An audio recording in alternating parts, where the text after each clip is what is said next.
Tantor Audio, a division of Recorded Books, presents Banking the Billionaire by Max Monroe.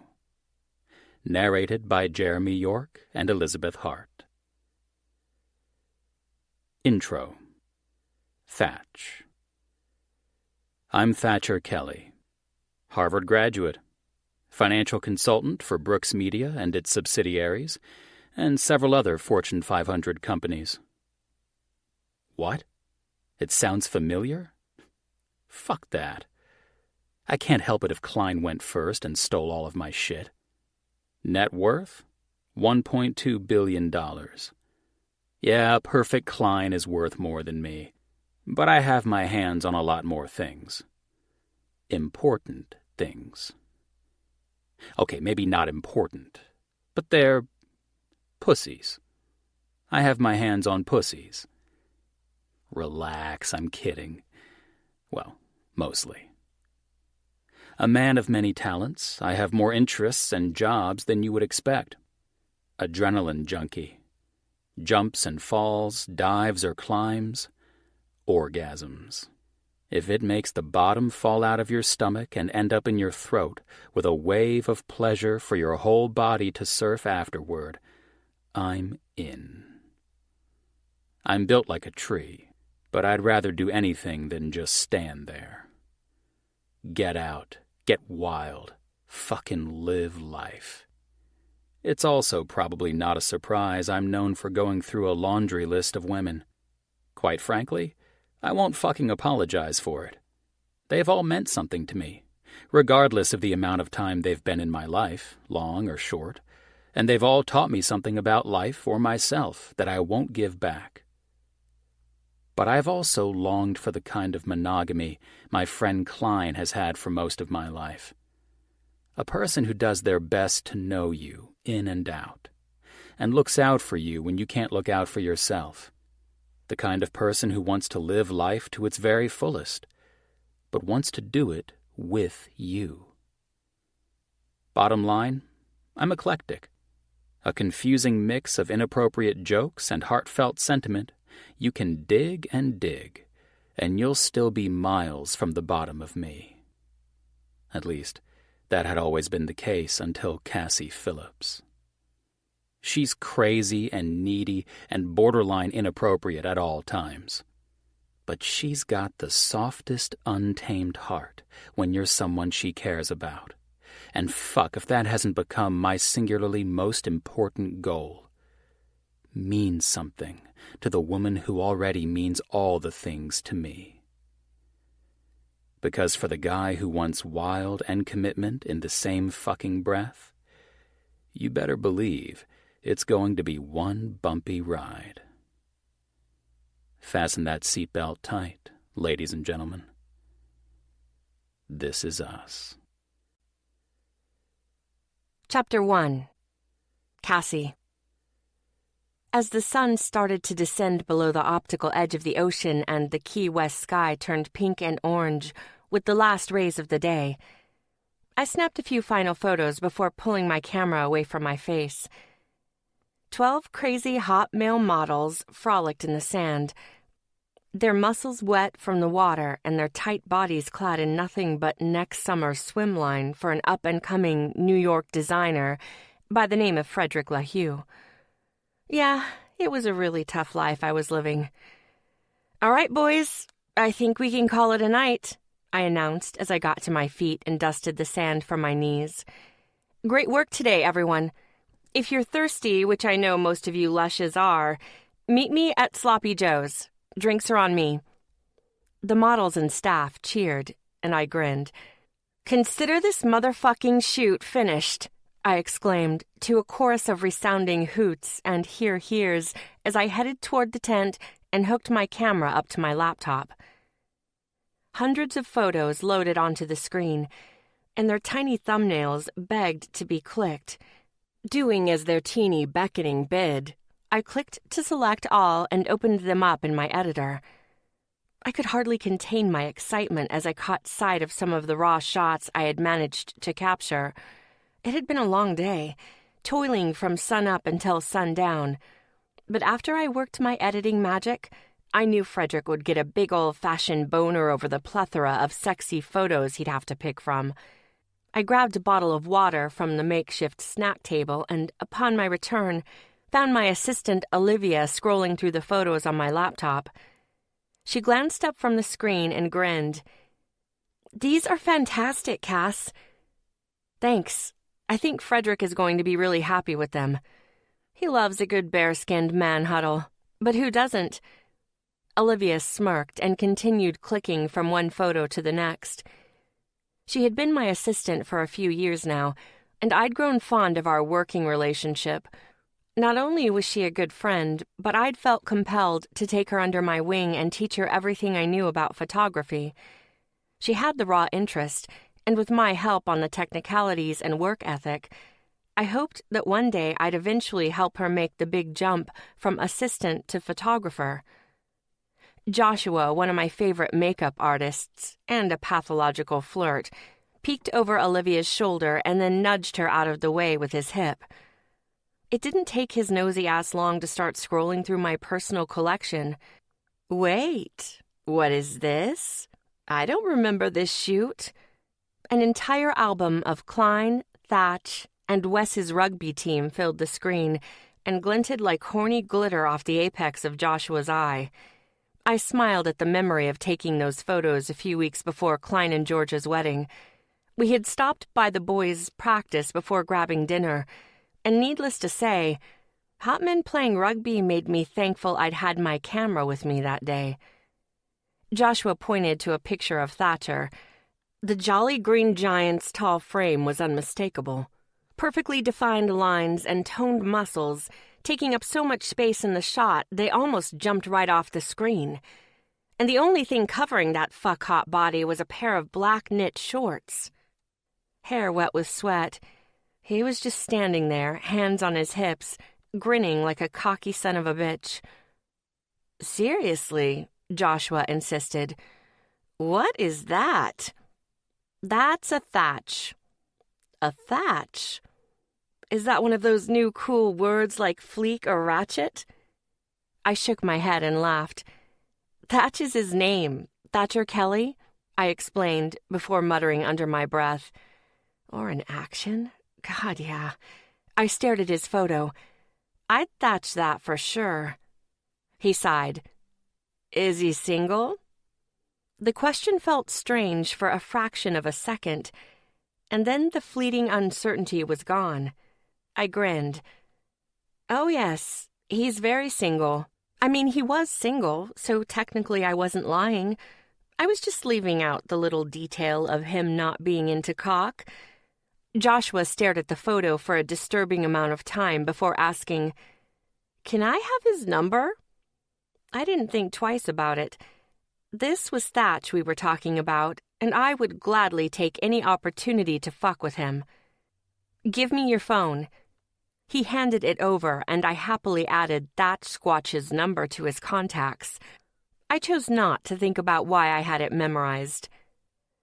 "Damn, I need this man in my life," Joshua said, staring down at the picture on my computer screen before glancing at the number in his phone. I tilted my head to the side. "I thought you were dating someone." Joshua grimaced. "I was, but apparently I'm too clingy." "Well, fuck that guy. He sounds like an asshole." "Yeah," he muttered. "An asshole I was in love with. Hell, I'm still in love with him. I wish my heart would get the memo and forget he ever existed." I shook my head in sympathy. But empathy? That was undeniably missing. "Man, oh man, love sure is a bossy bitch, isn't she?" Joshua chuckled. "Wise words from the girl who never settles down." I smirked. Maybe I'm a bigger bitch than love. He glanced down at his phone again, and then his eyes lit up. "Fuck it. I'm about to YOLO and call this sexy motherfucker."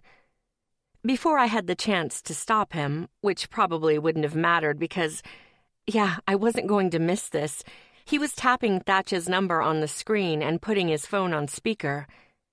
3 rings later, and the deep voice my pussy would gladly flock toward filled the room. "Thatch." Is this Thatcher Kelly? Joshua asked with a smirk, his eyes meeting mine. I probably should have felt bad about throwing Josh to the proverbial wolves, but man, it was hard not to get a sick amount of enjoyment out of what was about to go down. You got him, Thatch responded. Business and bossy and hot as fuck. My pussy made a bid to crawl out of my pants. Oh shit. Do not get excited, you flirty little bitch, I told her. This phone call is about laughing, not boning. Hi, Thatcher. My makeup artist turned sexual siren purred into the phone. My name is Joshua, and we have a mutual friend. And who might that mutual friend be? Thatch asked, open but wary. I knew he was a fairly private person despite his boisterous personality.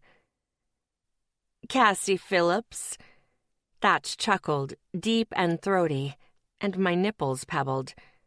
Yeah, I know Cassie.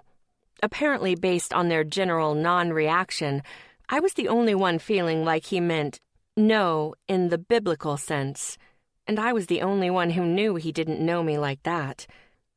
She happened to show me some pictures she had taken of you, and Cassie has a picture of me on her camera?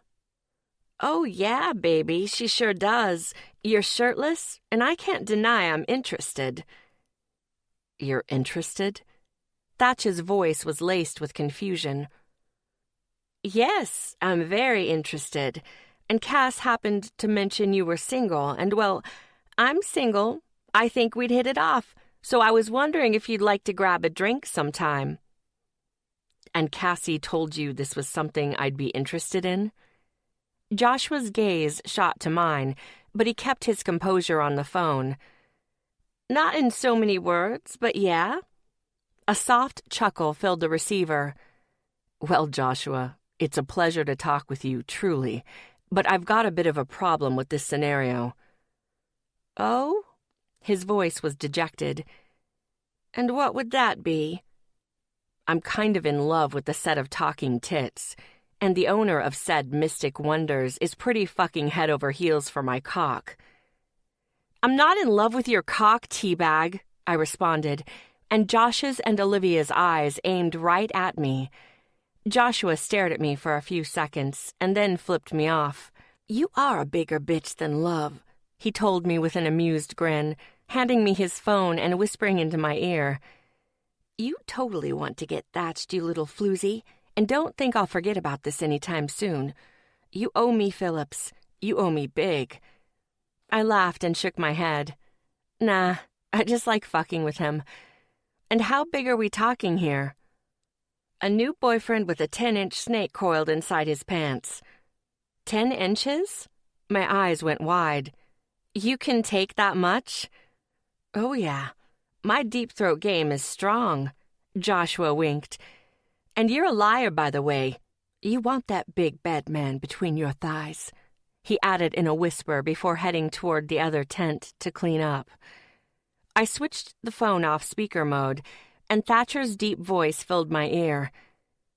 You know you don't have to create these elaborate pranks just to hear my voice, honey. The subscription messages and now this? Seems like a lot of extraneous effort when you can call me any fucking time. Bye, Thatcher, I said in dismissal, feigning annoyance even though I was anything but annoyed. Thanks to the photo and Thatch's throaty fucking chuckle, I was too busy picturing him driving his big train through my tunnel. Be good, Cassie. I'm always good. He laughed. I'm having a hard time believing that. Tell Joshua I appreciated the call and the offer, and if I wasn't into pussy, I would have taken him out for a nice dinner, some drinks, and then back to my place so I could fuck his brains out. You paint such a pretty picture.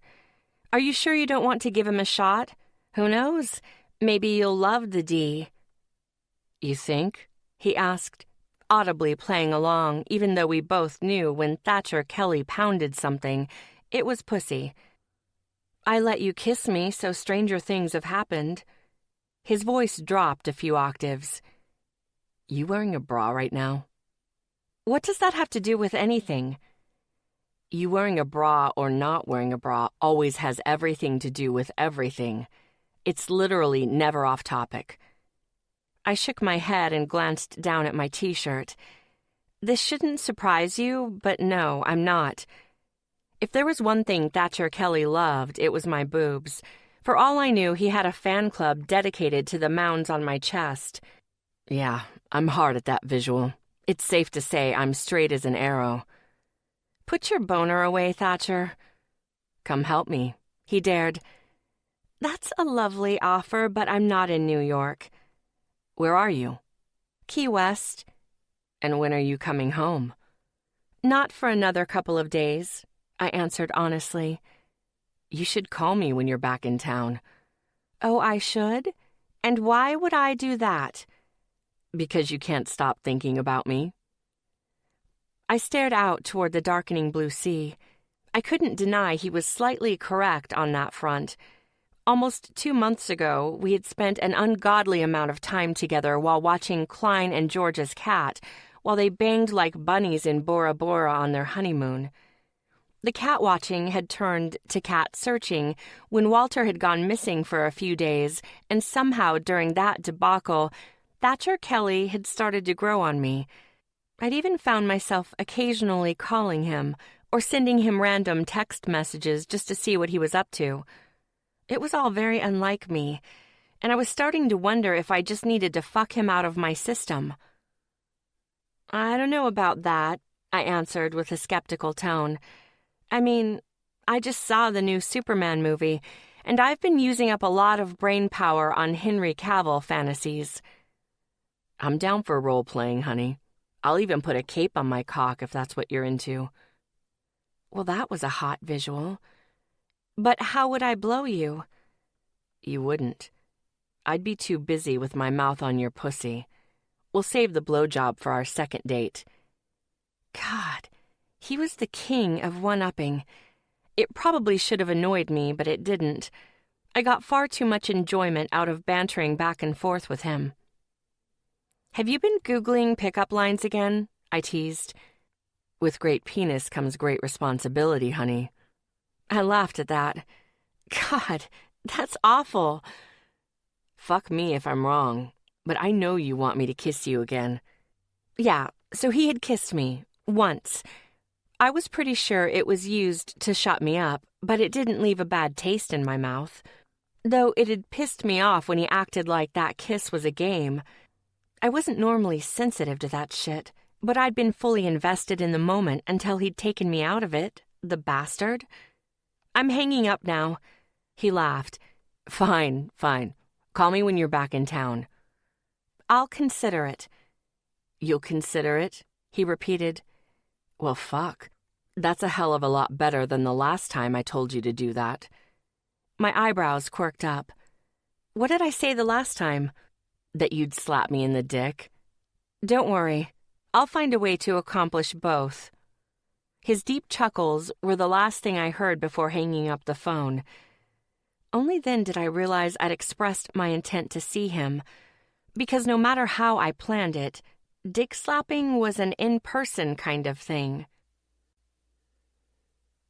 Chapter 2. Thatch.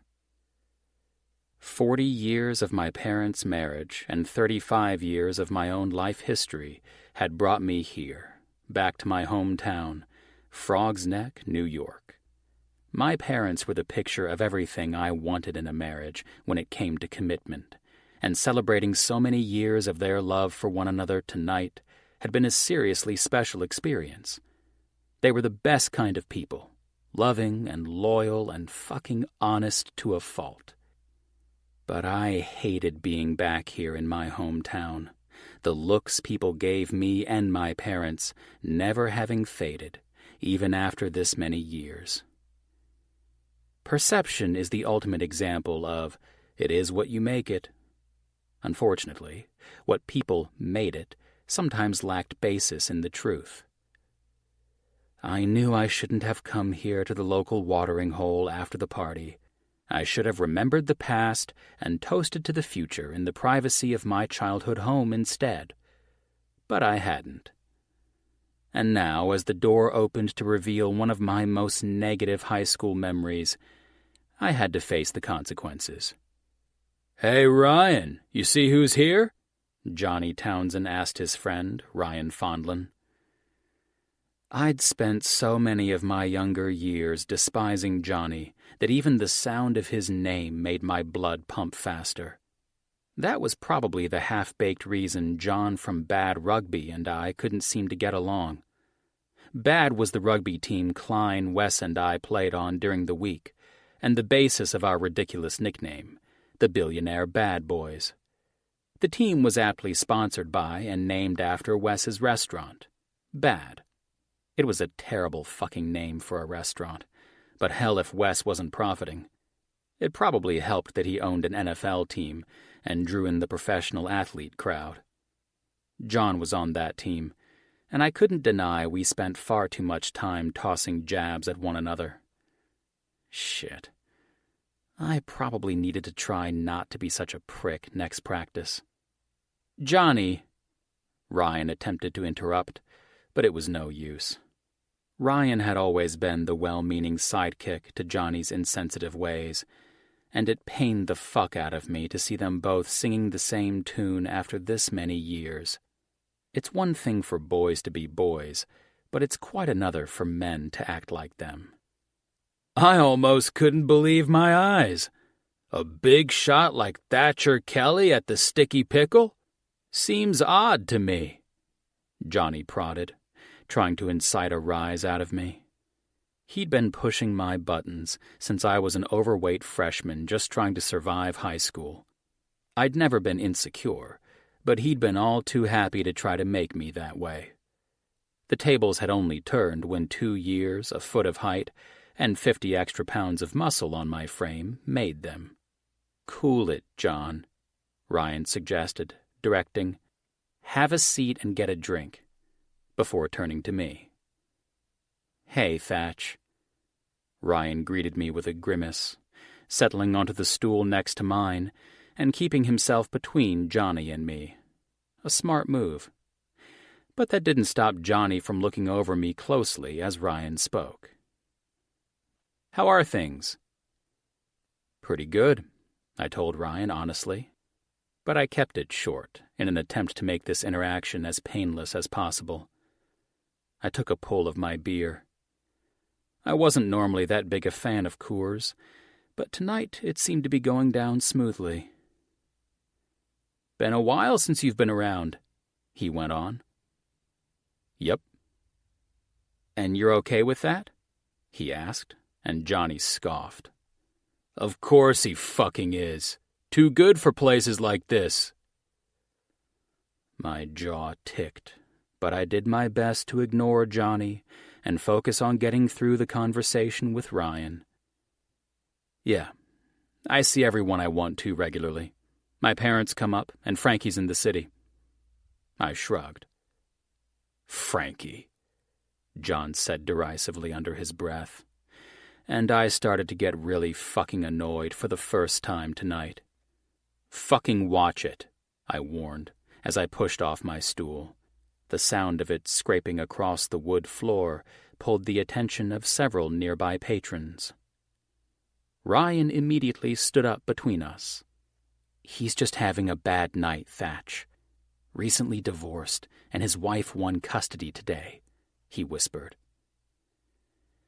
Forcing my pounding heart to slow, I sat back down on my stool and flagged the bartender to close out my tab.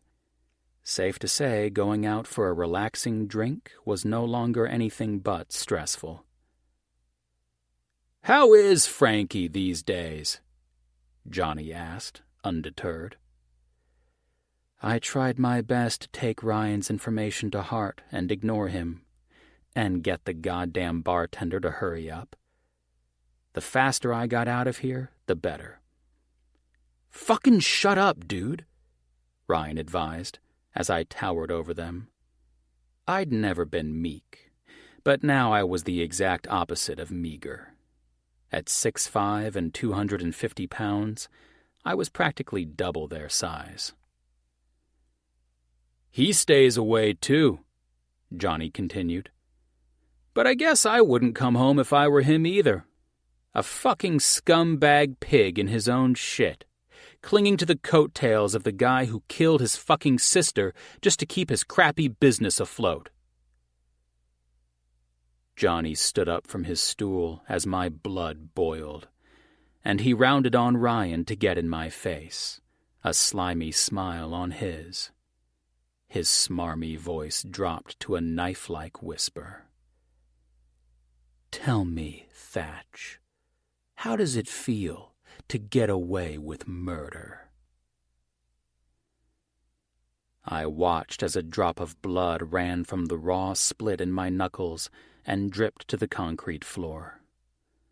One and done, I'd knocked old Johnny clean out with a half-hearted swing of my fist, and now here I was, in the cold, concrete confines of an 8x10 cell. As far as the eyes of the law were concerned, the one hit wasn't that much of a problem, but the bar brawl that ensued between everyone else sure was. I guess in an old, quiet town like this, entertainment value could be found nearly anywhere, even in an unlikely and unfounded opportunity for a fight. "Kelly!" Sheriff Miller yelled, startling me from my focus on the ground. "One phone call!" I nodded with a polite, "Yes, sir," and got up from the bench in the holding tank to exit the cell. Sheriff Miller looked on while one of his young deputies opened the sliding door. His eyes held disdain, and I, frankly, couldn't blame him. I'd caused him more than enough problems in the years before leaving Frog's Neck, and now, my first night back after half a decade, I was his problem again. Still, he respected my parents, something I couldn't say for a lot of the small-minded people here, so I did my best to appeal to that. "I'm sorry about this, Sheriff." "Right," he said through a chuckle. "I'm sure you are. I can't imagine expensive suits are comfortable jail attire." I filed that away and kept my cool. His eyes changed when mine didn't. A flicker of begrudging respect, perhaps. "No, sir. I'm just sorry I'm in here, keeping you busy in the middle of the night. No matter what somebody says, I should be able to keep my cool at 35 years old. That's why I'm apologizing." "Margot's a pretty big sore spot, I imagine," he murmured, showing he knew the real reasons behind everything, no matter how much he actually witnessed. That's what made him a good sheriff. My high school girlfriend, Margot to most, died on a weekend away with me. I'd been the only one there to witness the whole horrible thing. Honestly, I'd moved on from it. Not her death, and not what I'd witnessed, but the whole life-changing aspect of it. I didn't carry it with me into everything I did, and I certainly didn't spend my time worrying over something I knew I wasn't responsible for.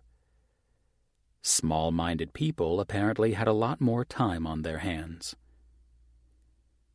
But being accused of something so horrendous never becomes routine, and I still hadn't figured out exactly how to keep it from besting my patience. That was why I usually stayed away. I hated that my first trip back in years had ended so predictably. "Yes, sir," I answered honestly. "Make your phone call," he ordered, gesturing toward the lone payphone. Fuck. It was safe to say technology wasn't helping me now. I didn't know anyone's number by heart other than my parents'. Well, I knew one. I laughed to myself at the reason I knew it. "The last 4 digits spell out Cass now," my memory of a single late-night phone call with a tipsy Cassie Phillips set in my head. "How fucking great is that?" Fucking ridiculous is what it was. But yeah, that wasn't happening. "Sheriff, "What?" he snapped. Fucking great.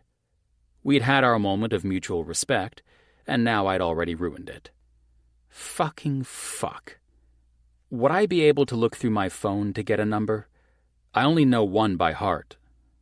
I started on a lie.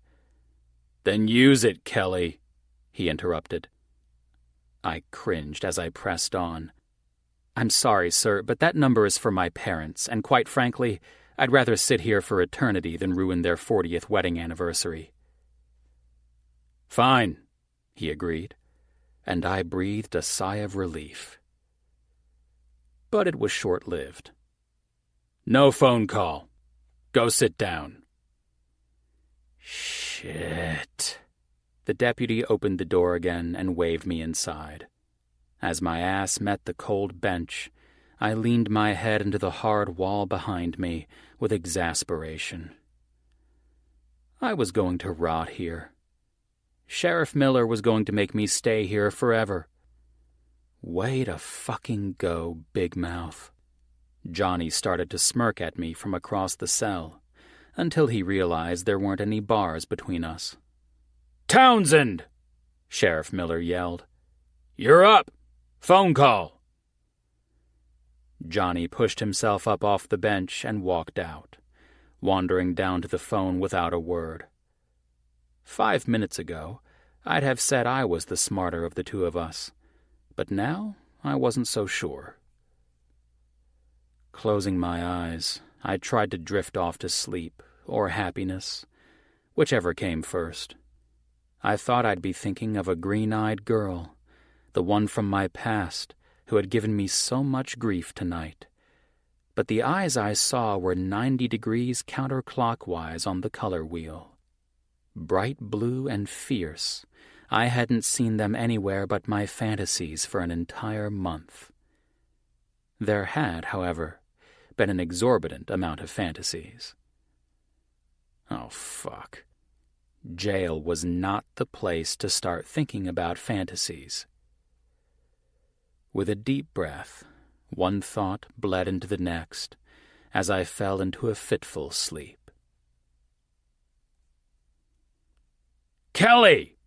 being yelled by Sheriff Miller woke me from my catnap. I shook my head to clear the sleep and glanced around the otherwise empty cell. When my gaze landed on him, his expression was amused, and 2 beefy fingers were gesturing me toward him. When I stood in front of him, he opened the door and waved me out and toward the phone. "Hopefully that nap helped you remember a number. You've got 1 minute to think and 3 to call. I'd suggest you make the best of all 4 of them." Shit. Still groggy from sleep and frustration, I didn't waste time, scooting out of the cell and heading straight for the phone. If I didn't go now, I had a feeling I wouldn't get a third chance. I mean, the practical side of my mind knew he couldn't actually keep me there forever just because I didn't know a phone number. But after the night from hell, it sure felt like it. I tried to use the brain in my head, man up enough to call my parents, but the effort was fruitless. Any time I spent avoiding this call was nothing but a delay in getting out of here. And today was the last day I could afford to spend on piss-scented vacation. Chapter 3. Cassie. A shrill ringing in the distance echoed in my ears. I stirred in my sleep, turning over to blearily glance at the clock on my nightstand. The blood-red numbers revealed it was 2:30 in the morning. "Fucking hell," I mumbled to no one in particular, pulling the comforter back over my head to form a cave of covers. But the phone continued to ring, vibrating across the nightstand and mocking my sleep-deprived brain. I loved my sleep, loved it. While most women daydreamed about Henry Cavill sexing them into oblivion while his Superman cape slapped them in the face, I split my daydream time between Henry Cavill, Channing Tatum, and my bed, and the men weren't the majority of my fantasies. I could only assume whoever was calling me must have lost a limb or literally been on fire, because anyone who knew me understood not to interrupt my sleep time. 2 seconds away from screaming myself into a full-on tantrum, I wrenched the blankets off my body and with eyes still closed and fumbling hands, knocking shit onto the floor in the process, I grabbed my phone, held it to my ear, and let fly with my best guess. "Georgia, I swear to God, if this is you, I will kick your husband's big dick so hard he won't be able to spend his nights banging you into the headboard." A chuckle filled the receiver, but it wasn't of the female variety. It was deep and throaty and 100% male. When no words replaced his laughter, I sighed, pulling my comforter back over my head. "Seriously, dude, if you don't tell me who the fuck you are and why you're calling me, we are going to have some serious issues." "What kind of issues?" he asked, amusement evident in his voice. "My foot up your ass kind of issues," I snapped back. He chuckled again. "Maybe I'm into that kind of kinky shit." "All right, you deranged psychopath," I said, irritation highlighting my tone. "I don't care what kind of kinky shit you get off to. You could enjoy jerking off with cream cheese smeared on your schlong, and I wouldn't care. What I do care about is the fact that you're calling me at 2 a.m. "Cassie," he responded, still sounding irritatingly amused by fucking up my sleep. "It's Thatch." "Thatch? I don't know a Thatch," I lied. I knew it was him, and more than that, I'd known before he told me. That voice had been rooting around inside my brain for a while now. Fucking Thatcher Kelly. He'd wiggled his way into my thoughts and hung around for fucking ever, seemingly quite the parasite. Hopefully, if I continued to feign confusion, he'd let me go back to sleep. He laughed again at that. "It's the guy you've been finger-fucking that perfect pussy to for the past month. Don't you remember? We were in a wedding together. I helped you find Walter after you lost him. You even called me from Key West because you missed me so much." None of this is ringing a bell. And I didn't lose that goddamn cat. He did. "I even let you feel my dick, which you fucking loved, by the way." "I did not fucking love feeling your dick," I retorted. It was hardly memorable, if we're getting down to the real details. "How big is it?" I was this close to fucking answering. "Why are you asking me so many goddamn questions?" He chuckled again. "Yeah, the whole Jolly Green Giant nickname was right on the money, wasn't it?" But seriously, if he laughed again, I was adding Kill Thatch to my to-do list for Monday morning. "Why are you calling me? Couldn't it have waited until, I don't know, the sun is up and I'm not sleeping?" "Sorry," he responded, clearing his throat. His breathing was muffled as though he was moving around. "But this couldn't wait. I'm in a bit of a bind and I could really use your help." "My help?" I asked, sitting up on the bed. "Right now?" "Yeah." He started to say more, but he was cut off when someone in the background shouted, "Your 3 minutes are up, Kelly." My eyebrows scrunched together of their own accord. "Where are you?" I questioned, highly suspicious. "And who was that?" "Oh, that was just Sheriff Miller," he answered, his tone nonchalant. I could almost picture him shrugging as he said it. "Sheriff Miller?" I repeated his words, having a pretty good idea where this conversation was headed. I mean, I was still kind of half asleep, but it didn't take a genius to deduce the basic details. "Tell me you're not calling me from where I think you're calling me from." "Yeah, about that." He trailed off, voice uncertain. "Have you ever been upstate before?" "For fuck's sake, Thatch," I muttered, rubbing sleepy irritation from my eyes. "Listen, Cass, I know, I'm a pain in the ass." "I'm gonna put a fucking pain in your ass, all right?" I grumbled, voice thick with sleep and exasperation. Thatch forged on, unfazed. "But I kind of got arrested tonight, and I was hoping you'd be a sweetheart and come bail me out," he said, just as a robot-like voice warned that the allotted time for his call would be ending soon. "Kind of got arrested?" I spouted back. "It sounds like you are arrested, motherfucker." "So you'll do it?" he questioned, sounding far too hopeful. "What about Klein or Wes or a fucking family member? How the fuck did I end up being your one fucking phone call?" "I'm starting to realize fuck is your favorite word." "What? What was he even talking about?" He laughed again, and I wanted to reach inside the phone and strangle him. "Go ahead and mark the time as 2:35 a.m. Kill Thatch is now number 1 on my to-do list for Monday." "You say it a lot. Any variation?" "And?" I snapped when he didn't elaborate further. "I fucking like it, honey." I could sense the smile in his voice. "Are you hitting on me? In the same conversation where you just asked me to bail you out of jail?" "That depends." I sighed and leaned my head against the headboard. "On what?" "If I say yes, are you going to hang up the phone?" I've been about 4 seconds away from hanging up the phone since I answered it. "Thatcher!" A loud booming voice called in the background. I could only assume it was Sheriff Miller.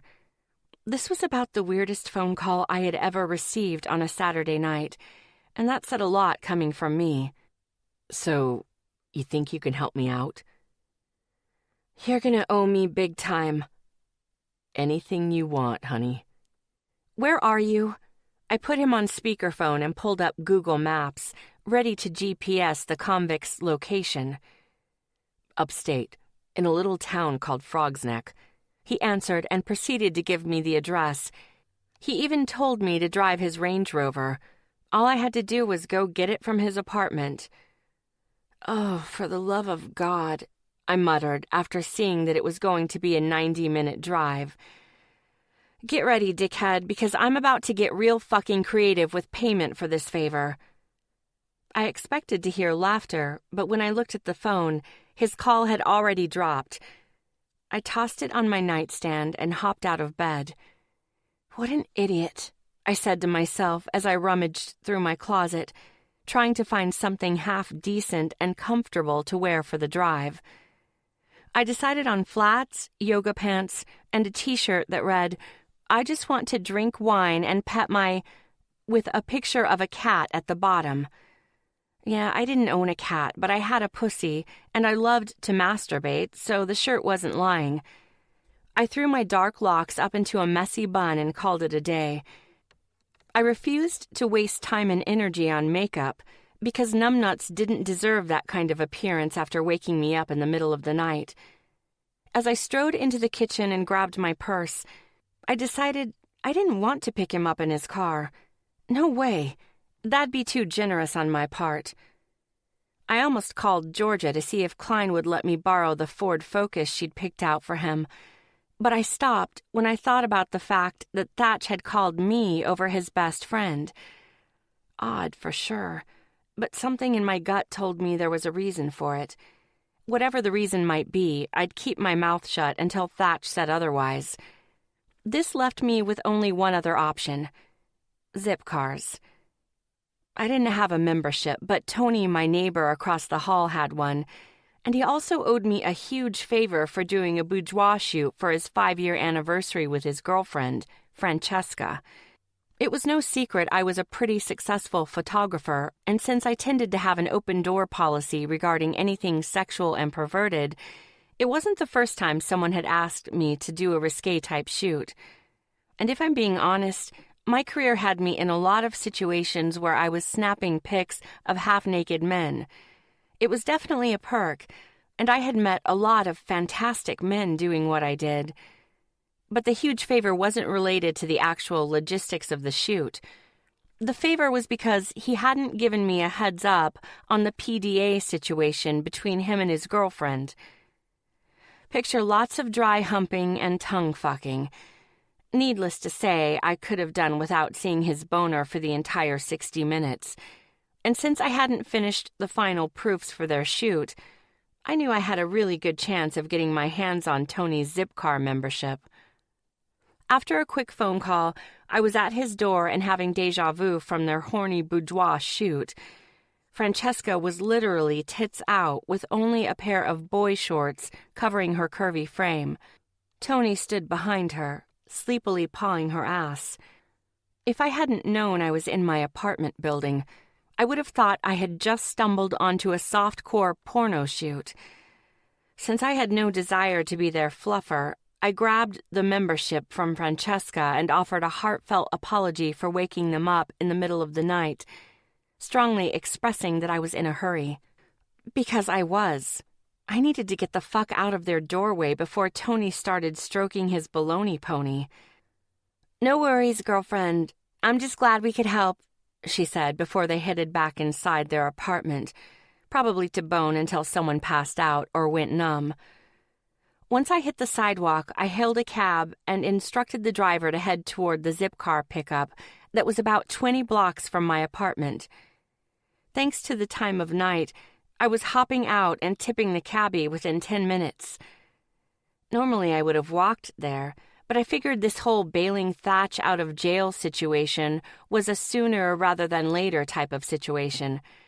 And unless you're looking to get mugged, women shouldn't be strolling around the city by themselves after last call. Zipcars were a pretty easy concept. Anyone with a membership could head over to a Zipcar location, and with a simple swipe across the front windshield of a vehicle of their choosing, they were given instant access. I glanced around the parking lot, taking in my options. Jeep Cherokee, no, too much room. Chevy Malibu, meh, I don't like the color green. Bright red paint glinted in the moonlight, and my eyes did the same as I landed on the final option. Oh yeah, that's the one, I muttered victoriously to myself. Within minutes, I was heading toward Frog's Neck with a grin the size of Texas smeared across my devious lips. Yeah, he'd think twice about the next time he decided to wake me up in the middle of the night to bail his ass out of jail. Chapter 4. Thatch. Cassie had shown up at the Frog's Neck Municipal Building just over 2 hours after I'd called her. Sheriff Miller had flirted with her shamelessly as she'd filled out the paperwork to bail me out, on nothing more than good faith. "Pretty ladies don't pay," he'd said, and of course she'd eaten it right up. What she hadn't done was say a word in my direction, choosing instead to wait outside while Sheriff Miller released me from the holding cell. He hadn't said much, but his eyes had said a lot. Unspoken mirth pointing glaringly to the fact he'd found my whole ordeal more entertaining than anything else. The direct sunshine moistened my eyes as it peeked over the eastern horizon, and her shadow stood leaning against one of the smallest cars ever created. I came to a stop at the end of the sidewalk and raised my voice across the 3 empty parking spaces between us. "You have got to be shitting me. I'm going to eat my knees in that fucking thing." "I know," she said gleefully, spinning in a half circle to stare at the tiny red Fiat, before turning to look over her shoulder at me. She wrinkled her nose as a smirk pulled one blue eye slightly higher than the other. "Let me know if you choke. I might pull over and try to clear your airway." Scratching at my beard with both hands, I shook my head and laughed. "So I guess you're not happy about the early morning phone call." She raised a pointed eyebrow as I walked toward her, or at least the accompanying drive and circumstances. "Perceptive of you," she murmured as I got close enough to see, for the first time today, the tiny freckle that lived just under her right ear. It wasn't as big or obvious as a Cindy Crawford-style beauty mark, but I'd noticed it more than once. Maybe because I spent more time staring at her than anyone else. As I analyzed her appearance for the benefit of more than my overeager cock, I realized she looked slightly disheveled, like she'd hopped right out of bed and come straight here. I hadn't thought about it before, but from a quick calculation of the drive time alone, I knew that's what she must have done. Moving my gaze from the top of her wild-haired head down to meet her eyes, I tried to convey how thankful I was with 2 simple words. I'm sorry. Her wildly expressive brows activated again, and their message was doubt. I am, really, I promised defensively. I hated to admit the embarrassing truth, but I owed her at least that much. But a guy I know from high school said some things I should have ignored but didn't, and I didn't know who else to call. It's my parents' 40th wedding anniversary, and even if it wasn't, there was no way I was calling them. Klein? She suggested, as she looked down and noticed my hand for the first time, her eyes widening at the open, raw knuckles. I rolled my eyes and avoided confessing her number was the only one I could remember. Cassie Phillips's crazy ideas didn't need that kind of substantiation or power. The last time I called Klein in the middle of the night, he told me he was going to amputate my most loved appendage. I've got 5 inches and at least 50 pounds on the guy, but he's clever, goddammit. He'd find a way. Wes, she pushed. I shook my head. On the West Coast, some kind of recruiting trip. Her whole body seemed to perk up, and for the first time, I noticed her shirt. A completely ridiculous creation by a company I owned a 40% stake in. I smothered a smile as she asked, Where? What? I asked, confused. She wasn't making sense, but if I was honest, I hadn't exactly been giving all of my attention to the conversation. Who, how, why? She rambled as she grew frustrated. Where, as in what college, numbnuts? It felt like a quiz, and I wasn't sure she'd let me in the car if I didn't come up with the right answer. And as much as I bitched, I wanted inside that fucking Fiat. I don't know, I ventured cautiously, with a mindless scratch to my scalp. A shower definitely wouldn't be amiss at this point. I think he was going a couple of places. She huffed, yanked the driver's door open, climbed into the car, and slammed the door behind her, leaving me stunned in her wake.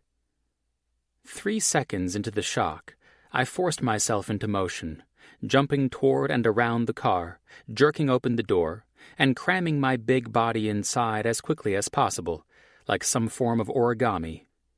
I had no doubt this crazy woman would drive all the way out here only to leave without me. What did I do wrong?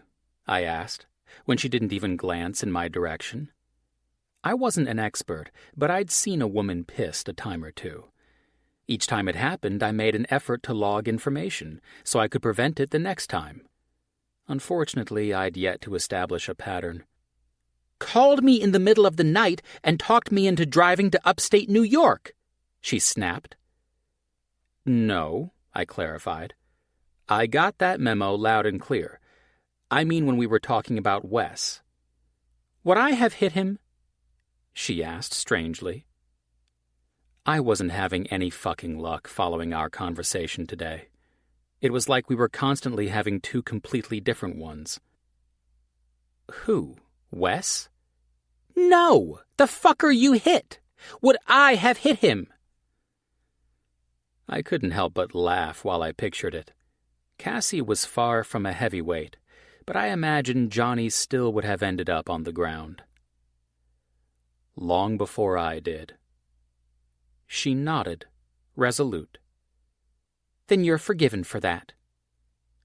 She backed out of the spot with ease and turned out of the parking lot in the direction from which she'd come. A smile lifted the corners of my lips at the gift of her forgiveness. I didn't bother telling her I hadn't asked for it. Now I just want to get back to the city and climb into my bed. I'm about 8 hours short on sleep. I mumbled as I cringed. "I actually need you to take me to the bar." "The bar?" The car swerved slightly as she took her eyes off the road to look at me. I fought the urge to grab onto the "oh shit" handle. "The scene of last night's crime," I explained with a slightly rough, self-deprecating laugh. "I've got a car there that needs to get returned to the Kelly residence." She moaned, but she ultimately turned where I pointed and didn't say anything else. We rode in silence for 2 minutes more before she took a hand off the wheel and ran it through her hair. Her mouth started to form a yawn, but she did her best to stop it. The result was a hideously unattractive facial contortion. My chest buzzed at the sight of it. "Tired?" She nodded for 5 straight seconds before speaking. "Yeah. You should know this by now, but in case you missed it, sleep and I are really fucking tight. Like, you know how people joke all the time about offering up their firstborn?" I nodded and then realized it'd be hard for her to look at me. "Yeah?" "Well, when I have kids, they will be a legitimate sacrifice before sleep." I laughed. From what I hear, having kids is pretty much synonymous with no sleep. "Fuck. So maybe I can't have kids." "Nah. You just need to have them with someone who can stand to go without. It's all a trade-off." Surprised eyes sought mine, and the car swerved again. I carefully avoided pointing it out. Instead, I offered the only thing I could right then. "Want me to drive?" She shook her head and yawned again. This time the yawn won. "Last night was your parents' 40th wedding anniversary party?" "Yep." "A lot of lonely women in that crowd?" she teased. A dot of dried blood stained the fabric of my pants, and I wiped at it, even though I knew it wouldn't come out. My mind was sluggish as I processed her question, but the answer surprised me a little when it finally did. There might as well have been no women at the party, for the amount I'd noticed them. It wasn't exactly lively, but my parents enjoyed it, and that's all that matters to me. "And I guess a phone call from their son at the local prison would put a damper on that." I laughed, because she had no fucking idea. "Yeah, I've already put them through enough for a lifetime." As we approached the parking lot for the bar, I directed her to turn in. "This is it." She leaned forward to get a better look out the windshield and let out a guffaw. "The sticky pickle?" A huge sign shot out of the earth and up about 20 feet, declaring it just that. I smiled. "Yep." "Good God, Thatcher. Not only can't you put your boner away, but now you've got it all sticky. Is this ever going to end?" she asked through humor-induced near convulsions, 2 loose strands of hair falling down and around her frisky eyes. They seemed to turn up at the corners, like an extension of her mouth. Moisture formed at the very center of her lips, with an involuntary flick of her tongue. My cock pulsed. Oh, Jesus. As I watched every single page of her flipbook of motion with utter fascination, all I could do was answer her honestly. Put my boner away around her? Not fucking likely. After dropping my big-tire 1964 sweet-as-fuck Chevy Nova SS off at my parents' house, we were back on the road. I'd wanted her to come inside, but all it took was one self-scrutinizing glance at her T-shirt and the connotation of an early morning visit to make her refuse. "No way am I meeting your parents in a shirt that talks about petting my kitty before you have the pleasure," she'd said.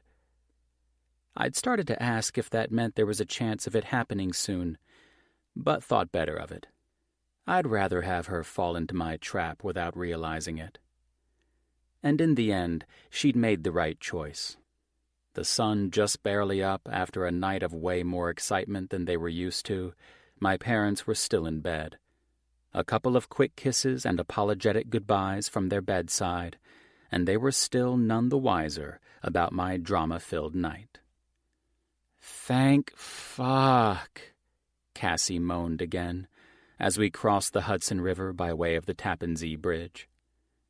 Any other time, any other place, and her moan probably would have had my titty-attuned tail wagging wildly. But not right now. I had a serious cramp in my left thigh, and my knees were about to become a permanent fixture in my chest. And still, as I glanced at my watch, I knew I had no other option but to trick my beautiful chauffeur into making another detour in this tiny fucking clown car. After a night in the slammer, I could and would skip out on almost anything but this. There was a little girl with big eyes and a bigger heart waiting for me, and I'd have to be dead or dying to break a commitment with her. Cass?" "What?" she snapped. Her eyes looked like an exact embodiment of the root of all of the world's evil. I sunk my teeth into my bottom lip to keep from laughing, and looked out the passenger side window to conceal my smile. "I know you're not exactly happy with me right now." "Understatement," she emphasized. "But I think I've got a cramp in my cock. Maybe you're not all that fond of mine, but you like them in general, right?" Her eyes narrowed as she considered my lead-in. She wanted to ignore me completely, but Cassie couldn't deny her affinity for the D. "What's your boner want now, Thatcher?" she asked suspiciously. Laughter no longer concealed, I told her a version of the truth, but I wrapped it in a multitude of flirting in an attempt to distract her. "Oh, honey, I can assure you it wants many, many things, a great number of them from you. But I'm not actually coming on to you right now, not trying to insult your intelligence, and not asking your tits to keep my boner company." "I don't get it. What else is there from you?" she teased, and I laughed. Because for the first time ever, from maybe the least expected person ever, she didn't sound serious when she said it. She sounded like she didn't actually think my intelligence stopped at the head of my dick. That my titty talk and boner references were just a coating for everything underneath. It seemed like she could see it, without prodding or encouragement. And that wasn't the norm. Most people never knew more than a surface layer of each other's personalities. They take the bolder characteristics of a first impression at face value because they're lazy, and they carry those expectations and prejudices throughout the entire relationship. Maybe something about Cassie's appetite for new experiences made her dig deeper than the rest. "Please," I begged, seeing the exit I needed approaching in the distance. "Just get off this exit and take me to the CVS a couple of blocks down." "I don't know where I'm going," she hedged, and I interrupted quickly so she didn't have time to overthink it. "I do. I come up here all the time. I'll tell you where to go. Everybody wins. I'll get to stretch my legs, and I'll buy you a bag of Cheetos for your trouble. And a Diet Mountain Dew." Bingo. I'd found a momentary weakness in her defenses. "Yes," I agreed, "and a Mountain Dew." "Diet," she corrected. "Yes, diet, I promise. As long as the weight loss doesn't come from your tits." She smiled and shook her head. "Sorry, bud, but the boobs are always the first to go." Regular, I thought. Definitely getting the regular. "Turn right," I instructed, as we crested the hill of the exit ramp and approached the bottom. As we got closer and closer, I kept expecting the car to slow, but it never did. Cruising at what had to be 50, Cassie flew right out into traffic without even slowing amidst my screams. "Jesus Christmas! Are you fucking nuts? Why the hell didn't you stop back there?" I yelled, looking back over my shoulder and grabbing the oh shit handle without shame now. "Oh, you wanted me to stop?" she asked, all mock innocence. "You didn't say stop. You just said turn right." Holy hell, she is insane. The stop was implied by the giant red sign. Her face took on a Gru-like air, as in evil genius. "Maybe next time you'll be a little more specific and a lot more cordial." "Fuck, you're a lunatic." She hummed. The red of her nail almost hypnotized me as it ticked back and forth in front of my face. Since my only choices seemed to be to concede or die, there was really no choice at all. "Fuck, you're a lunatic, fair Queen Cassie," I ventured. "Better." "You scare me," I told her with a point of my index finger. "And that's saying something." She shrugged. There were no fucks for her to give. Absolutely zero. I wouldn't have been surprised if she'd turned her pockets inside out just to prove it to me. As the next turn approached, I carefully considered how to tell her. "Did you ever hear the story about Wei Wang?" "No," she answered, which was no surprise since I was making it up. Well, all the Wangs had a history of hanging right down the middle, if you know what I mean. "Maybe you do only talk about cocks." "But not Wei. He lived up to his name, hooking way to the left," I rushed on as we approached the fork in the road. "Huh?" "Stay to the left, hook left, this is your next direction, luscious Cassie," I speed replied as we barreled toward the divide. "What the fuck?" she asked, but she did what I said. She did it at high speed and quite possibly on 2 wheels, but she did it. "You wanted specific directions." "Those weren't specific. They were fucking convoluted and ridiculous." It was fair to say she was upset, but she had also been distracted, and in that moment, while trying to get her to do something she wouldn't want to do, that was the more important of the two. "Why the fuck are we in a neighborhood?" she asked, realizing I'd taken her off course. I could see the house I wanted, 3 down on the left, and appropriately timed my response. "Just pull over right here." "Are you lost?" she accused, and came to a screeching stop. "I thought you said you knew where you were going." I climbed out of the car carefully, sighing in relief when my back cracked at the moment it reached full height. If it hadn't looked so dirty, I might have considered kissing the pavement. The glass storm door was the only one closed on the front of the small, light blue Cape-style house, and my favorite little handprints decorated the otherwise pristine pane. "Come on," I said, leaning down into the car. "We're here." "We're here?" Cassie shrieked. "What do you mean we're here? What in the ever-loving fuck is going on?" I rounded the car and opened Cassie's door, taking her by the hips and pulling her out of the car and onto the sidewalk myself. "Sorry, honey, but I couldn't miss my best girl's party." Her face dropped, and I swore she was a hot second away from completely mutilating my nuts. It was stupid, but I never even considered moving my hands off her to protect the goods. There's a reason natural selection is the way it is. When I was around her, I wasn't sure I'd be the fittest in a survival scenario. But I didn't think other men would be either. It had to be a biological deficiency. "A girl?" she yelped. "You made me drive you to another girl's party."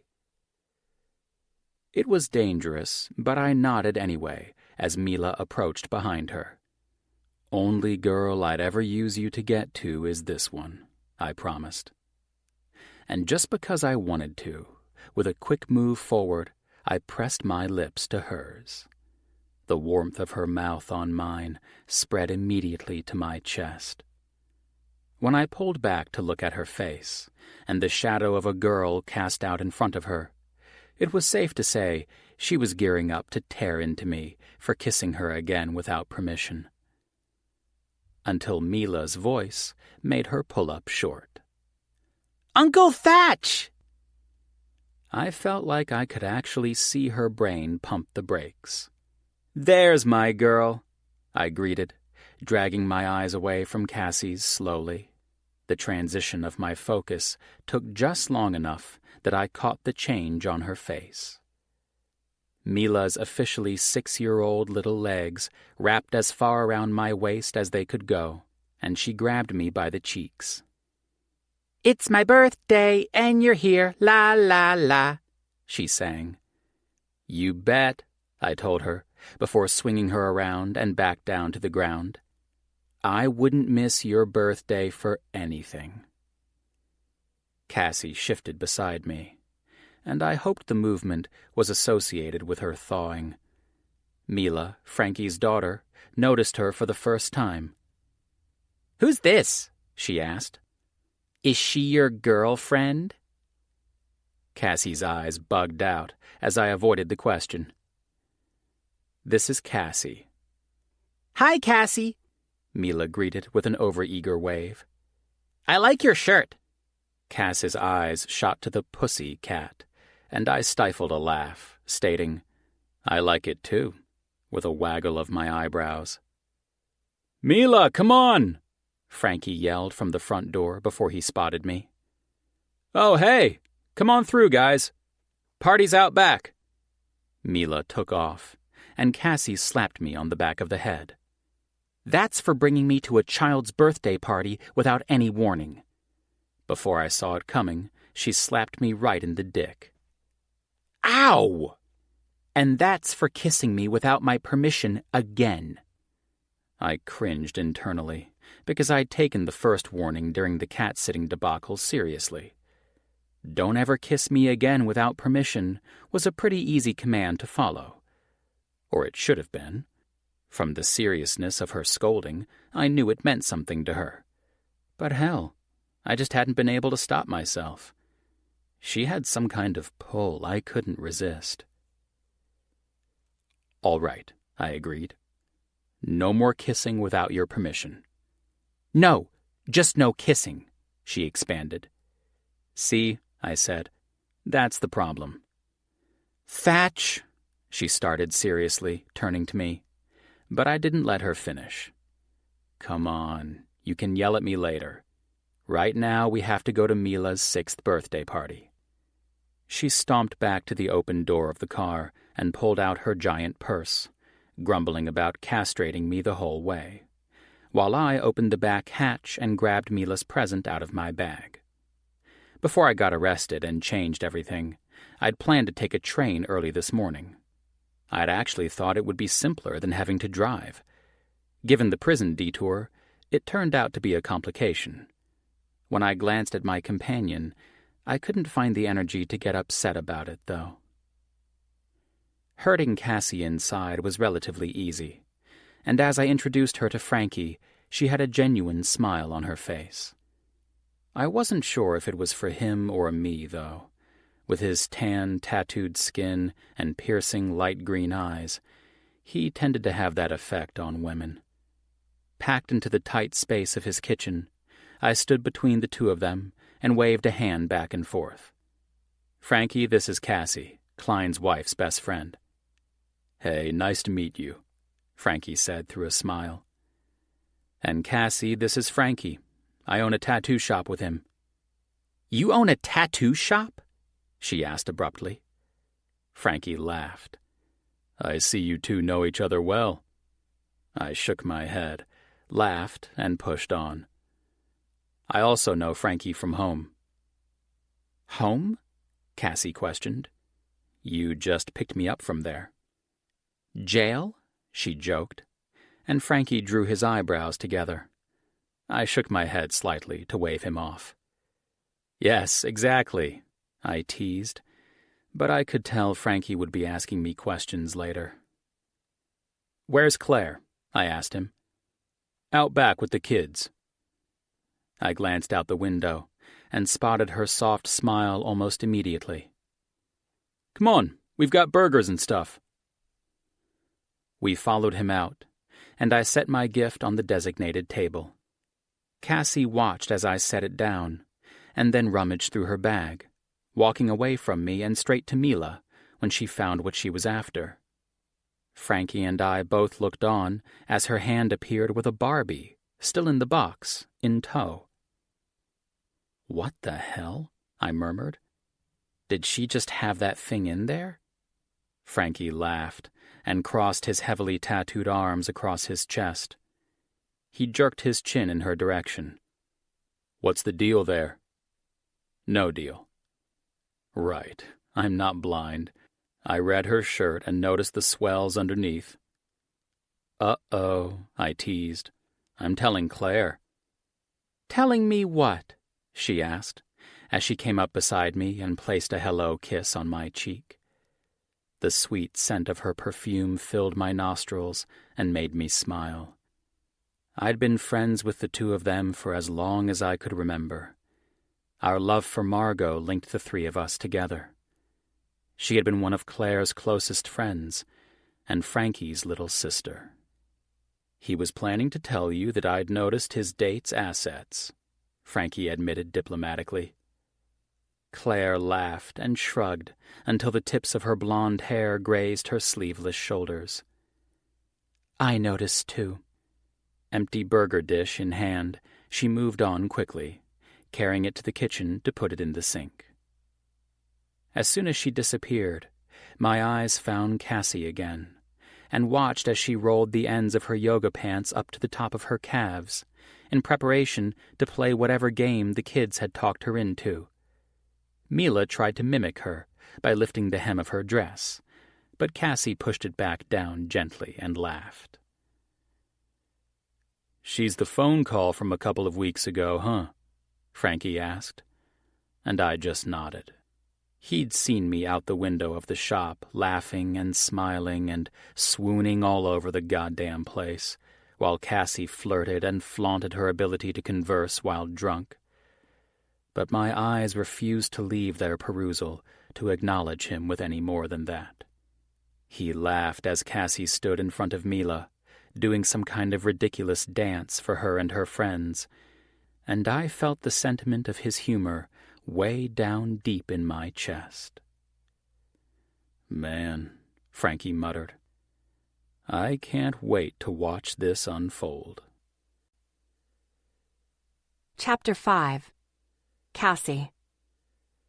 "So, how long have you known T?" Claire asked as she handed me a freshly washed serving bowl. We'd been at Mila's 6th birthday party for just over 4 hours, and I was exhausted. I was also having the time of my life. "Hey, I don't have to pour beers from my tits to have a good time."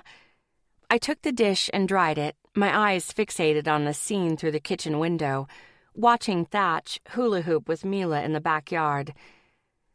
"Not too long. He's best friends with my best friend Georgia's husband." Claire smiled warmly at the tongue twister, and her eyes jumped as she followed the breadcrumbs all the way to the end of the trail. "Klein?"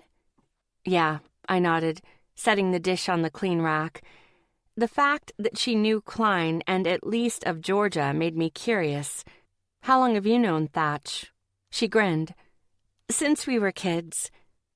"So you know all of his dirty secrets," I teased. Her grin fell slightly in response, and it was not the reaction I had expected. She grabbed another dish towel and wrung it in her hands. "I've known him just as long as I've known my husband, and still, I don't know everything. He can be quite the mystery, but I'm not even sure he intends for it to be that way. Thatch is the kind of guy who's open and honest, but doesn't exactly take it upon himself to open up, if you know what I mean." "Yeah, I'm noticing that. I mean, I hadn't known about the tattoo parlor until today. But he's a good guy. She unclenched her hands, tossed the towel on the counter, and smiled as she looked out the window. Underneath all that charming swagger and big ego, he's got an even bigger heart. My gaze followed hers back outside. I watched Thatch lift Mila up and throw her over his shoulder, running around the yard while all of her friends chased them, giggling and smiling as they ran. It didn't take a genius to see Claire was right. My chest ached from the overwhelming cuteness of it all. Claire turned off the faucet with a muttered, "Oops," as though she'd forgotten to do it before. After a deep breath, she hitched a hip against the counter and faced me, eyes all knowing. He's basically a big teddy bear when you get to know him.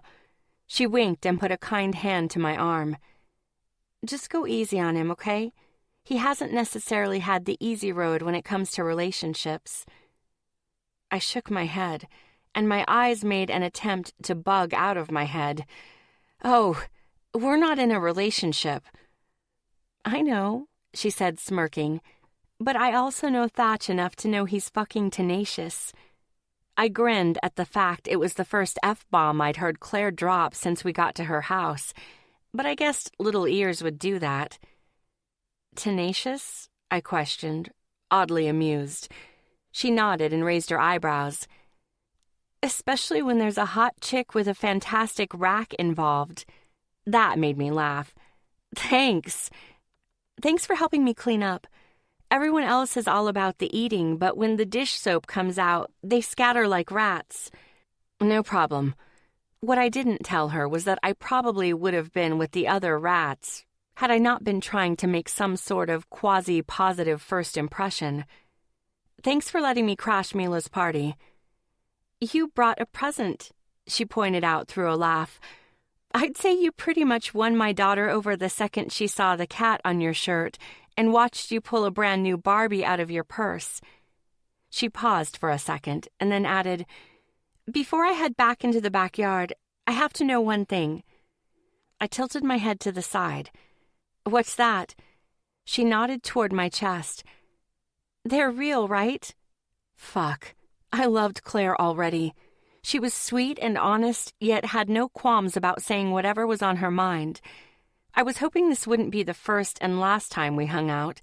This was a chick I could definitely get along with. "Definitely real." "I knew it," she exclaimed as she walked toward the back door, opening it and shouting toward her husband, "You owe me $20, Frankie." He just laughed, and Thatch shot him a questioning glance.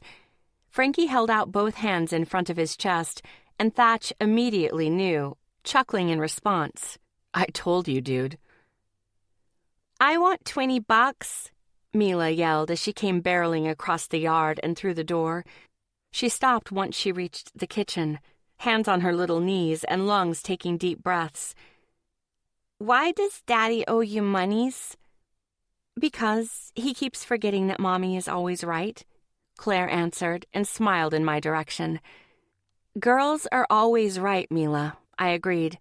"Never forget that." She put her hand on her hip and eyed me with a serious face. "But that's not what Patrick says." "Who's Patrick, baby?" Claire asked, cupping a loving hand around Mila's sweet cheek. "He's just some stupid boy in my class. He says boys are smarter than girls, and I'm the biggest dumb fathead of them all." Oh, poor little asshole Patrick. He'd be in for a rude awakening when he got older. I had the urge to give him a come-to-Jesus moment now, but for some reason, society frowned on that kind of interaction with children.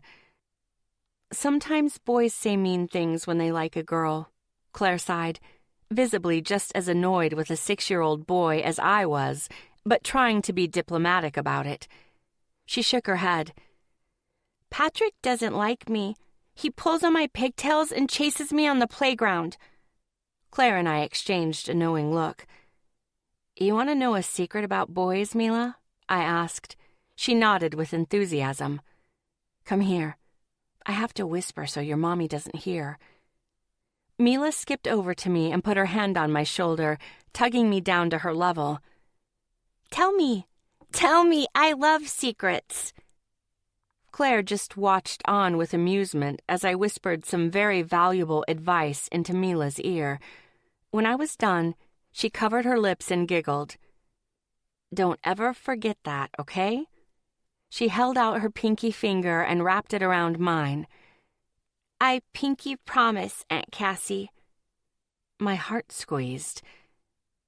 Oh, baby, she's not your aunt. She's just Uncle Thatch's friend, Claire interjected, flashing me an apologetic look. Yeah, but her and Uncle Thatch are going to get married and have a baby, and they's going to take me and my new baby cousin to Disney World. We're going to have so much fun. I wasn't sure how in the hell to respond to that, which was a first for me. I generally had a retort to every fucking thing. Mila, Claire laughed in horror. What? She asked, not the least bit concerned. She'd just planned out my future. Uncle Thatch said it was a really good idea. Of course he did, I muttered and met Claire's tickled gaze. Tenacious, she mouthed with a wink. Mila, it's time for presents, baby girl. Frankie called loudly enough that we heard him. Mila ran out the door at a dead sprint, straight for the picnic table covered in pink wrapping paper and sparkly ribbons. As Claire and I followed her outside, she whispered in my direction. What did you tell Mila? I grinned. Everything you probably wanted to say but didn't because you're a good mother. I hope you told her to kick that little asshole in the nuts. I winked. Oh, don't worry. It was definitely something along those lines. She laughed, wrapping her arm around my shoulder. Remind me to tell Thatch he's not allowed to come to our house unless you're with him. No doubt. I'll tell him while I'm buying our future child's and your daughter's plane tickets to Orlando. For now, I'll give him a taste of his own medicine. Chapter 6. Thatch. I watched as Cassie took off down the street, knowing her foot must have been nearly to the floor. She'd excused herself while I was saying my goodbyes, her plan only evident when I heard the little hamster engine of the Fiat roar to life. I shot out the front door at a jog, but she was already pulling away from the curb, my bag still inside. Looks like you're going to need a ride, Frankie said as he slowly came up beside me. I forced a shrug as her fading taillights burned in my chest. I probably should have warned her about coming here when I begged her to come bail me out this morning. A woman like her only puts up with so much. Yeah, what's that about? He asked. It's not important. Ah, okay. I'll take that to mean the opposite. Our friendly hometown is still giving you hell about my sister. I nodded, even though it wasn't a question. But I said nothing else. He didn't need to know it wasn't a remark about Margot that had upset me the most. It had been the comment about him that crawled under my skin. I turned to head into the house, just as Mila came running out the front door. The sound of tires screeching to a stop filled the void behind me. Craning to look over my shoulder, I found Leadfoot Leanne right back where she'd started. "Thatcher!" Cassie yelled, apparently having circled the block. "Get over here and get in the car!" Her smile was ear to ear, and there was nothing I could do to stop it from spreading to my own face. Cassie winked, but it wasn't at me. Curiosity made me turn around to find the source. Mila stood there giggling and pointing at Cassie, as Cassie pointed back at her. "What did I say?" Cassie yelled through the open window of the car. Mila's little voice was shrill as she shouted back. "Give boys hell!" "Mila!" Claire admonished, but Frankie just laughed. "Okay, now I really like her," he said, referring to my crazy driver. Safe to say he wasn't the only one. I'd thrown her into the lion's den for fuck's sake, but she'd flourished, socializing and mingling without me and owning her yoga pants and t-shirt like a motherfucking gown. I still couldn't figure out the birthday gift she'd managed to pull from her purse. She wasn't actually upset with me over my deceitful directions and unexpected stop. She was just checking into the game. With one final kiss to Mila's and Claire's cheeks and a fist bump for Frankie, I ran for the car and closed my hand around the door handle just as Cassie gassed it 2 feet and slammed on the brakes. Her laughter echoed throughout the neighborhood. "Okay, Mary, let me in the car." "Mary!" she shrieked and floored it again. Frankie, Claire, and Mila looked on, laughing a little more with every exchange. "You better remember my name, Thatcher. Some other women might not care, but I'm liable to murder you." "It's just a nickname," I said with a laugh as I finally got the door open. "A nickname?" she laughed. "Well, I know you don't mean Mary of the Virgin variety, so you better explain." "Poppins," I clarified, but only after my ass hit the seat and both feet were in. She was more likely to wait for me if she was also waiting on an answer. "Where the hell did you get that Barbie in your purse?" She shrugged. "Stuff tends to build up in there." "A Barbie? What else is in there?" "Tell me it's handcuffs and a short skirt." She shrugged again, like it was the most normal thing in the world. "You better tell me where to go. I'm not good with directions." "You just backtrack." "All I remember is that your wang hangs left."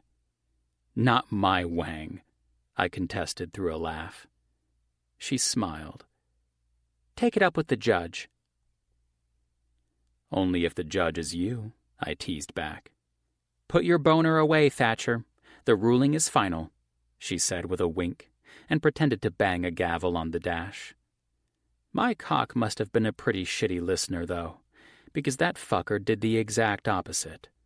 I shifted in my seat and pointed in the direction she should go. "Just follow this back around to the right and turn right at the light." "Right? Are you sure?" "I'm sure," I said with a secret smile. After she was done, I pointed out the next left, and that was when she really got suspicious.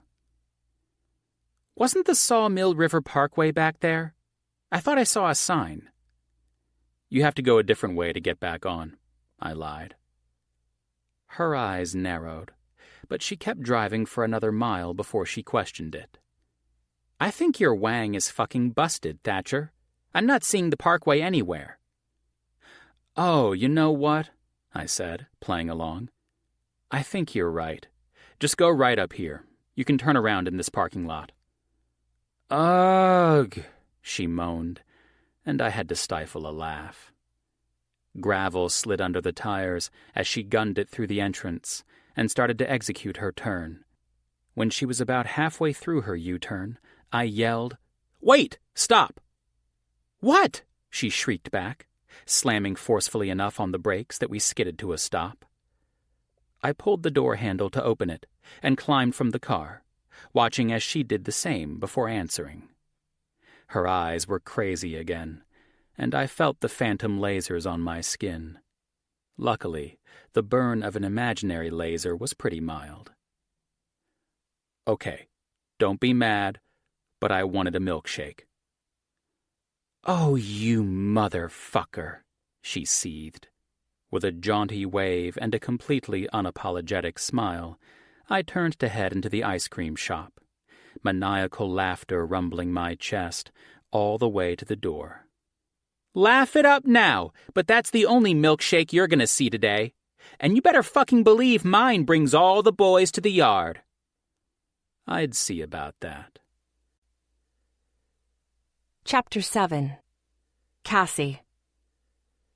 "Get out of the car, Cass," Thatch demanded, holding the door open with his bare claw of a hand. I stared at it with irrational anger as the size and strength and fucking veins of it did their best to tempt me into mental porn GIF territory.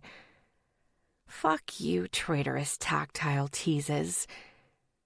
One activity after the next, the giant fucker had tricked me into chauffeuring him around all day.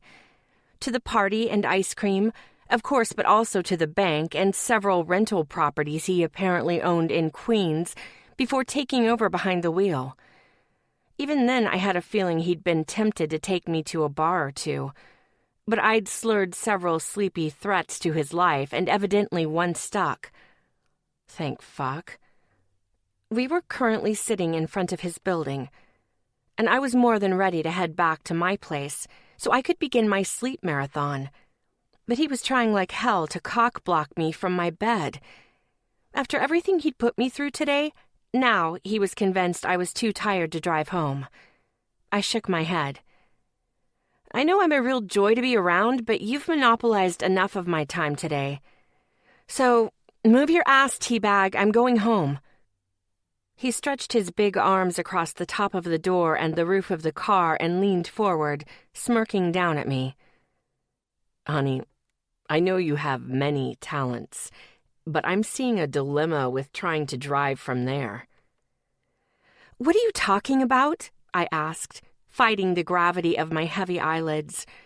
As much as I tried, they wouldn't open past a squint. Pretty sure you need the steering wheel and pedals to get this clown car to move. He nodded toward the opposite side of the dashboard, which just happens to be over there.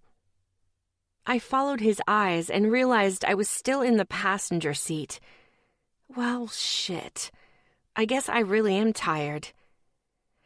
Thanks, Captain Obvious, but I already knew that, I lied, unbuckling my seatbelt and making a move to climb over the console.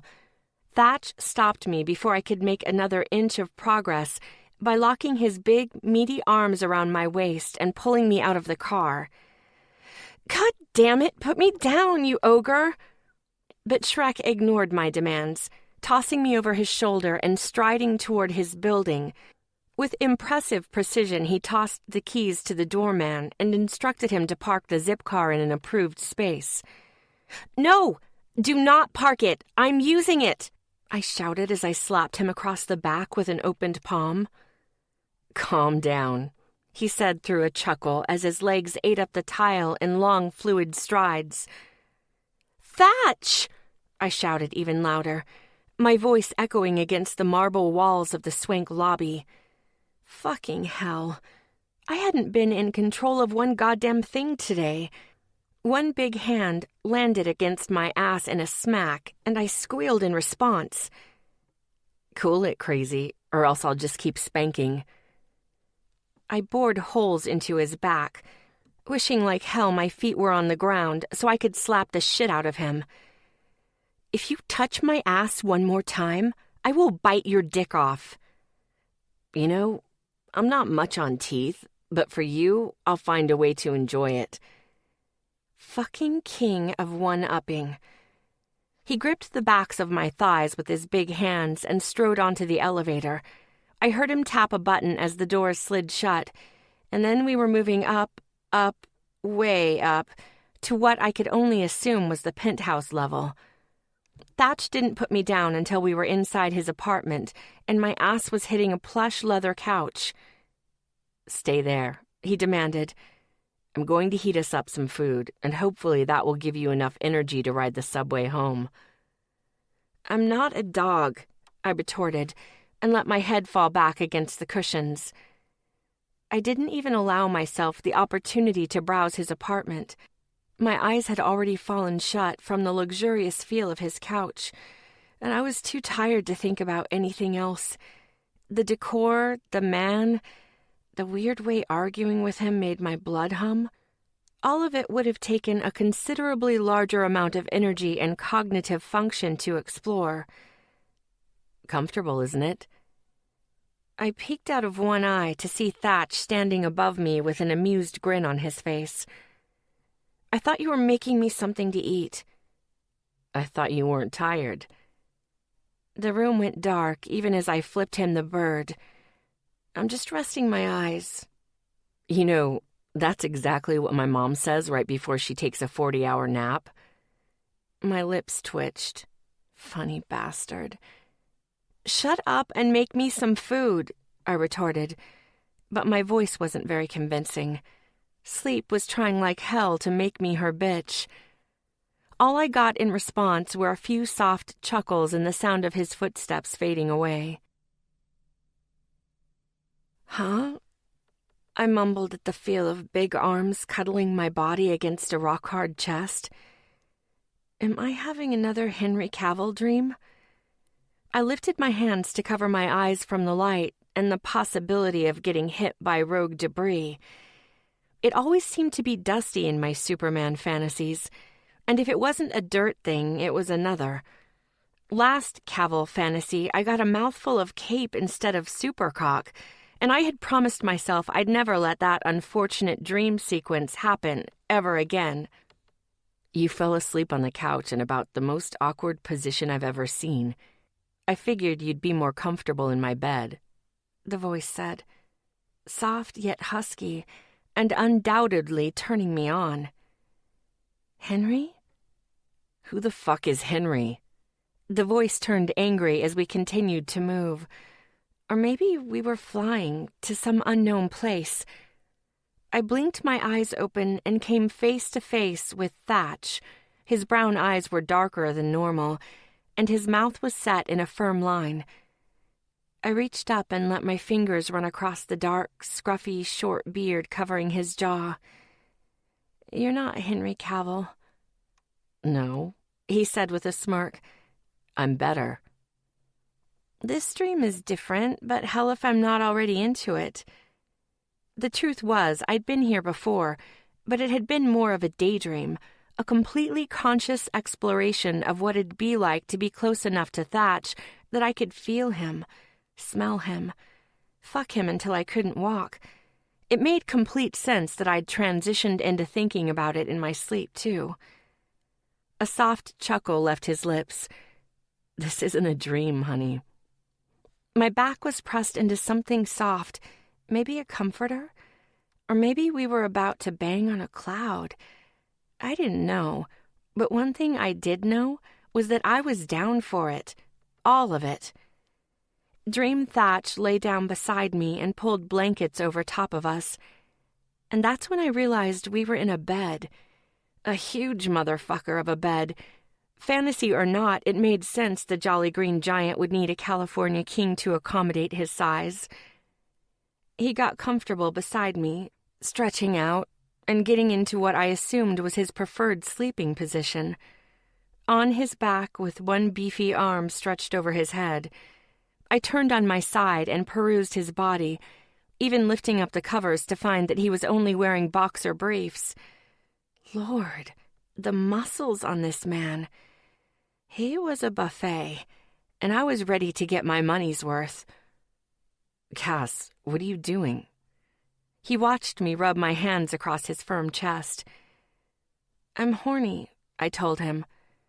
Because yeah, I was. And why did Dream Thatch have to be so damn irresistible? I had to squeeze my thighs together just to curb the pulsing sensation between them. But it wasn't enough. I needed more. He laughed softly. I think you're dreaming, honey. You should probably go back to sleep. But he didn't make any attempts to stop my hands from taking inventory, and they kept exploring, sliding past his belly and down to his briefs. Oh, yeah. Dream Thatch was horny, too. I smirked down at him as I got to my knees and straddled his hips. A moan left my lips the instant I felt him hard and thick and pressed against my pussy. Oh, fuck yes. His eyebrows rose to his forehead. Honey, shh. I pressed my fingers to his lips. Just lie back and enjoy the ride, Thatch. I'm gonna make this real fucking good for both of us. Shit, he groaned as I rotated my hips. Fuck, what is happening? I don't know, but I'm really liking it. Are you even awake now? He gripped my hips, stopping my movements. His eyes stared into mine, a heady mix of concern and raging lust. I shook my head and laughed at Dream Thatch's attempts to trick me, and I bit into my bottom lip. You're awake? I rotated my hips again, despite his efforts to stop me, to punctuate my meaning. Thatch's dick was wide awake and raring to go. Oh, yeah. And I'm fucking loving the feel of you between my legs. Christ, he groaned again. I leaned down and pressed my lips against his. I slipped my tongue inside his mouth and kissed him deep. He stopped questioning me then, and he tangled his hands into my hair as he took control of the kiss. Groping intensified, and the race to get us as close as possible turned into an all-out wrestling match. We were both moaning into each other's mouths, our bodies instinctively moving and grinding in a perfect, pleasure-inducing rhythm. When it felt like a spark lit a fire between my legs, everything started to become a lot less fuzzy dream and more lust-fueled reality. Surprised, I sat up, breaking the kiss and staring down at him. This feeling and the rapid rise and fall of my chest were not the result of a dream. Nope. I was definitely awake and about 2 seconds away from fucking Thatch. Well, this is unexpected. I rubbed a hand over my eyes, blinking past the fog, and looked at the man beneath me. Thatch appeared utterly confused, but I could still see that layer of need beneath his pupils. Cass? He asked, gauging my face. I thought it over for a good 30 seconds. I could stop this before it went any further fairly easily. I knew he wouldn't push the issue. But the only problem was I didn't have any good reasoning to back that option up. I was now wide awake. Thatch's cock was still hard, and hell if my pussy wasn't begging for a ride. And if we're really looking at the situation objectively, he woke me up. This meant Thatch had to take responsibility for his actions and help me fall back asleep. Yeah, we're definitely going to finish this. I was going to ride the Jolly Green Giant until he lulled me into a mind-numbing orgasm and right back to motherfucking sleep. Guess what, Thatch? I asked, smirking down at him. I'd paused for who knew how long, but he seemed perfectly content to rub his hands everywhere within reach to keep occupied. What? He tilted his head to the side as said greedy hands rubbed across the top of my thighs. I leaned forward and pressed my mouth to his again, slipping my tongue between his lips and getting a taste of him before sucking on his tongue and spurring an intoxicating groan from his throat. I'm going to fuck you, I told him as I moved my mouth down his jaw to his neck and then his tattoo-covered chest. You are? He asked, shock and surprise, and a whole lot of what the fuck is happening right now evident in his voice. Oh yeah, I'm about to get your boner out and have a fan-fucking-tastic time. I grinned when I found something shiny and metal for my tongue to play with. My lips caressed his pierced nipple, sucking the metal into my mouth and flicking it with my tongue. My mouth tortured a few fucks from his lips until I sat up on my knees. Holy hell, Thatch's long body made for some kind of view. You owe me an orgasm after waking me up, and I always collect on payment. What? He asked through a half laugh and moan. But I guess a girl grinding herself on you would get that kind of incredulous response. You owe me, I repeated as I took off my shirt and bra, tossing them to the side of the bed. He stopped asking questions then, eyes too distracted by my chest. Gripping my breasts with both hands, I rolled my nipples between my fingers and watched him watch me. Fuck, you're beautiful. He licked his bottom lip as he continued to watch. seemingly unable to look anywhere other than my tits. "Do you want a taste?" "I won't be satisfied with just a taste," he said, sitting up and taking my mouth in a toe-curling kiss. His tongue danced with mine as he gripped my ass, sliding me against his cock. "I want it all, honey," he whispered against my lips before leaning down and sucking a nipple into his mouth. His tongue was devious. I knew that much as it flitted across my nipple with 2 short flicks and a deliciously long drag. My hips ground against him as I threaded my fingers into his hair, encouraging him to give the other nipple just as much attention. And he did. The man was nothing if not thorough. But I could only take so much teasing before I started to get frustrated.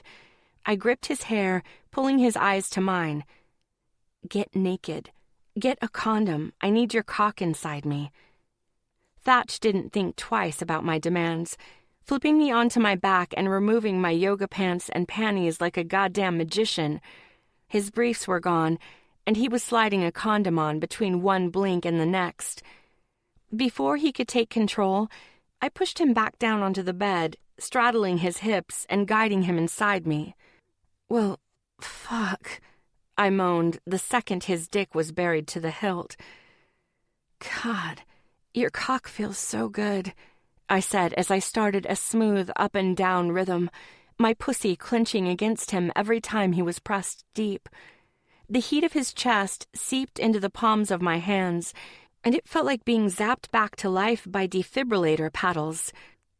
"I'm feeling all kinds of things about your pussy, honey. If you weren't sitting on my dick, I'd be worshipping this perfect cunt with my tongue." He grabbed my breasts again, his thumb flicking against my nipples and spurring tremors to roll down my spine. "By all means," I said as I moved off of him and straddled his face. He started to disagree with the change in position until I gripped his hair in one hand and spread myself with the other. "Eat it, Thatch. Make me come on your face." Chapter 8. Thatch. Surely I was having a stroke. I mean, were these the symptoms of a stroke? Maybe not for everyone, but certainly for a guy like me. Having a stroke would be something like this. Cassie's creamy thighs rubbed against my cheeks, forcing my short beard to pull the other way and tug at the nerves. God. Okay, Jesus, I needed to relax. My heart was beating unbearably fast, and there was no way I could maintain the pace for more than a minute. But fuck. The smell of her pussy, as she literally rode my face, was goddamn indescribable. It didn't smell like anything else I'd ever smelled before, even other pussies. But whatever pheromones it housed must have been specially programmed for me, like Miracle-Gro for my dick. I couldn't see it at the moment, because I couldn't see anything other than this wild woman's fucking perfect pussy. But it was bigger than it had ever been. A wager of 15 grand on that very fact wouldn't have even made me blink. Not to mention, how the fuck had we gotten here? How in the hell was I having sex with Cassie Phillips right now? My head was obviously too round and thick to wrap around the unexpected concept. When she ground down harder on my mouth and whimpered, I recognized the need to forget all the details and just concentrate on what I knew. And I knew how to eat a fucking pussy. The secret was simple. It was never, ever the same. It could be the same woman, the same day, the same fucking session, but a woman's pussy is a special kind of woman. She's picky, but fucking generous, and she gets off on all kinds of wicked shit. But her biggest turn-on is variety and a good sense of mood. I did my best to listen for Cassie's cues, her moans and whimpers, and the speed of her breath. Did she need it faster or slower, and was the pressure just right? The answer was never consistent, and I fucking loved it. Every time I earned a reward through the curl of her toes or a squeeze of her knees, it made me work harder. I licked and sucked, and she writhed her slick heat against my face. Her skin flushed the color of her nipples from her toes to her nose, and my dick jumped in response. "God, yes! Lick it, Thatch!" she commanded, and I hummed into her soft, bare skin. Never in my life had I had a woman order me around and take control like this, but I didn't mind. Far from it. When she came, it would be because I had gotten her there, and that was all the incentive I'd ever need. This wild woman was a fucking goddess, and any time she wanted her pussy licked, I'd do it. No questions asked. "Come on, honey. Come on my face." Just when I was ready, she robbed me of it, jumping from my face with a moan and scooting quickly back down my body and onto my dick. "Fuck me," I breathed. "No, baby," she corrected with a shake of her head. "Not this time. This time, I'm fucking me." And by God, she did. Up and down, she fucked herself on my dick, never even giving me an opportunity to show any of my moves. I was an instrument, and she didn't mind doing all the goddamn work. It wasn't an impossibility, but I had to admit it was rare I encountered a woman with this much sexual work ethic. I reached for her tits as they swung in front of me, and I smiled internally when no hands slapped mine away. They were heavy and heaving, and when I rubbed the tips with my thumbs, she licked her lips and fell over the edge. Her head shot back, her eyes closed, and the taut muscles in her thighs squeezed harder at my hips. When she fell forward onto my chest with long, even breaths, I let my hands settle on her hips and rubbed gently to give her a minute to get her strength and energy back. She'd been tired when we came in here, and now she'd done enough work for both of us. "You okay, honey?" I asked, touching my lips to the side of her face and breathing in the scent of her skin. God, she smelled delicious, like oranges and us. I licked at the curve of her shoulder. She didn't move or speak. "Cassie?" I questioned. Soft snores tickled my inner ear, and I knew in an instant. She'd just fucked herself to sleep. She'd fucked herself to sleep. Jesus. My overexcited dick wasn't getting his happy ending tonight. No, this fucker was doomed by the cliffhanger, and I was the messenger who had to break the news. "Sorry, buddy. No full 8-second ride this time." Up and off my dick, I moved Sleeping Beauty as gently as possible. But when I shook her arm to get her attention without any kind of response, I knew I shouldn't have bothered. "God damn it," I grumbled, picking myself up off the bed and walking bow-legged into the bathroom. I may not have been happy, but my cock was spitting mad. Yanking off the condom, I found just a tiny bit of pre-cum at the tip, but absolutely no relief. "Don't be mad at me, asshole," I told my dick. "This is not my fault. I don't think." The whole thing was confusing. I didn't understand how it had happened, or why it had stopped before it was over. None of it made one fucking lick of sense. The taps to the shower squealed slightly as I turned them and stepped into the not-yet-warm spray. My fist was a horrendously poor substitute for the grip of Cassie's pussy, but it would have to do. I worked myself while picturing the motion of her tits and the weight of each one in my palms. She'd looked me in the eye on more than one occasion, even studied my face with a closeness that made it damn near impossible to forget who she fucked. And she wasn't the only one. After tonight, I'd be able to picture every part of her body for the rest of my life. A mediocre climax brought practically the opposite of relief, but I took it for what it was, did a half-assed job of drying off, and climbed into the bed next to my new favorite woman. She was deep in sleep, but that didn't stop me from watching the way her chest rose and fell with each breath, or notice the absence of intensity her face normally carried. She was beautiful in the way all women were, but she was also different. All this individuality that she never apologized for. It consumed her. And if I was honest, it was starting to consume me. The bleeding reminder of work blared from the alarm on my phone the next morning. I reached to shut it off, but instead of finding it in its normal place on my nightstand, it was across the room in the pocket of my pants, long forgotten thanks to the naked woman in my bed.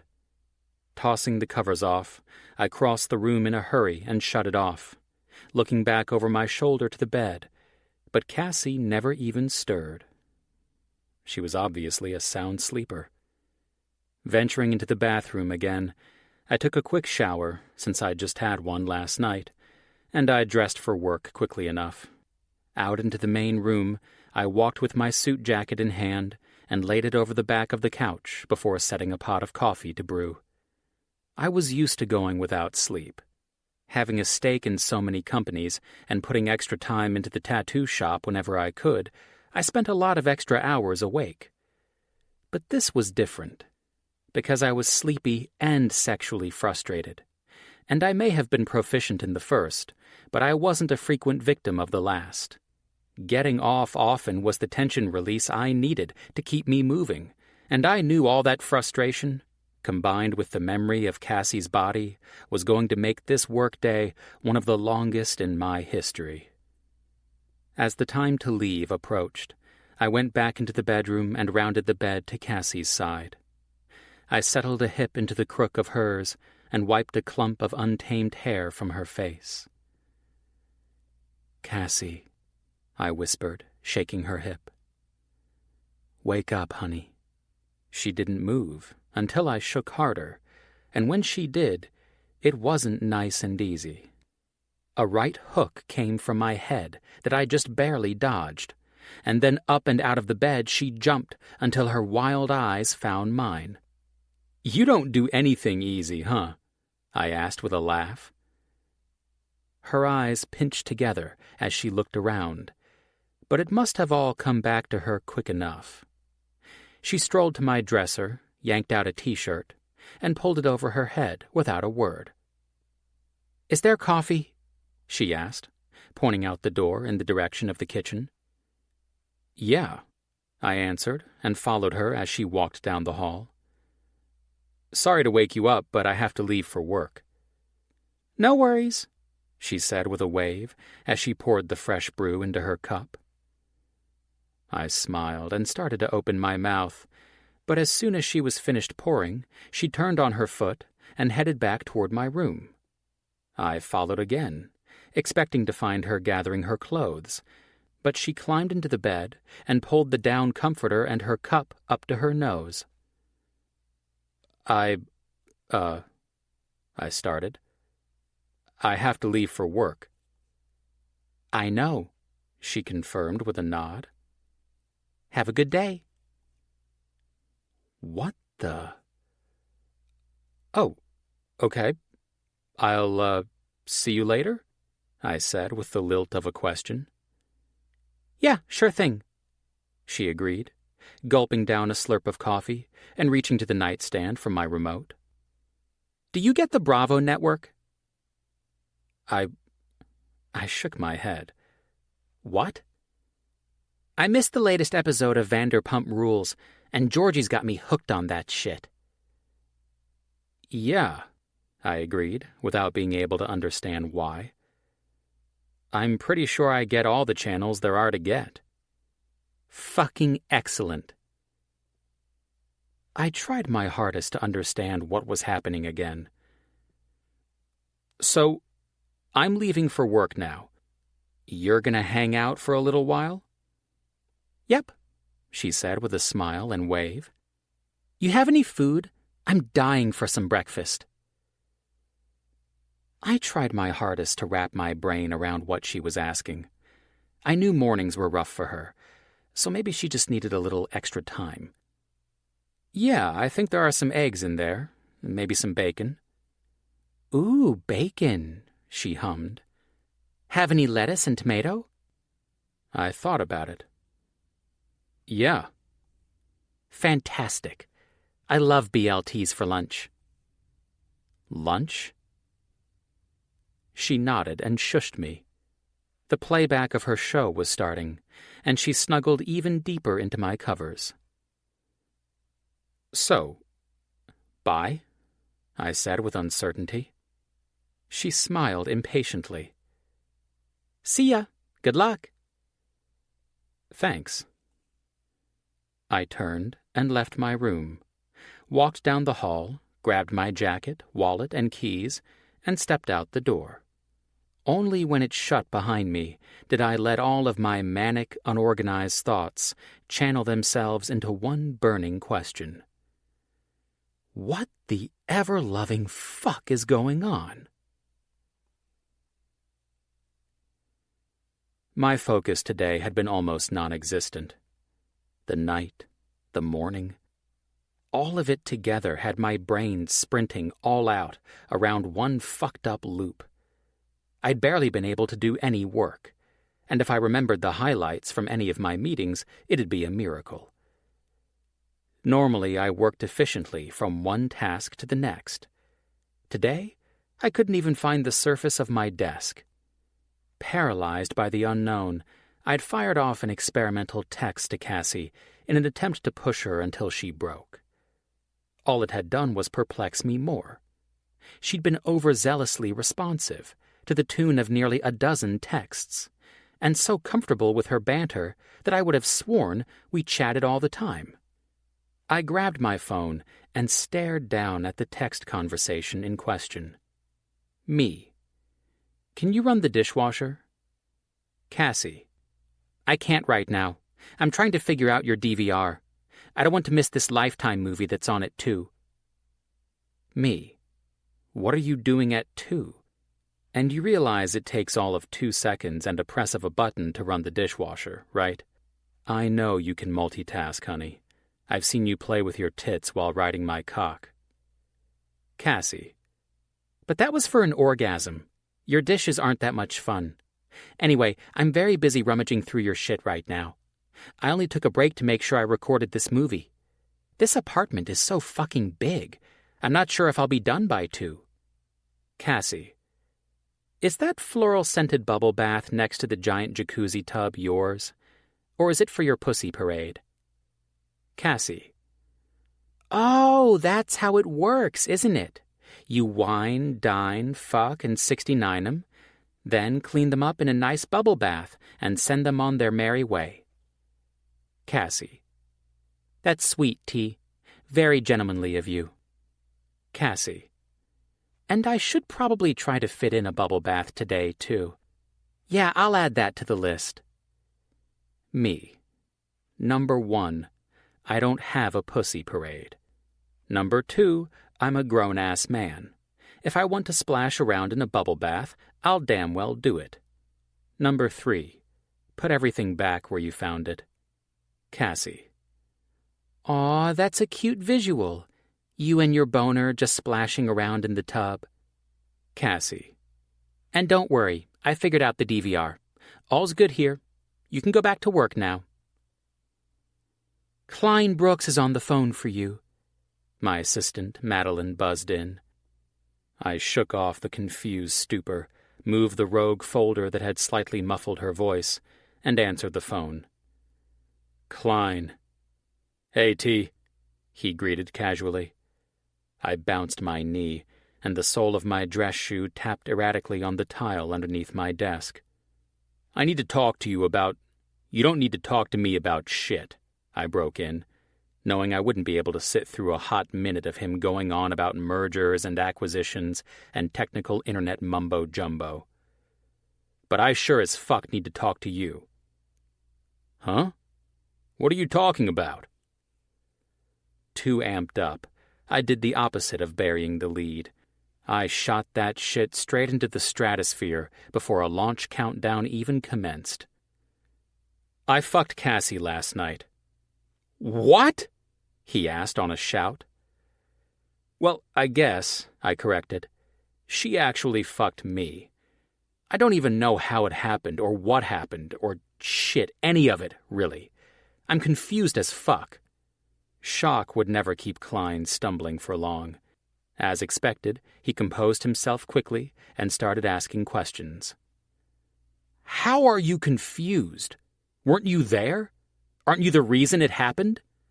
No, I snapped, just as flabbergasted as he was. That's the thing. I mean, I was there, but I didn't need to be. I didn't start anything. It just sort of happened, and then it was happening. And fuck me, it was really fucking good. But I still wasn't in control of anything. Maybe that's why it was good, he joked. I scrunched up my face in mock laughter. Not the fucking time, dude. No. Oh no, he denied. It's exactly the right time. This is what you would do to me, and I can't tell you how good it feels to be the one doing it to you. Fuck you. Both middle fingers saluted him rapid fire, like rounds from a gun. It didn't matter that he couldn't see it. It made me feel better. Klein just laughed. Ah, shit, I grumbled, when I realized my only other option was to hang up the phone. A sounding board had never been more necessary in my day-to-day life, and I didn't have anyone else to talk to right now. So I was just going to have to take his shit and like it. Fine, make your jokes. Thanks, he said. I will. My eyes narrowed at his glee, but I dove right into the basics anyway. She fell asleep on my dick. Okay, he ventured. Maybe I shouldn't be hearing these details. I ignored his delicate sensibilities. Right after she orgasmed. Like creamed all over my dick. Jesus! And then, boom, out like a light. There I was with my dick in the sweetest pussy it's ever entered, and I literally couldn't fuck it. I mean, I could have, but even I draw the line somewhere, and that would have been creepy as fuck. I don't know what to do with this, Klein admitted. If my savant of a friend didn't have the answers, I didn't know if anyone would. I don't either. She used me as a goddamn sleep aid. The roll of what I now considered his constant chuckle clucked in my ear. One thought bled into the next with no transition, and as all of the worsening details came back to me in waves, I just kept on blurting. She's still at my apartment. What? This morning she wouldn't leave. I rubbed at the tense skin of my forehead. I think maybe she's moving in with me. Good God, slow down. She's not moving in with you, for fuck's sake. And if she is, this is completely out of my depth. Fuck.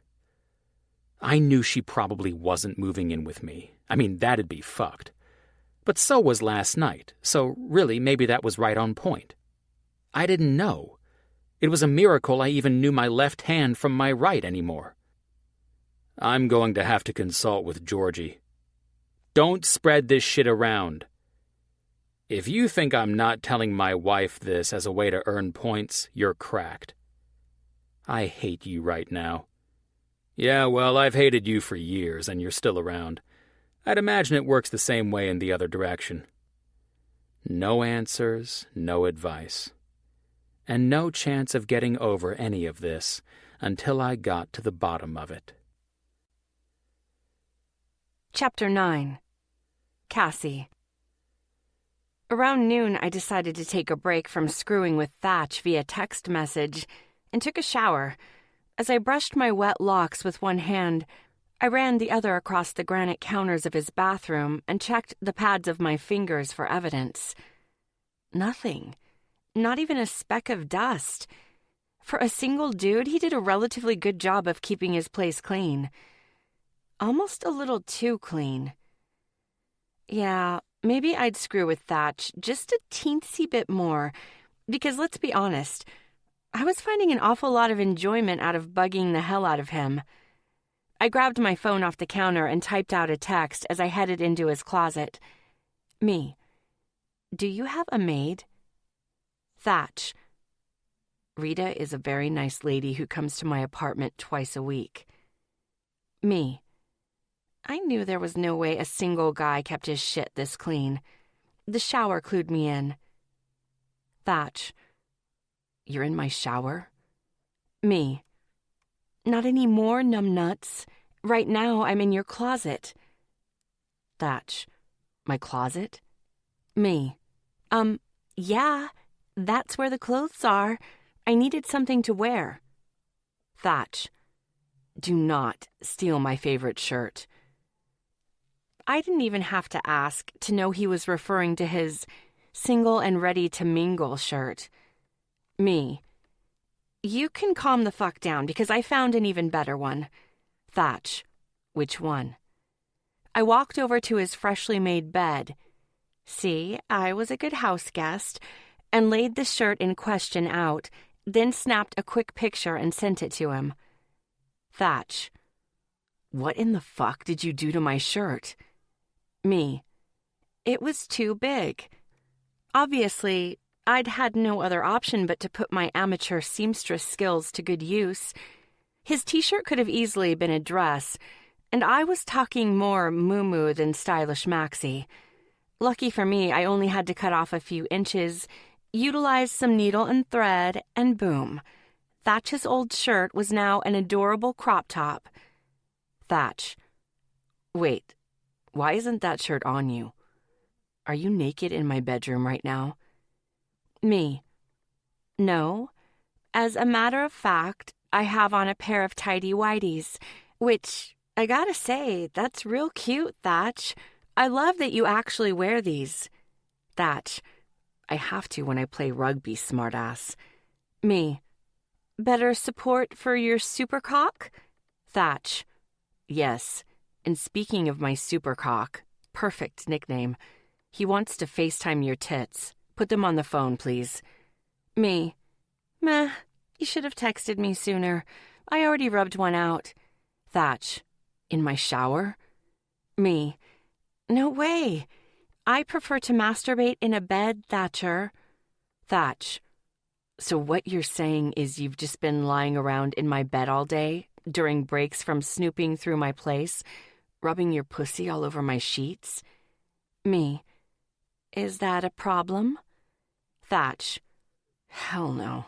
But my apartment has rules. Me. Rules? Thatch. If I'm not there to witness, then you have to record it for my viewing pleasure. Me. Put your boner away, Thatcher. Thatch. Pretty sure you started this crazy. I'm not the one hanging out at your apartment swinging my dick around and jizzing all over your sheets. Me. Okay, I'll give you that. Thatch. I'll be done with this meeting at 1:30. Prep those gorgeous tits for FaceTime with my supercock. Me. Sorry to disappoint, but I've got lunch with Georgie. Thatch. You owe me. Me. I owe you nothing. Thatch. Once the details of last night become clear in that pretty little head of yours, you'll realize you actually do.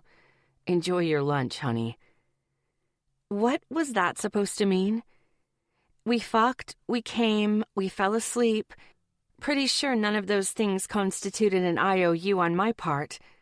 I didn't bother trying to read between the lines, figuring it was just Thatch being Thatch more than anything else, and finished getting ready. Even though I had to borrow a pair of his underwear and alter one of his shirts, I was thankful to find a knee-length black knit skirt inside my purse. And it was clean. Jackpot. I walked into Georgia's office 45 minutes later to find her sitting behind her desk, staring at her computer and shaking her head. "The answer is no," she said. I ruled out any possibility of a business-related FaceTime because she was grinning like a loon. The coast seemed clear to slide in for a closer investigation.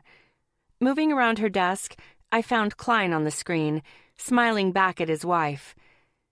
I met Klein's eyes over her shoulder. "Hey, Big Dick, how's it hanging? Am I interrupting a lunchtime jerk-off sesh?" He chuckled in response and looked up and to the side. From the vast knowledge afforded to me by TV crime drama, I took that as a yes. "Christ," Georgia muttered, the color of her perfect cheeks deepening to a rosy flush. "Can you stop calling my husband that?" "When you stop being embarrassed about it, I'll stop doing it." "And this isn't a jerk-off sesh," she corrected, air quotes accompanying her words. "This is Klein's daily video chat where he offers me a job and I politely decline." "Come on, Benny. You'll have way more fun at my office," he chimed in, waggling his eyebrows.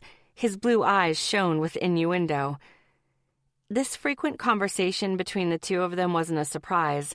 Klein had been trying to get her to come back to Brooks Media ever since she had resigned and had taken a job working for Wes at the New York Mavericks. But Georgia was her own woman, and even though he teased her about working for him again, he was ultimately proud of his wife and everything she had accomplished. Klein was so good for Georgia, it wasn't even funny. His presence in her life didn't hold her back from anything. No, he made her flourish into an awesome woman, who also happened to be getting some fan-fucking-tastic loving on the regular. "Gotta go, baby. It's lunchtime and I'm starving," she said. And despite Klein's best efforts to keep her on the phone with pouts and good-natured humor, she managed to end the call. "Where to?" she asked, as she got out of her chair and grabbed her purse. Orange-yellow gooey goodness flashed before my eyes. "Shake Shack? I've been jonesing for their cheese fries." "Sounds good to me." We headed out of her office, and after a 3-block walk, we were sitting at an outside table, feasting on chocolate shakes and cheese fries, and enjoying the sweet summer air laced with the delicious aroma of burger grease and human excrement. You never really escaped the lingering hint of every form of human foulness in New York.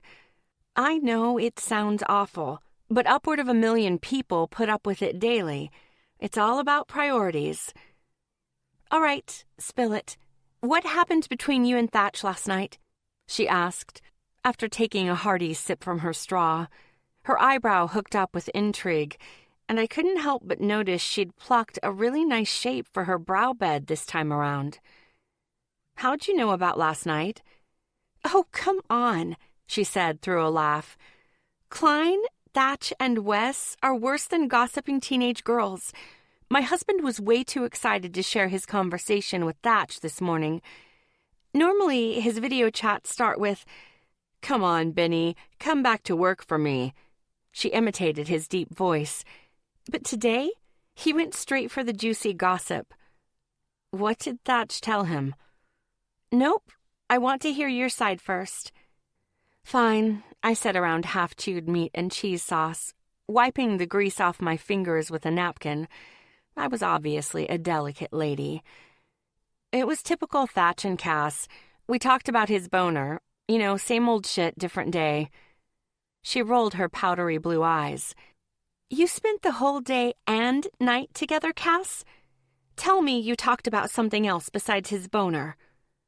"And my tits, too. He's a big fan." "Your boobs are the size of my head. Of course he's a big fan." "They're not that big." She snorted. "You have double D's, and both D's stand for damn." I laughed at the inflection of her voice and the size-specific gesture she added to the front of her own chest. True. "So, did you make any progress on the topics of conversation?" "Sorta. We fucked last night. That seems to have helped. It at least channeled part of his focus to my pussy. Jesus, you what? Talk about burying the goddamn lead. Why are you so shocked? I figured that was the first thing Thatch would have told Klein. She shook her head. Yeah, I shrugged. I sleep-fucked him. God, I hate it when you call it that. Do you know how bad it sounds? Okay, I didn't exactly sleep-fuck him, but he woke me up after I fell asleep on his couch, and then the next thing I knew, I was horny and trying to bang him. You know how I get when I'm tired but can't fall asleep? I need a release, or else I'll just be staring at the ceiling all night, watching the time pass at a snail's pace. Tell me you were awake while fucking him? Oh yeah, I was fully aware of what was happening. Was he? I flashed an annoyed look.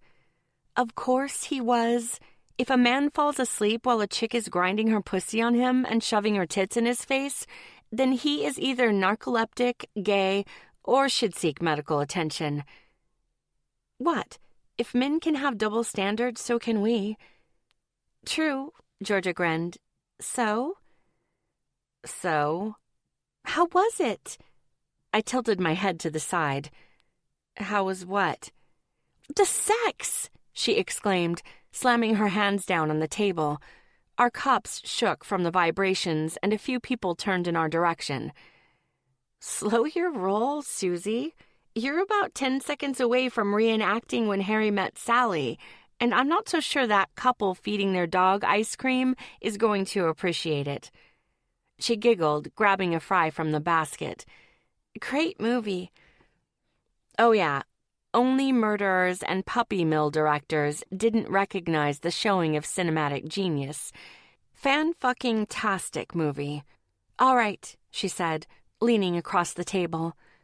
Tell me everything. Horgy encouraging an overshare? Color me impressed. She gestured with an impatient hand for me to continue. Well, it was good sex. Great sex, actually. His dick and mouth are talented, that's for damn sure.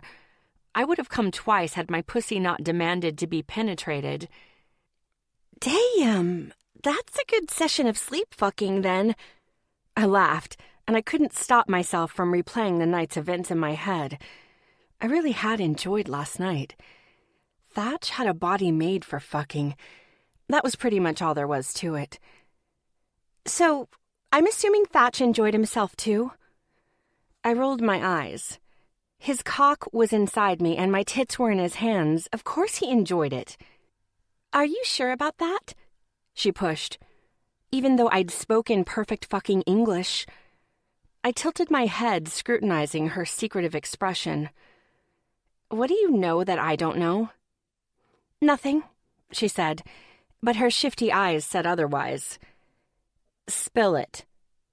I don't know anything, she tried to convince me, but the grin she was fighting made it quite obvious she was full of shit. God, she was about the worst liar in the history of liars. Georgia, I stared at her, unleashing the crazy eyes. It was my biggest weapon when trying to get her to fess up to something. She called it the creepy stare, and it generally only took about 10 seconds of half-assed effort to get her to spill her secrets. 5, 4, 3, 2, 1. Fine, she gave in, raising both hands in the air. Cool it on the creepy staring. You know it freaks me out. Works like a charm, every time. Okay, so maybe I already knew you guys had sex, she confessed. Horgy, I admonished. Equal parts shocked and impressed, she was able to convince me otherwise for even the short window she had. Sorry, she shrugged, her button nose scrunching up in a textbook gesture of sorry, not sorry. I just wanted to hear it from you first before I told you what I actually knew. That was way too persuasive. She had almost convinced me. I think you've been practicing the fake tears on Klein too much. She laughed. I know, right? All right. What did Thatcher tell Klein? Well, He called my husband this morning all freaked out that you were actually moving in with him. That had me smiling big. I loved that my plans to mess with him this morning actually worked. I didn't usually set a precedent of making myself at home at someone else's place. I just had a feeling Thatch wouldn't know what the fuck to do if I made myself comfortable in his bed while he was getting ready to leave for work. She pointed at my face. So, you were screwing with him this morning? Oh yeah, I said, nodding in confirmation. I was most definitely screwing with him. You should have seen his face when I got back in his bed, turned on the TV, and started asking him what channels he got. But really, I'd had a blast lounging all over his apartment this morning. If I didn't love Georgie so much, I'd probably still be there, drowning hours in bacon and DVR, and anything else I could get my hands on. Georgia laughed loud and boisterous. Holy shit! That's awesome! I love that you did that. He's the ultimate prankster. It's about time he got a taste of his own medicine. I smirked. I know. I wish I would have recorded it. The only other thing he told Klein was that... Well, she paused, eyeing me with an amused look. The sleep fucking worked. Like it really worked. I thought over her words for a good 30 seconds until I finally caught what she was putting down. Oh, fuck, I said through a laugh. Definitely not sleepless in Seattle. Nope, more like comatose in New York, she agreed. I replayed the sex in my head and realized I had actually passed out on his cock, and I did this before he finished. Man, talk about a bitch move. Yep, it was something out of How to Lose a Guy in 10 Days, she agreed again. I cringed before asking, Are we speaking only in movieisms now? She shrugged, but she didn't look like she thought it was the worst idea in the world. My usual devil-may-care attitude had gone up and gone hiking. In my defense, I was running on 2 hours of sleep from the night before, but still, I kind of feel like an asshole. Doing the old dine and dash on someone's dick was almost never called for. Georgia let out a quiet laugh. Yeah, you probably should. The ogre was right. I did owe him. Because let's face it, if Thatch had done that to me, I would have been fucking pissed. I honestly had to give the guy props for handling it so well, seeing as I was still alive and everything. I had always lived my life by one motto. I couldn't please everyone. I didn't care to please everyone, but I could motherfucking please myself, which I did, often.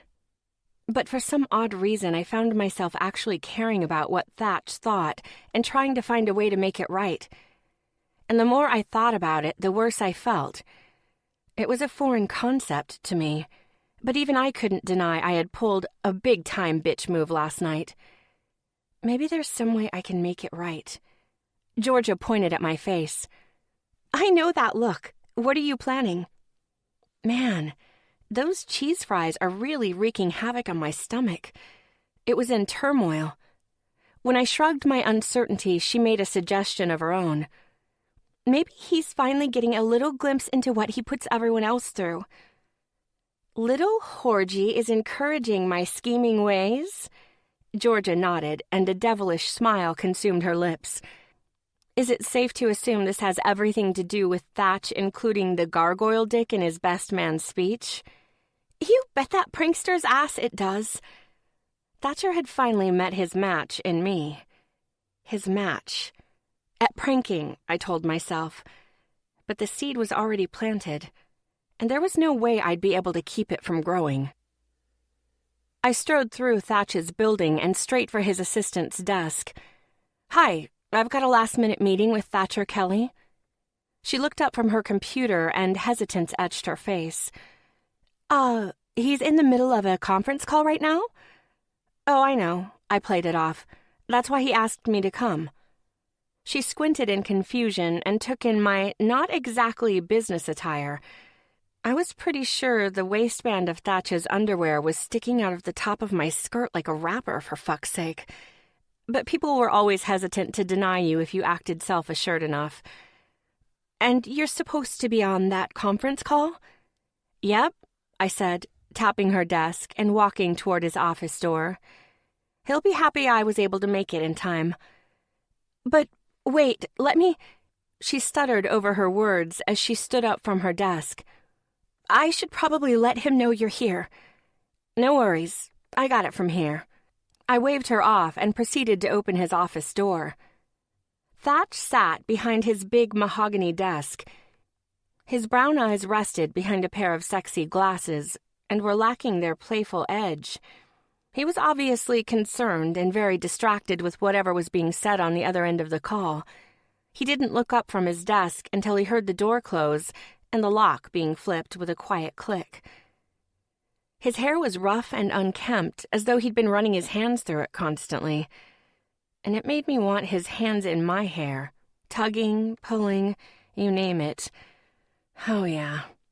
My arousal was plain to see, and those brown eyes switched from serious to intrigued in a matter of seconds.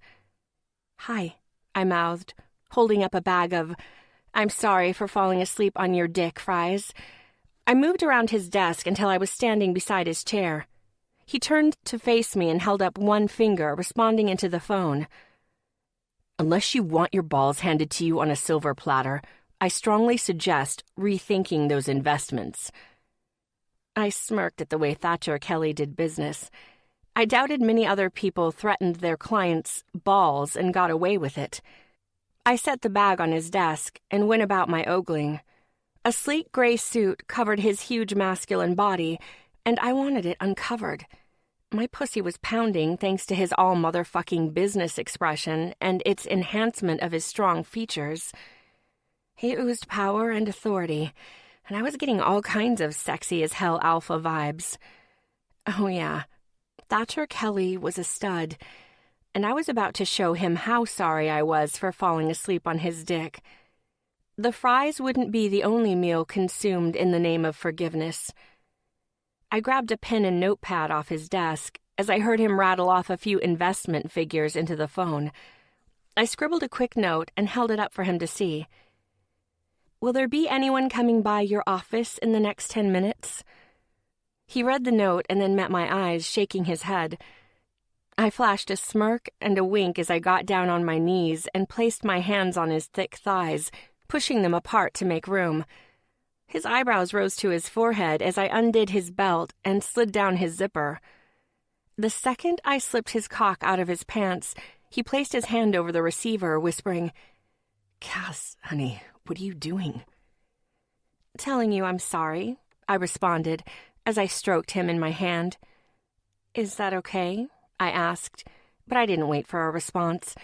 Grazing my lips around his crown, slowly, inch by inch, I slid him into my mouth as his eyes stayed fixated on what I was doing. Fuck, he muttered, and then cleared his throat. No, I'm still here, Mike. He tasted delicious, and I loved the feel of him against my tongue. Velvety smooth and hard, really fucking hard.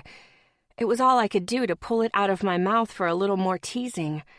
I used my hand to outline my lips with the tip of his thick cock, alternating that move with sucking the head into my mouth. Every time his cock jumped, I sucked harder. I already told you what I thought about that, he stammered as I tortured the underside with the flat of my tongue. My gaze locked with his as I pumped my mouth quickly up and down his shaft. He couldn't take his eyes off of me, and I watched his Adam's apple bob with a swallowed groan when I tapped the end of him to the very back of my throat. Then he swallowed another, and another. It was safe to say he was thoroughly enjoying the blowjob, maybe even a little too much for a conference call. But turned-on Cassie had absolutely no consideration, even less than the normal me. Seconds later, he mumbled a near-incoherent, "I'll call you back," to Mike and tossed his phone onto his desk with reckless abandon as he started to move his hips in rhythm with my mouth and hand. I have no idea why you're doing this, but please don't fucking stop. His hands were in my hair just like I wanted, encouraging me to continue with gentle yet firm movements. The soft hum of the fluorescent lights was the only noise that wasn't a distinct result of him and me and sex. I released him with a loud pop and continued to stroke his length as I gazed up at him. My chest heaved, and my voice was nothing more than a sexy rasp. "Don't worry, Thatcher. I won't stop until you come in my mouth." A deep, throaty groan left his lips. "Keep talking like that and I won't last another 30 seconds. I lapped up a few drops of pre-cum and moaned. "You taste good, Thatch," I said with a smirk before wrapping my lips around him again and sucking down his shaft. "God, your mouth is heaven, honey." As I continued to work him over, the ache of arousal became too much. I needed just a little relief. I slid my shirt and bra up over my breasts, baring them to his greedy gaze. "Baby, play with my tits while I suck you off." I didn't have to ask him twice. He grabbed my breasts with his large hands and rubbed his thumbs across both nipples. I throbbed between my legs from his expert touch and had to fight the urge to turn the situation into an outcome where we both found release. But this wasn't about me. This was about him. I lightly glided the surface of my teeth down his length, trailing it with my tongue. "God, you're good. Too goddamn good." "Oh? Just wait, baby. I'm gonna make you come hard." As I watched him slowly unravel, I felt empowered by having this much control over his pleasure. And every thrust of his hips, every deep, heady groan, only spurred me on more. Hell, I was getting all kinds of good blowjob vibes from Thatch, damn near getting off on it as much as he was. I sucked him deeper and stroked him harder as I flicked my tongue against him in rhythmic movements. "Fuck, yes," he hissed, and then groaned in a staccato rhythm. "Keep doing that." "That's it, baby. Come in my mouth." When I knew he was close, I gently tugged on his balls and watched that little move push him right over the edge. "Oh, fuck," he shouted, his voice bouncing off the walls of his office. He gripped my hair as his head fell back, and then Thatch growled the sexiest fucking sound my ears had ever heard as he finished in my mouth. I gave him a minute to catch his breath and to talk myself out of spreading out on his desk and finger-fucking myself while he watched, and then gently tucked him back into his pants. Carefully, I got to my feet and placed a soft kiss to his shocked lips. "Have a good rest of the day at work, honey," I said, grabbing my purse off the floor and tossing it over my shoulder and walking toward the door. "Cass?" he asked, voice filled with surprise and awe and utter confusion. My mind was a mess of unsatisfied arousal and surprising affection, and I knew I had to do something to get my head back in the game. Before leaving his office, I glanced over my shoulder and left him with the only defense I had against the way my emotions were fucking with me. Fucking with him. "Oh, and enjoy the fries. They're from Shake Shack." I waved with a little wiggle of my fingers. "See you at home, Thatch." Boom. Suck on that, prankster, I thought to myself as I strode down the hall.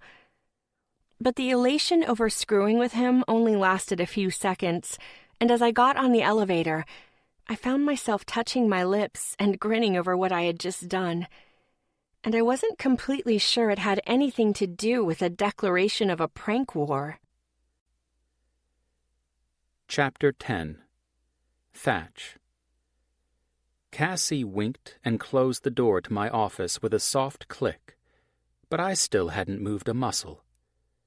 Behind the solid wood of my desk, my wood was fading in the still open fly of my pants.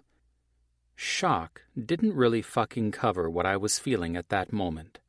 The surprise visit, the bag of takeout, the blowjob, and the way she left things as soon as my dick left her mouth. I'd done a lot of shit in my life, but I'd never been sucked off behind my desk. The whole showing up at work without warning thing was a boundary only crossed in serious long-term relationships, or between involved co-workers, and I'd never really had either. I'd been in love with Margot, but the love had been young. Still a teenager, I'd been naive and self-centered and completely focused on what she could do for me, rather than the other way around. It'd probably have been a fleeting memory of adolescent hormones and mistakes, had it not ended the way it had. But that was the kind of thing that never left you, was never forgotten. After all these years, all that was left of her in my day-to-day life were Frankie, Claire, and Mila, and I wouldn't trade them for anything. "Mr. Kelly?" Madeline's voice called, freaking me the fuck out and jump-starting the rush to zip up my pants. I pushed the tails of my shirt in, zipped the fly, buttoned my pants, and then fastened my belt, all before taking a deep breath, running a hand through my hair, and pushing the button to respond to her call. "Yeah, Mad?" "Wes Lancaster is on the phone for you." Jesus. I wasn't sure now was the best time to talk to him, but he was on a recruiting trip, so I'd expected him to call at some point wanting to run numbers. He didn't have me on staff, but as much as we teased each other, he trusted me more than anyone else when it came to money. Thus he brought me in to consult from time to time. A puff of air left me as I fought for quick composure. "Hey, Wes, what's up?" I said as I answered, trying my best to sound casual. That was my first mistake. "No jokes?" he asked cautiously, without even saying hello. "Something's wrong. What's wrong?" I rolled my eyes. "I can be serious on occasion, you know." "Not with me. Not ever. Not in the history of our friendship." Pushing my back firmly into my chair, I rubbed at my facial hair. "God, you're fucking dramatic, Whitney." "That's better. But yeah, you're not getting off the hook. What's going on?" "I just got my dick sucked. How's that?" I asked when no other explanation came to mind, trying to put him off by oversharing. "Nope. I'd say that's pretty normal, too. What's abnormal, T-Rex?" "You're a pain in my goddamn ass." "I've heard. I'm waiting." Jesus Christ. "Mr. Kelly?" Mad buzzed in on the intercom. "Klein Brooks is on line 2. "Hold on, Wes," I said into the phone and pushed the button to answer her. "You might as well conference him in, Mad." She didn't answer, but in a matter of moments, Klein was in on our call. "Thatch." "Wes is on the line too, Klein." "What's wrong with you?" Klein asked suspiciously. Fucking hell. I didn't crack jokes all the time. I could answer a call normally, for fuck's sake. "I've been wondering the same thing," Wes exclaimed, fucking victorious. "I hate you both." "You love me," they both said at the same time. I rubbed at the pinched center of my forehead. "Does this have anything to do with Cassie?" Klein asked astutely. The clever fuck. I'd be murdering him later for bringing this up now.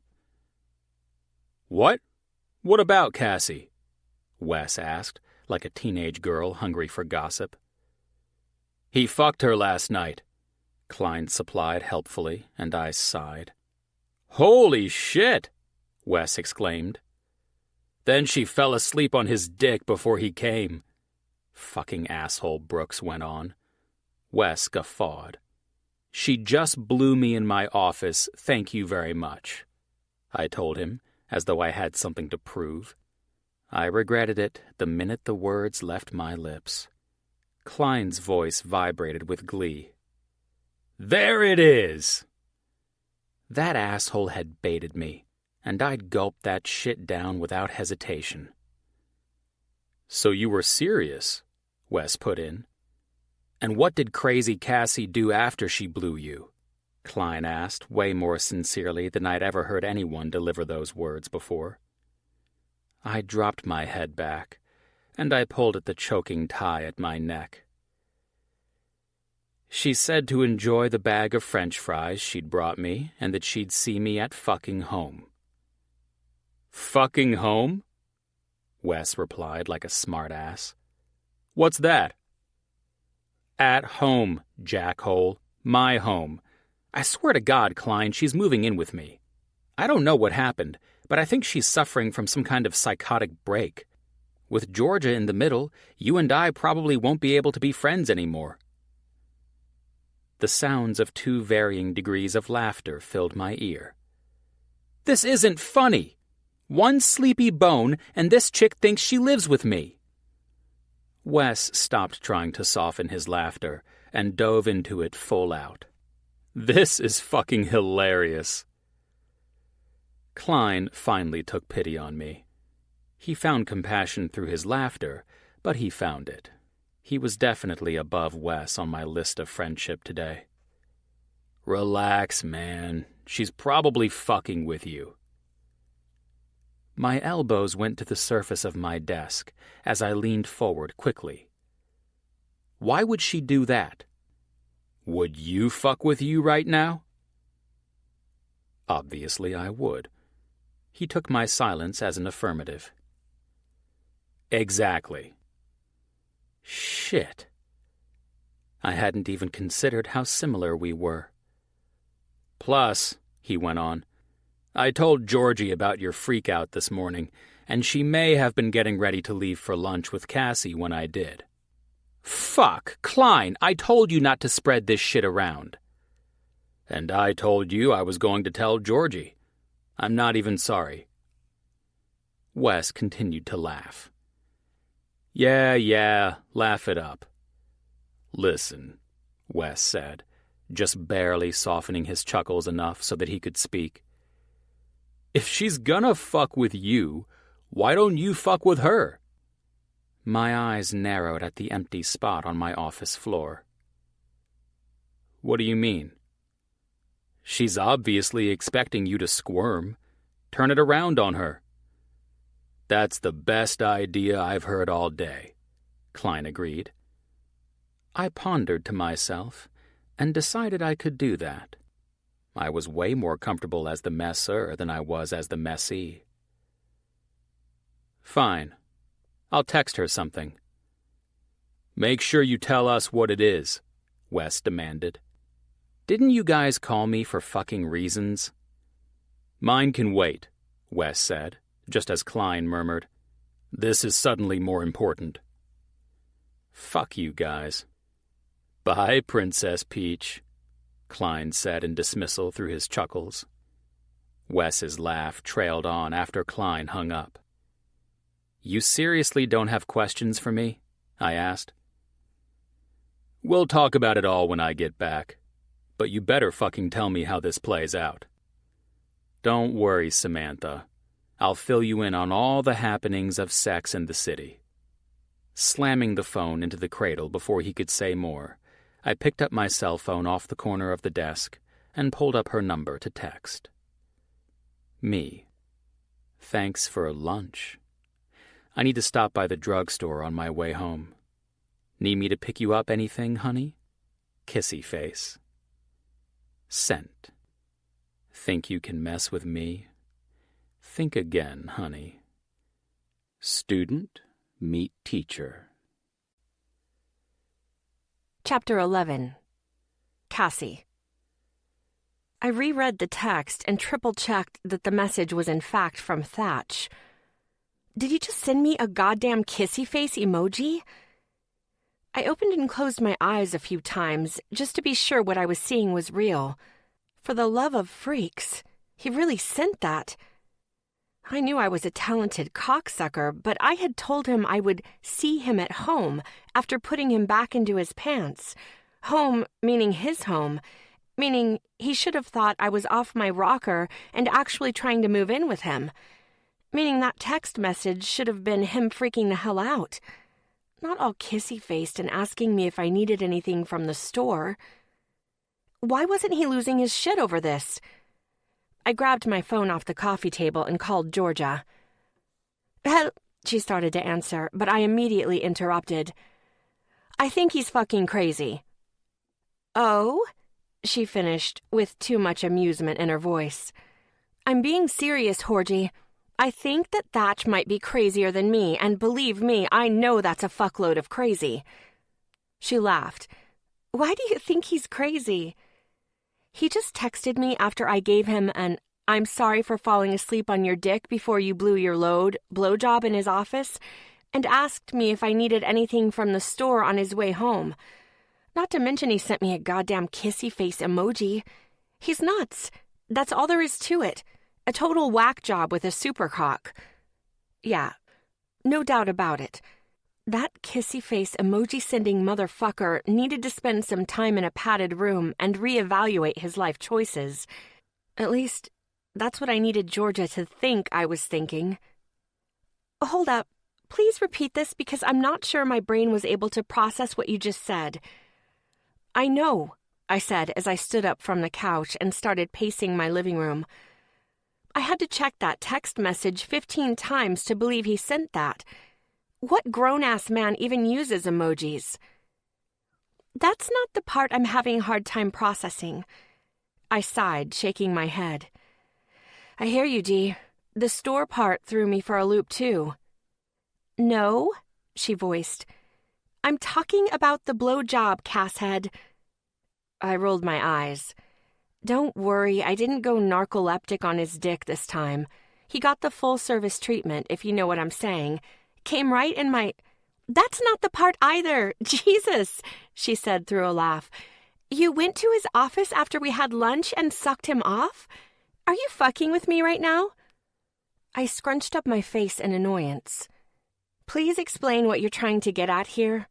I'm not seeing where the confusion is coming from on your end. Cassie, she exclaimed, bursting into full-belly laughs. You told me you were going to tell him you were sorry. I thought that meant bringing him lunch, not using his dick as your second lunch. I'd thought that too. But goddamn, he looked like a culinary delight when I got there. A woman can only be so strong. Actions speak louder than words, G. It'd been a deviation from the flight plan, but there was no doubt in my mind Thatch appreciated a blowjob way more than lunch and a Hallmark card. Hell, I'd much rather a guy show me he was sorry by tonguing my pussy than sending me flowers. Flowers died, but fantastic orgasms? Yeah, those fuckers lived on forever by fueling fantasies and becoming priceless spank bank material. Please tell me this without giving too much detail. How does one start off the whole, I'm going to apologize by putting your penis in my mouth conversation? What conversation? There wasn't one. I went in, locked the door, got on my knees, and unzipped his pants. Like a drive-by blowjob? Exactly like that. Wow. I still don't understand how you can manage to shock me after all these years. You've never blown Klein in his office? No, I have not. You need to do that, I recommended. Brilliant idea, Cass. Klein's voice filled my ears. I'm on board with this plan, Benny. Well, hey there, Big Dick. I see I'm on speakerphone. Sorry, Cass, Georgia chimed in. We're heading home from taking the boys to the park, and you didn't exactly give me a chance to give you a heads up. And by boys, she meant their asshole cat, Walter, and his boyfriend, Stan, who also happened to be a 100-pound Great Dane that was still growing by the day. They were star-crossed lovers who had happened to meet in a vet's office when Thatch had lost Walter. It only took one sniff of Stan's asshole and Walter had found his soulmate. Well, life mate. I was pretty sure that cat didn't have a soul. He was Satan in feline form. No worries, I responded. So, Klein, how should we handle this? Handle this? He asked, voice equal parts amused and uncertain. What are we handling? Thatch. I mean, isn't it obvious? He's fucking lost it. He thinks I'm moving in with him, and he's actually okay with that, not freaking out in the least. Klein chuckled a few times and paused before offering, Don't you think it's odd that loud, obnoxious most of the time Thatch seems very reserved about all of this? Yeah, that's why... I started to respond, but I stopped when my brain started to process his words. Wait. No way. No way! You think he's calling my bluff? I'm not saying I think that, but I'm not saying I don't think that either. Oh, that devious bastard. He's good, but he's not that good. I headed straight into my bedroom and started pulling shit out of my closet. What are you doing? Georgia asked. Obviously, moving on to Plan B. And what's Plan B exactly? Isn't that the name of the morning after pill? Tell me you're not pregnant. No, I'm not pregnant. There's been no completion in this tank, remember? Big-brained Brooks felt it was important to take me back to sex ed. A guy doesn't have to finish to get you pregnant. So true, Georgia agreed. I'm not pregnant, fuckers. There was a condom. Plan B is me taking this prank to a new level. Is anyone going to get hurt in this scenario? Nope, but I'm about to take that trickster's ego down several notches. Klein chuckled. Man, I really wish I was privy to seeing this shit go down. Let's just hope I don't have to resort to Plan C. Wait, what happens in Plan C? Georgia questioned. You and Klein will have to help me hide the body, obviously. That's generally what Plan C involves. What? She shrieked. I laughed. Calm your tits, G. I'm kidding. Sort of. Cassie! He'll be fine as long as he cooperates, I lied. Enjoy your night. Bye. I ended the call with sounds of Klein chuckling and Georgia shouting for me not to hang up the phone. Sometimes I was almost disappointed in how easy she was to tease. Georgia. You're an asshole. I know you're joking, but on the off chance your crazy ass isn't joking, I'm not helping with Plan C. He's too fucking big. I couldn't even lift a leg. Me. I'm glad we never had to resort to robbing banks for money. You'd be a terrible accomplice. Georgia. Yes, remember that. Me equals terrible accomplice. Me. Tell me something I don't already know. If you were a hooker, you'd probably track your payments on an Excel spreadsheet and claim them on your taxes. Add terrible hooker to the list. Georgia. Whatever. I'd be the most organized hooker. I'd get one of those credit card swipey things. Me. When is the right time to complete the transaction in that scenario? Georgia. I think they'd swipe before and sign their PayPal receipt after. Me. Prostitute Georgia is classy AF. Georgia. I know, right? Me. Strippers should use those swipey things. If I had $1 for every time I've run out of money at a strip club, I'd never run out of money at a strip club. Georgia. Those are some deep thoughts, Cass. I'm a little disturbed you frequent strip clubs that often. Me. I generally go for the steak and stay for the lap dances. Georgia. Strip clubs serve steak? Me. Only the good ones. Georgia. Please don't kill Thatch until after Klein's birthday. He's helping me plan the secret shindig. Me. When is Big Dick's B-Day? Georgia. June 28th. Me. Okay, you have my word. Thatcher will live to see June 28th. Georgia. You're the best. Kissy-faced emoji. Me. I'm ending this convo now, asshole. I've got some serious packing to do. Georgia. Kissy-faced emoji. I laughed and tossed my phone onto my bed. It landed with a soft bounce beside a few stacks of clothes I had already managed to get out of my closet while chatting with Georgia. I had a plan to execute, and it needed to be in place by the time Thatch got home from work. My original plan was to use the key Georgia had kindly given me and be sitting on his couch when he got home from work. But now the stakes had been raised. And since I was pretty much in love with screwing him, the Jolly Green Giant was about to be on the receiving end of the best prank I had ever come up with.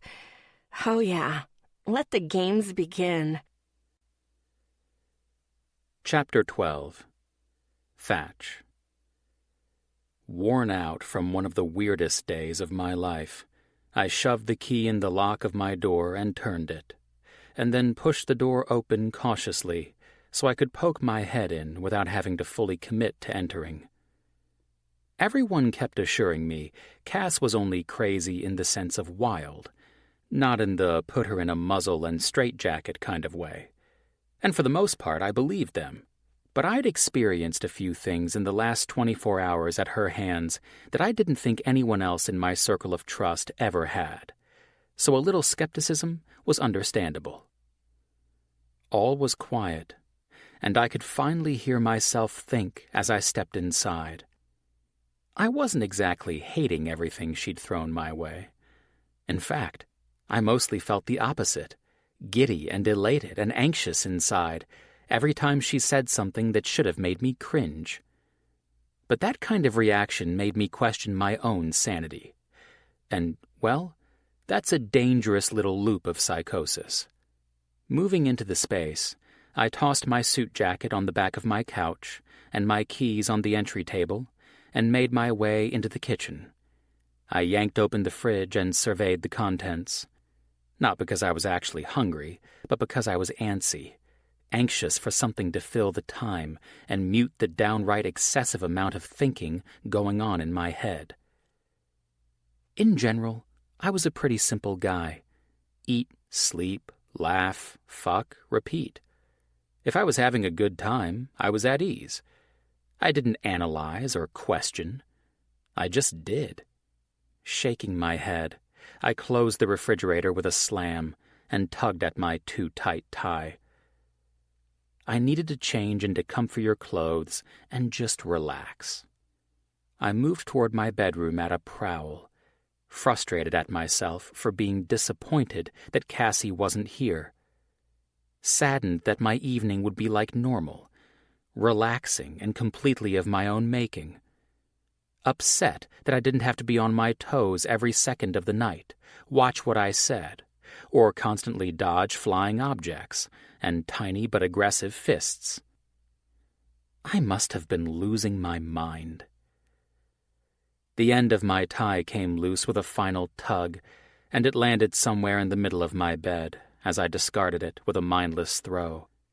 2 buttons undone at the top of my dress shirt, I reached behind and over my head with one hand, tugging at the fabric between my shoulder blades until it gave way and slid over my head. Still blinded by fabric, I turned the corner into my closet and ran so hard into an unexpected wall it nearly knocked me over. "Ow! What the fuck?" I snapped, pulling the shirt free from my head. My gaze met cardboard. Several moving boxes cluttered the walk-in space. The set I'd just run into stacked 4 high. I pinched my eyebrows together as I peeked around it. More boxes, but nothing else. I moved deeper into the space and then turned around slowly, suspiciously, as objects clinked softly together in my bathroom. I reached into the open box in front of me, grabbing hold of the first object my hand came in contact with, and holding it loosely at my side in case I needed a weapon. Yes, the chances of my needing a weapon are slim, but I'm pretty sure most robbers don't ring the doorbell either, ladies. Yeah, I'm looking at you, crawling out of your living room so the person at the front door won't see you. I know your game. Vigilantly, I rounded the door jamb into the bathroom and... "Boo!" the intruder shouted right in my face. I swung the object before I realized it was Cassie, but I pulled up short just before it would have smacked her in the face. "Fucking hell!" I snapped, as my eyes focused on the vibrator in my hand, and Cassie dissolved into an all-out fit of laughter. "Oh my God!" she wheezed. She dropped to the floor and went fetal, the power of her laughter too much to maintain while standing. "Holy shit! This is the best thing that's ever happened to me," she said around big gulps of air. "I'd say you don't know how to use that thing on me, but this is seriously the most pleasure I've ever gotten out of it," she went on as I towered over her. I shook my head to clear the tingle of excitement in my spine and focused on my irritation. "What are you doing here?" "Pretty sure I told you I'd see you at home, boss man." My thoughts collided and fought for supremacy, but in the end I couldn't focus on any of them. "Right," I mumbled, turning from her to the boxes and back again. "What do you think, Thatcher?" she asked with a smirk and held out her hand. "Can I put my boner away?" I glanced down at my hand to find her toy still clutched tightly in my grasp. I smiled then. "And by put it away, you mean—" The smart smirk dropped from her features, and her eyes narrowed. "Ah, and the tables turn." "I mean put it away in my box." "Your box?" I questioned further, with the raise of an eyebrow. "Shut up," she snapped at me. "Later," I teased. "I won't say anything else." I looked around at the general female apparel and accessories hanging next to mine in the closet, and all the product filling the counter of my bathroom vanity, and tried to keep my brain on task. She didn't like that I was calm, so I very much intended to stay that way. "This sure is a lot of girl shit." She waggled her eyebrows and prompted me excitedly. "Yeah?" I brushed a piece of hair from her face and murmured, "You must be worn out." She scrunched her eyebrows again. "Huh?" "From all the packing and unpacking. How about I go get us some dinner?" "Dinner?" "Yeah. You know, the last meal of the day where we shouldn't overeat but obviously do." "Dinner?" "Yep," I said with a pop of my pea. She started, but I cut her off. For seemingly the first time during this interaction, she focused on my naked chest and torso. I unbuckled my belt and unbuttoned my dress pants as she watched. "I'll just shower quick and then run out," I told her, stepping out of my shoes and socks and pushing my pants and boxer briefs to the floor. Her gaze followed every movement, but her mouth did absolutely zero talking. "Do you want to join me, honey?" I asked. "No," she answered, yet nodded her head at the same time. I bit my lip to contain my laugh. "Throw those clothes in the hamper, okay?" I prompted with a wink, and then climbed under the spray. I hadn't even needed a shower, but fuck if the warm water didn't feel good on my buzzing nerves as I watched the most obstinate woman on the planet stoop down to scoop up my dirty clothes. Confusion was an extremely powerful thing. Showered and dressed, I walked out into the living room to find Cassie stretched out on the couch, with the TV remote in hand. The screen was still black. When I made it to her and she didn't move, I reached toward her hand and pushed the power button without saying a word, and then leaned down to touch my lips to her cheek. Her skin was warm and smelled like citrus. Immediately caught up in the memories of sex and us, I had to fight the urge to linger. "I'll be back," I called as I walked out the door. When I settled on the other side, I was overwhelmed by déjà vu. But this time, the all-encompassing question had more to do with me than it did her. What the ever-loving fuck is going on? The situation, my reaction, the way it made me feel, all of it felt completely foreign. Pulling my phone from my pocket, I scrolled through recent calls and hit Klein before I moved an inch. "Yeah?" he asked, laughter in his voice. I closed my eyes and shook my head. I should have known. "You gave her a key, didn't you?" "I didn't," he denied. But Georgie did. What the fuck, man? Is there no bro code in that cold heart of yours? His chuckles were obnoxious.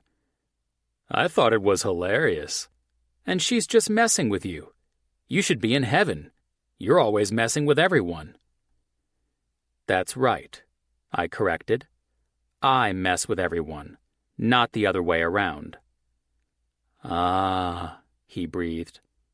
I see how it is.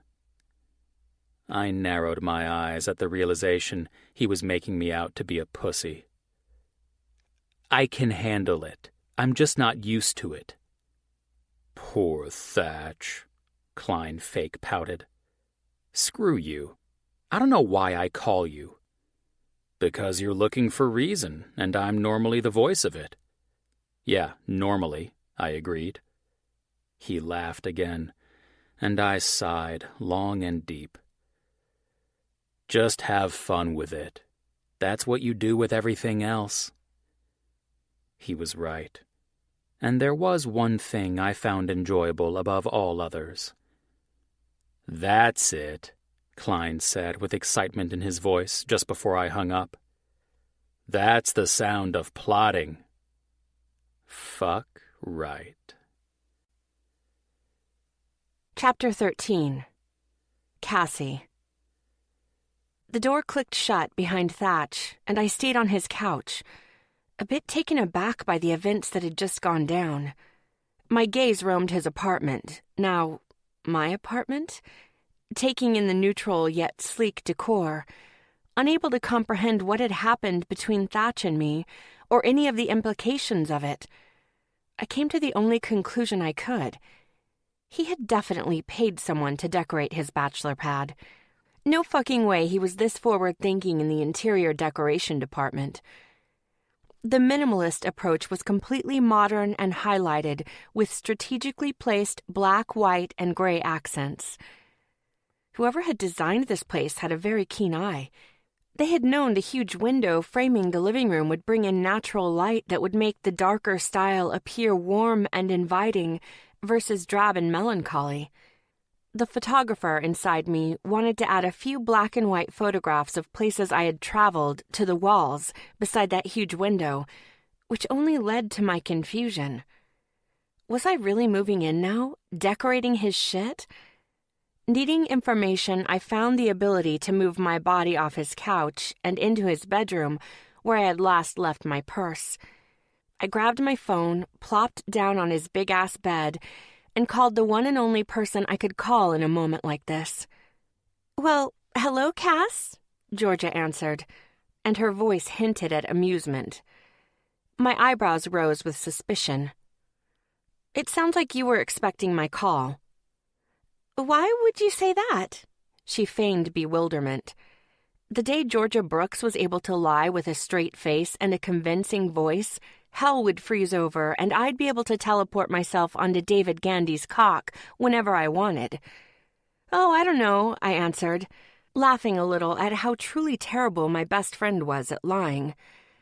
"Maybe because you can barely hold back your giggles, and I know for a fact when you're 2 seconds away from turning giggly, you're 100% full of shit." "I am not full of shit," she responded, but I could literally hear her swallow the urge to burst into laughter. "Acting would have been a horrible career path for you, by the way," I teased. "But since I love you, I'm going to take the bait and act like I actually believe the words coming out of your mouth." "I'm not lying," she exclaimed. "Uh-huh, sure you're not. Would you like me to tell you about what just happened?" "Yes," she responded far too quickly. My spidey sense was tingling. She already knew something. "Well, I'm at Thatch's apartment, and honestly, I'm not sure if I should start calling it my apartment." I sat up from the bed and stared out the floor-to-ceiling windows that gave a gracious view of the city. My original plan was to fake move in and ruffle the prankster's feathers a bit, but things didn't exactly go as planned. "What happened?" "Well, he didn't freak out or try to get a restraining order. He got naked, took a shower, and then went out to get us dinner. Not gonna lie, I'm not quite sure what to do with this. Do you think he's maybe screwing with you back? Do you think he's doing that? I tossed her question back. Why don't you just go ahead and tell me what you already know? Fabric rustled in the background, like maybe she was covering the mouthpiece of her phone. I'm not saying I know anything, but I'm not saying I don't either, she answered vaguely when a slight hum of ambient noise returned to the line. Georgia was a special brand of fiddle. You had to really tune her up right, and begging wasn't the way to do it. But as her longtime best friend, I knew the one thing that would make her little informational bow fly: act like I was freaking the fuck out. Her immune system had absolute shit defense against hysteria. So, I shouldn't be concerned? I mean, what if when he says he's got his hands in all kinds of things, he's actually living a secret life? What if I had just accidentally moved in with the next Ted Bundy? I forced my voice to rise a few octaves toward panic. Cassie, she started to chime in, but I cut her off, going all out with the dramatics. What am I supposed to do now? I think I just moved myself in with a psychopath. What if he's a serial killer orgy? I started rummaging through his nightstand for added effect, knowing full well she'd be able to hear the commotion. Condoms, ticket stubs, an old cell phone. No Beretta 9mm or bowl of teeth. Cass, calm down. She tried to talk over me, but I kept up the charade. There's nothing in his nightstand, but serial killers are notorious for covering all of their tracks.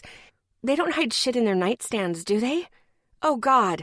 They hide things under floorboards and behind secret doors where they have their stash of crazy and walls filled with pictures of their victims. Oh, my God. I'm going to end up on one of those FBI Files shows, and it will be all your fault. I hopped off the bed and put the phone on speaker as I started stomping my feet along the hardwood floor. The secret floorboards would sound hollow, right? And what are secret doors supposed to sound like when you find them? Cassie! Georgia's voice echoed inside the bedroom. What? I asked as I continued stomping my feet along the floor. Stop going through his shit. Thatch is not a serial killer. Once my feet got tired, I grabbed a nail file from my purse and sat down on the beige chaise in front of the window.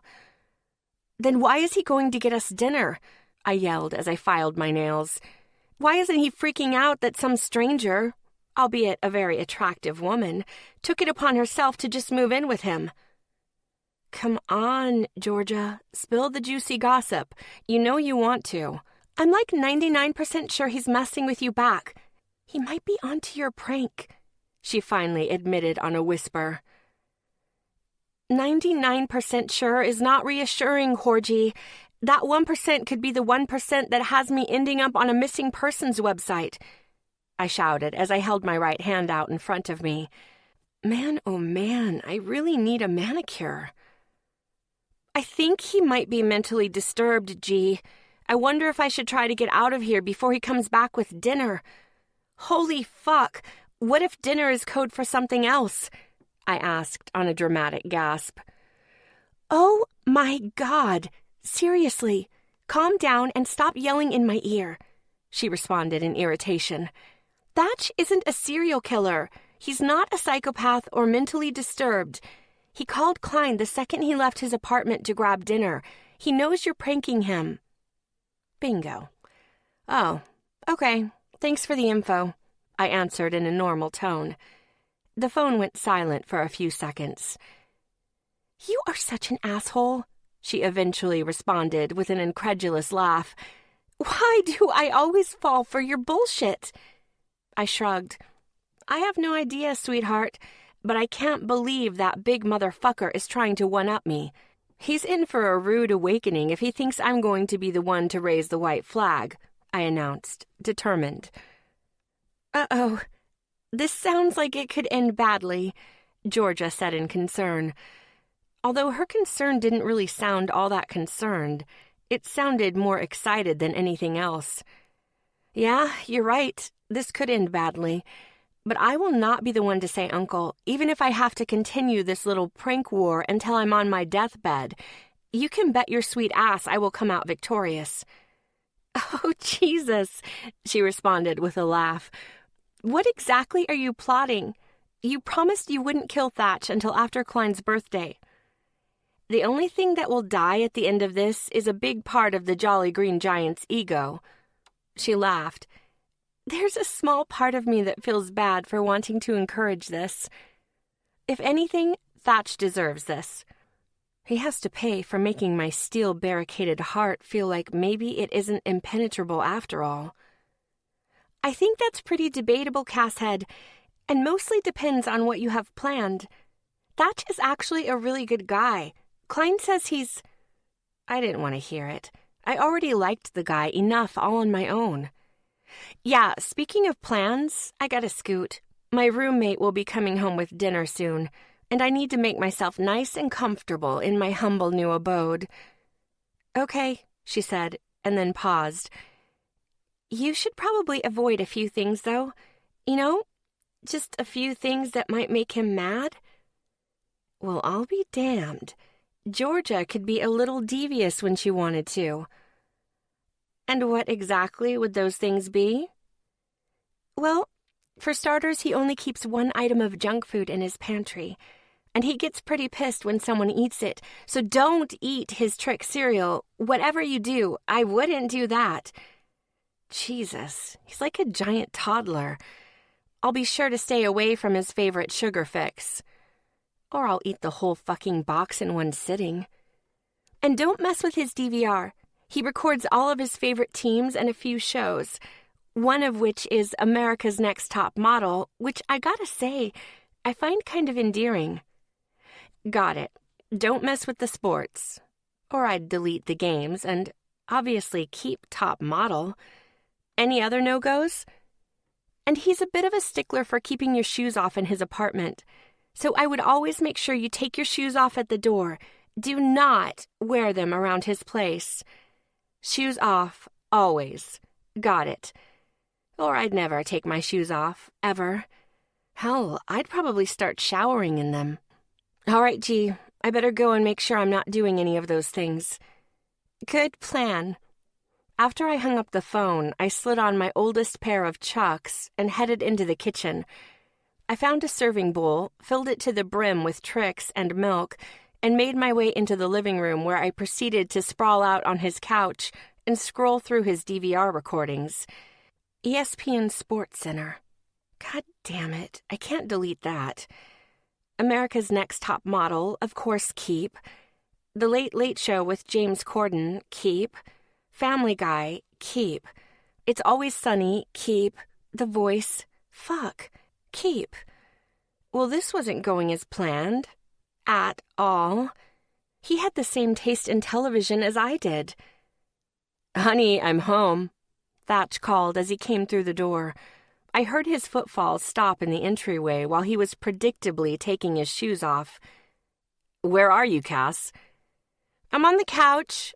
Bring the food in here, baby," I yelled over my shoulder, adding my own endearment as a counterpart to his. If he wanted to crawl up my ass, I could do the same to him. I was Cassie fucking Phillips. I could handle whatever he threw my way. Well, maybe not literal and fisting. I don't think I could handle that. His hands were big. He strode into the living room with 2 bags of Chinese takeout in hand and stopped dead in his tracks when he found me on his sofa. "Hi," I greeted with a sugary smile as I took an equally sugary bite of his favorite cereal. "Sorry," I continued over a mouthful. "I got too hungry waiting for you to get back." His brown eyes looked me over, and once they saw the shoe-covered foot resting on his pristine leather couch, I swore I saw his jaw tick a few times in response.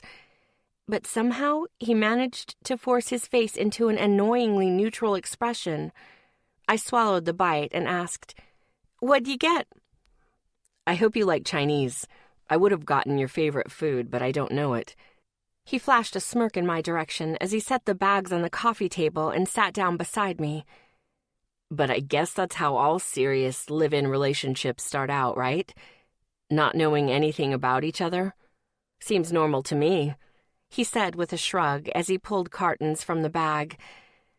God, he was such a smartass, and I couldn't deny that I enjoyed that aspect of his personality endlessly.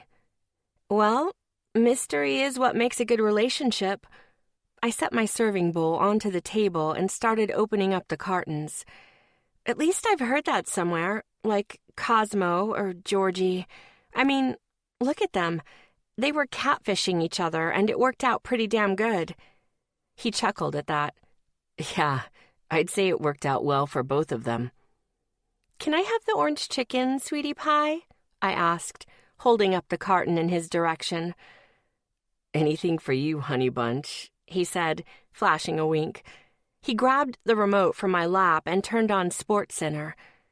As the sportscaster rolled through the top 10 highlights, Thatch leaned back on the couch and started to dig into a container of Kung Pao chicken. I made myself even more comfortable, stretching my legs out and placing my shoe-clad feet in his lap. But to my disappointment, he briefly glanced down, and then his eyes went back to the TV as he continued eating his food. And even though I had eaten the equivalent of half a box of cereal, I couldn't resist gorging on Chinese while we sat in silence for a while, just eating and watching SportsCenter. It was oddly comforting. I didn't realize he had finished his food until he was busy untying my laces and gently removing my shoes and socks. Next thing I knew, his big hands were massaging the soles of my feet while his gaze stayed fixated on the television. The whole scene felt way too instinctive on his part. I honestly don't know if he even realized he was doing it, and that was probably why I found myself asking, "Have you ever had a roommate before?" Klein and I were roommates in college, he answered, without looking in my direction. I removed my feet from his grip and tapped his thigh, urging his attention. He looked at me, tilting his head in slight confusion. I meant of the female persuasion. No, he shook his head. I've never lived with a woman. Interesting. Maybe he had just had a lot of girlfriends. Because, yeah, his hands were real fucking good at giving massages. When was your last girlfriend? It's been a while, he answered cryptically. A while, like a few years? I haven't had a girlfriend since high school. High school? I questioned in shock. He nodded. Like I said, it's been a while. Wow, that's a really long time. He turned his body toward mine while he kept my feet firmly in his lap, and his hands kept massaging all of the most perfect spots. I had to fight the urge to moan when he started using his thumbs on my heels. What about you? Have you ever lived with a guy before? He asked, turning the tables on me. No. When was your last relationship? A while ago. Or never. He raised an eyebrow and smirked. A while? Like a few months or a few years? What constitutes a relationship exactly? Thatch laughed. I'd say it would be the last time you considered someone your boyfriend. Then I guess I'd have to say a while meaning never. His brow scrunched into a firm line. You've never had a boyfriend? Nope. I shook my head. I've dated, but never long enough to hit the boyfriend-girlfriend milestone. Any particular reason? Not really, I shrugged. I've just never found anyone who kept my interest longer than 3 or 4 dates. I'm aware that makes me sound like I'm scared of commitment, but in reality, I just don't like wasting time. And not just my time, anyone's time. If I'm not feeling it or shit feels forced, then it's better to end it than let something continue when I know it's not going to work out in the end.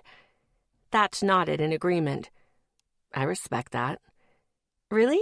I asked, and squinted a little in surprise. Not that I had ever made a point to care what other people thought about my life choices, but Thatch's neutral reaction was the opposite of pretty much everyone. Hell, even my mother, who for most of her life had encouraged me to do what made me happy, had recently started bombarding me with questions about whether or not I'd ever settle down, although I had a feeling that concern was more focused on the second female biological clock, the one people forgot to mention, than anything else. Grandchildren. Yes, Cass. He tapped my foot and offered a small smile. I definitely respect the fact that you're open and honest and don't beat around the fucking bush when it comes to relationships. I wish more women had that mindset. Most would probably find that waiting on the right man is better than settling with some dipshit who doesn't deserve them. And it's more respectful to the other party than pretending to be all in when you're not. For some reason, the softness in his coffee-colored eyes had me giving him more insight into my life and lack of relationship history. In college, I never had a boyfriend because I didn't want a boyfriend. I was one of those rare girls who enjoyed being single and just doing my own thing. And once I graduated and started my career, I was traveling all the time in the beginning. 4 months would go by, and I'd maybe be in New York for a week or two tops. That lifestyle never really made a relationship possible. Do you still travel that much? Fuck no. But that's only because all of that traveling paid off.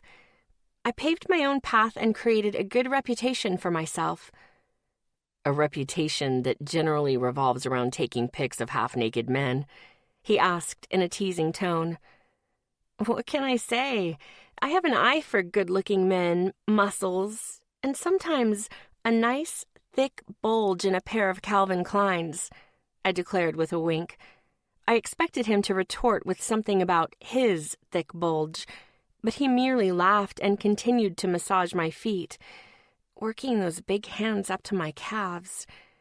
Maybe Thatcher Kelly could be serious every once in a while. I glanced at the clock on the cable box and saw it was nearly 10 o'clock. Well, Rumi, I better hit the hay. I have to be out the door before dawn for a shoot in the Hamptons. He removed my feet from his lap and stood, holding out a hand to help pull me off the couch. What are you doing? I asked as I got to my feet in front of him. My eyes scrutinized his, waiting for him to raise the white flag and tell me to go home, which would mean the ultimate prankster would officially be dethroned from his royal throne of pranking, and I would walk away victorious. Say it, say it, say it, I chanted in my head. I'm going to bed too. Huh? We're both going to bed right now? In your bed? I think you can start calling it our bed now, baby, he said with a wink as he walked toward the hall. I followed his lead into his bedroom until we were both standing in front of the his and hers sinks in his master bathroom.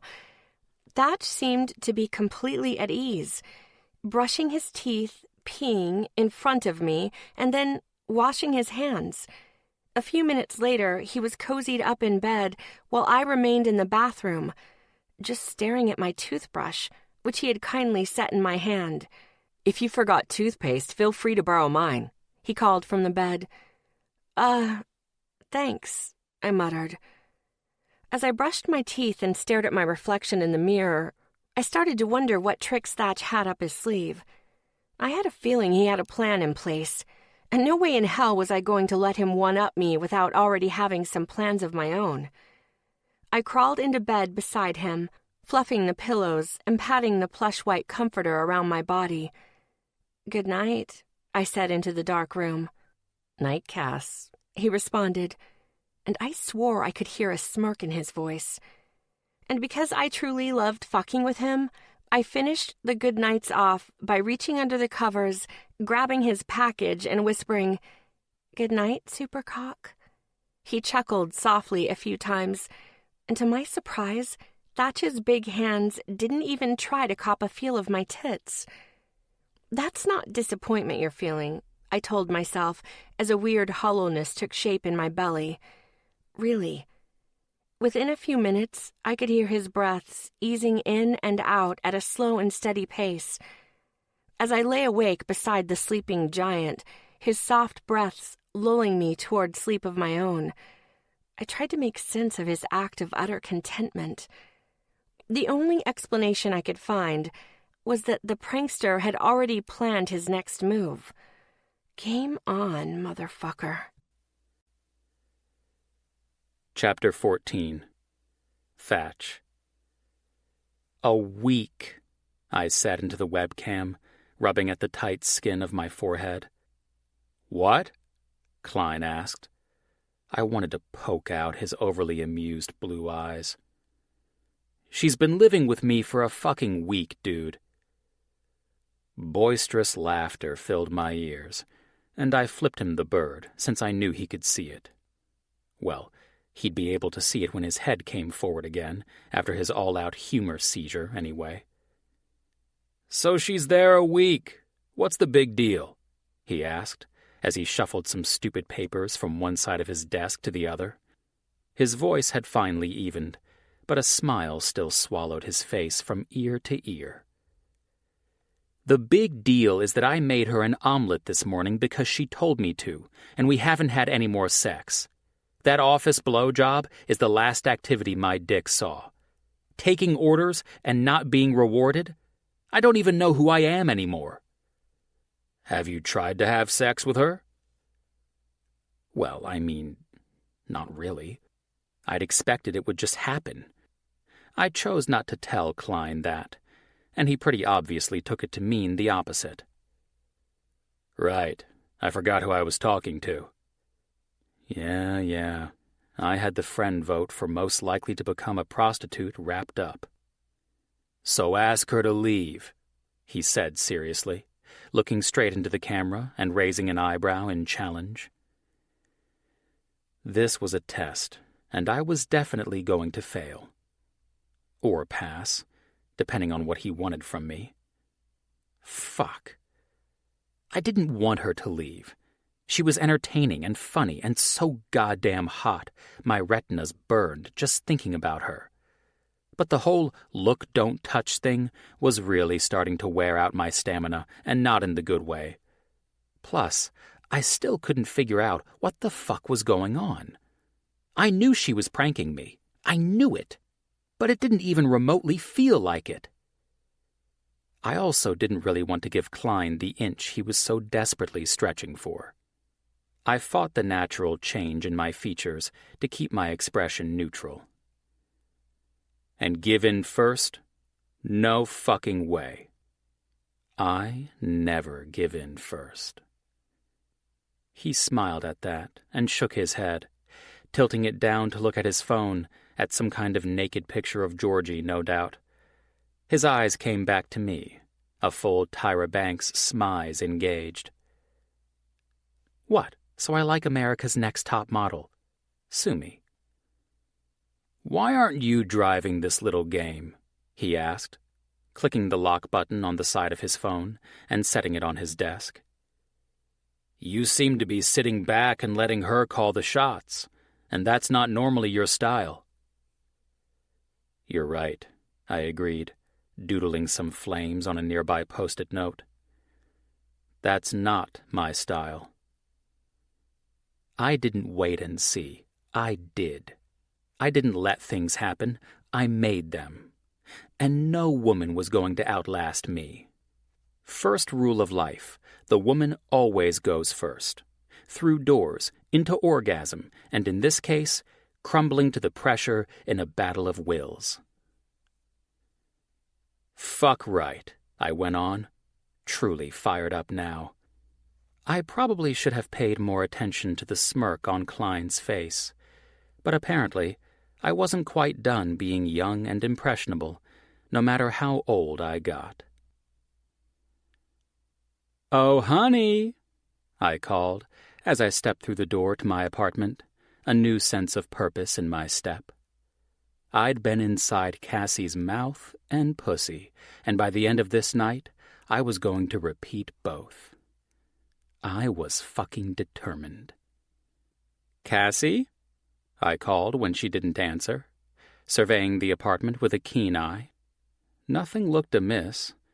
No new boxes of tampons littered the kitchen counter, and there was no Hello Kitty throw blanket on the couch. I smiled to myself and shook my head, curious to see what else she'd come up with. She thought outside the normal box. I take that back. My favorite brand of woman wasn't constrained inside a box. She was sitting dead center inside her endless loop of crazy. "Yo, Cass!" I called down the hall, to no answer. Anxiety tightened my chest as I moved in that direction toward my bedroom. Maybe she had given in, moved out, gone on some shoot with exotic men in an exotic location, and my apartment would be all mine again. God, I hope not. I stopped dead in my tracks at my line of thinking. I hoped not? That was ridiculous. Still, it drove me forward again, the quiet in my bedroom and lack of activity in my closet sinking a pit into my stomach. Before I could look around, hunt for her belongings that I'd battled so heartily to hide throughout the week, the doorbell rang. I changed direction and headed back out of my room, down the hall, and straight to the door. When I opened it, a flower version of a centaur filled the doorway. He wasn't actually half man, half flowers, but the enormous bouquet blocking the entirety of his body from his waist to his face sure made him look like it. "Delivery for Cassie Phillips?" he asked. My heart swelled and sank at once as soon as he said the words, an extreme war of wills between the two versions of me playing out in my head. She was getting deliveries to my apartment, which was insane and insanely comforting. But she was getting flowers, fucking blood-red roses, and those fucks usually came from pricks with dicks. 6 feet 5 inches worth of blood started to boil.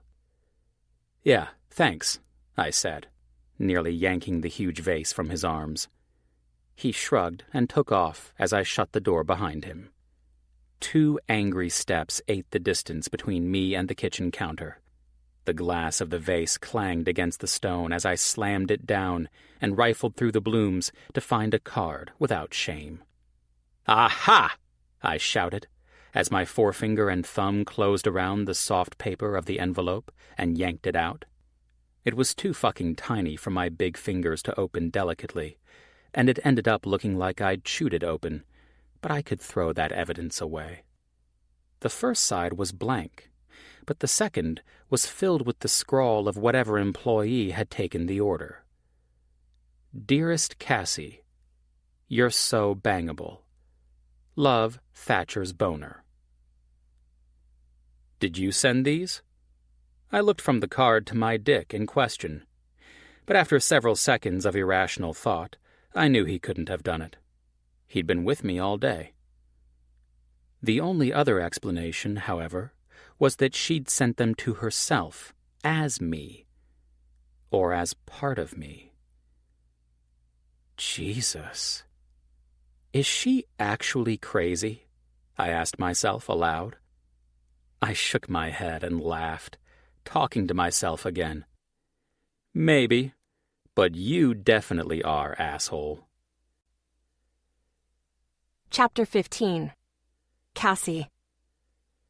I wrote the best fanfiction scene during my break.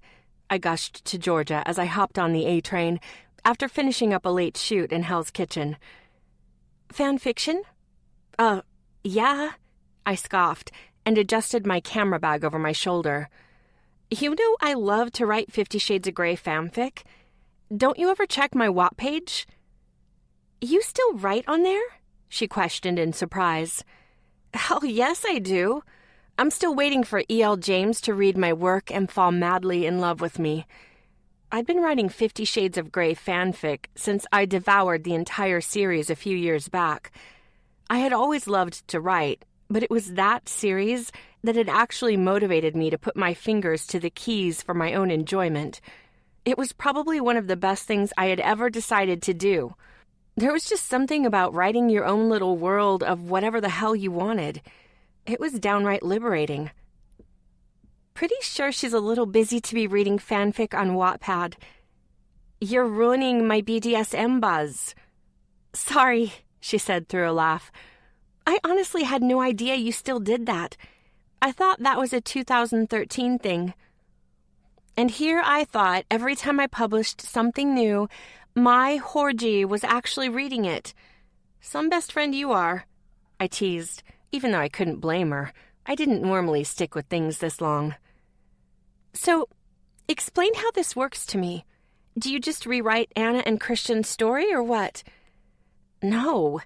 I apply their story to my life and create my own little fantasy world of BDSM, hot sex, a sweet-ass apartment that isn't located anywhere near my shitty place in Chelsea, and a perfect cock that can get it up on demand. When the word cock left my lips, a woman across from me, dressed in plaid loafers and a Mickey Mouse t-shirt, threw the stink eye in my direction. Disgusting, she muttered loud enough for my ears. Oh, for fuck's sake, lady. Don't eavesdrop if you're going to get pissed about what you're hearing. Hold on, G. I stared at loafers until her gaze met mine again. Would you prefer I say penis? I questioned brashly. Please let me know how you would like for me to continue my phone conversation. She scoffed and stood up from her seat, moving down the aisle to the opposite end of the train. For the love of God, don't get arrested on the subway, Georgia said into my ear on a laugh. Chelsea is not shitty, especially not our building. There's a fucking elevator and a doorman, and technically, you're not even living in Chelsea anymore. Thank fuck. I told myself it was just the apartment making me feel that way, and not the giant ogre whose bed I shared. God, I can't wait to get out of there. Between the construction, the constant dust, and the overall depressing vibe I get every time I walk through the neighborhood, I'm ready to move out. I couldn't see her, but I knew my little Horgy was shaking her head in silent defense of Chelsea. But I was my own woman, goddammit, and if I said Chelsea was shitty, it was, especially compared to Thatch's floor plan. Are you going to find a new place once you're done playing house with Thatch? I laughed. Actually, I am. While Thatch is busy trying to one-up me, I've been busy getting our old apartment back up to snuff. I'm meeting with a contractor tomorrow to get the floors and kitchen redone. Well, shit. That's convenient, she responded. But I'll reiterate, Chelsea isn't that bad. Oh, please. I laughed, loud and boisterous. You are so far out of the Chelsea loop it isn't even funny, sweet cheeks. Your opinion means jack shit when you're living in a goddamn suburban oasis with your mogul husband, where all you have to worry about is which room to bone him in. A guy had replaced Mickey's #1 fan across the aisle, and he grinned at me. I held his eyes until he started to blush. Georgia giggled. Speaking of my husband, he just walked into the bedroom. Are you almost home? I'd sleep better if I knew you were back. Right. Like Big Dick was going to let her go right to sleep. Wait, which home are you going to? Yes, I answered as I walked off the train and headed for the steps that would get me to street level. And my swank new pad in Midtown, of course. Okay, well, call me tomorrow if you're free for lunch. Sounds good. I ended the call and slid my phone into the pocket of my jean shorts. The walk to Thatch's apartment was about 5 blocks, and since I was getting home so late, the sidewalk traffic was a breeze. 6 minutes later, I was getting off the elevator and unlocking the front door of my home away from home. Thatcher! I'm home and I'm hungry as a motherfucker, I shouted as I kicked the door shut with my Converse-clad heel. My mind was already one-tracking straight for the special delivery of roses I had sent around 2 this afternoon, and I didn't give 2 fucks if I woke him up. I probably should have cared, but I wanted at least one interaction with him. Now that, wanting it so bad, I didn't really have control of my actions anymore. I cared more about. Perfect, I thought to myself once I saw the outrageously large bouquet sitting on the kitchen table. They looked ridiculous in his neutral apartment, their blood-red petals damn near blinding compared to the black and white decor. I plucked the note from the center of the vase and couldn't stop myself from grinning as I read the brilliant words. God, I'm a fucking genius. Well, a horny genius. I had come up with the flower delivery plan on my break while I was 3 spanks deep into my fanfic scene. My brain had been so goddamn fixated on Thatch while I was writing that I could not stop thinking about having sex with him again. Hell, my pussy might as well have written that chapter. If only she could hold a pen. But I wanted Thatch to ask for it. And if I couldn't have that, I wanted some outside reason, like a floral offering from his dick. "Well, look who's home," Thatch greeted as he walked into the kitchen. Wide awake and completely fucking fuckable. He was freshly showered and dressed comfortably. It should have been illegal for a man to look as good as he did in a simple pair of black jersey shorts and a white cotton tee. His eyes caught sight of the note in my hand. "You're getting in a little late. Busy day?" he asked with a knowing smirk. "Very busy day," I answered, and held up the note for his amused gaze. It looks like someone else was busy too. And thoughtful, I might add. He shrugged and crossed his arms over his chest. The muscles bulged, and I swallowed a groan. What can I say? My cock is generous. And considering I'm having a hard time recalling when he found the time to send those to you, I'd say he's pretty fucking smart, too. I grinned. Well, he definitely has great taste in flowers. I leaned forward, sniffing the sweet aroma of roses. You know, I almost feel compelled to thank him. Thatch leaned forward against the counter, stretching his arms wide and making the veins of his forearms stand out, and I could practically feel my breasts swell. Almost? Yeah, almost. I set the note down beside the vase and turned to give him my full attention. He smirked. Honey, my dick sent you 24 roses. I think you can go ahead and take out the almost and just leave it as you feeling compelled. I moved toward him, into his space until he leaned back and made room for me to stand between his legs. Today was a really good day. He smiled. Do you want to hear about my day, Thatcher? I asked, as I ran an index finger down one of his arms. He stared down at me with an intrigued smirk. Tell me all about it.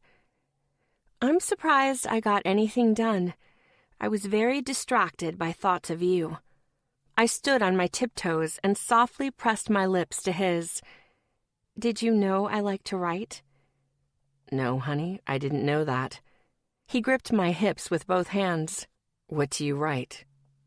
I skimmed my mouth across his lips and then his jaw, and I savored the sound of his soft intake of breath. Have you ever heard of 50 Shades of Grey? I asked, as I pressed soft yet biting kisses down his neck. The BDSM books with all the spanking and hot sex? Yeah, I've heard of them. I like to write stories based on those books, and today I wrote a little scene with you in mind. You want me to tell you about it? I asked coyly, gazing up into his warm eyes. His hands slid up my t-shirt until his fingers were resting beneath the swell of my breasts. If by telling you mean showing. He leaned down and took my mouth in a soft, seductive kiss. Tell me all fucking about it, he whispered, his breath warm against my lips. I kissed him once more and then bit his bottom lip, tugging gently before finally pulling away. Meet me in the bedroom. I turned around and headed for the hallway. Do I need to bring anything? Just your cock, I called over my shoulder. He didn't waste any time. Thatch was hot on my heels and removing my clothes before I could say otherwise. Within seconds, we were both gloriously naked, standing beside his bed and kissing the hell out of each other. He grabbed my ass and lifted me up with ease until my legs were wrapped around his waist. Show me what you were fantasizing about today, honey. He groaned against my mouth as he laid us on the bed. His cock was hard and ready between my thighs and pressing against the oh-so-perfect place. Fuck, I can't wait to bury myself inside you. I gripped his hair and tugged his lips away from mine. Beg me for it, I demanded. Say, let me feel your perfect pussy. He smirked down at me as he thrust forward, sliding teasingly across where I was already wet and throbbing for him. "Is that what you want, baby? My dirty mouth?" I nodded. God, yes. Dirty talk me, you sexy giant. His body spanned the space of 2 regular men. He didn't have 2 dicks, but he sure knew how to use the one. "Please, let me feel this perfect fucking pussy wrapped around my cock." "Mistress Cassie Gray," I added. One of his brows quirked up, confused. "Say it, Thatchastacia." Thatchastacia? He sat back on his heels and stared down at me. "What the fuck are you talking about?" I grinned.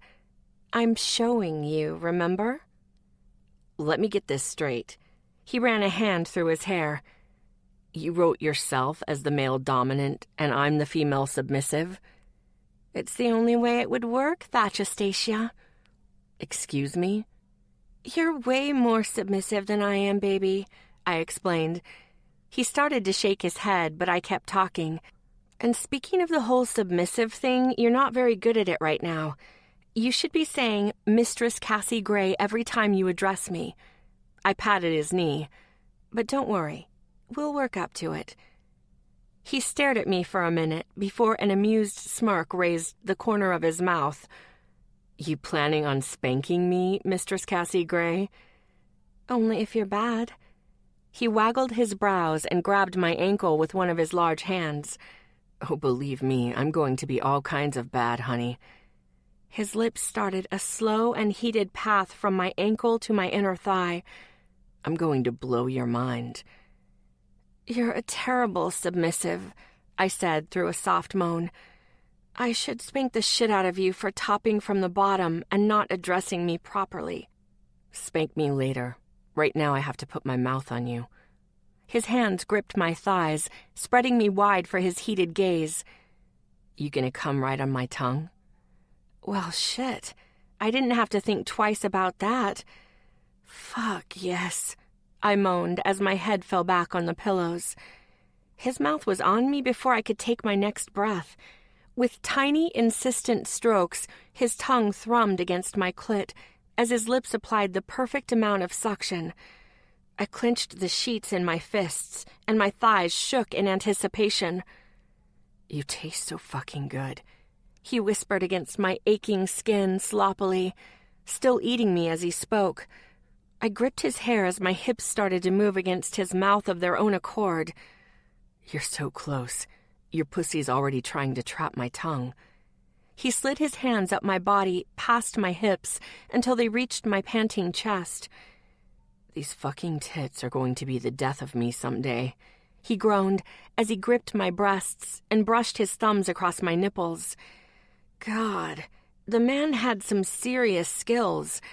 I was convinced his tongue had graduated with an Ivy League doctorate in oral.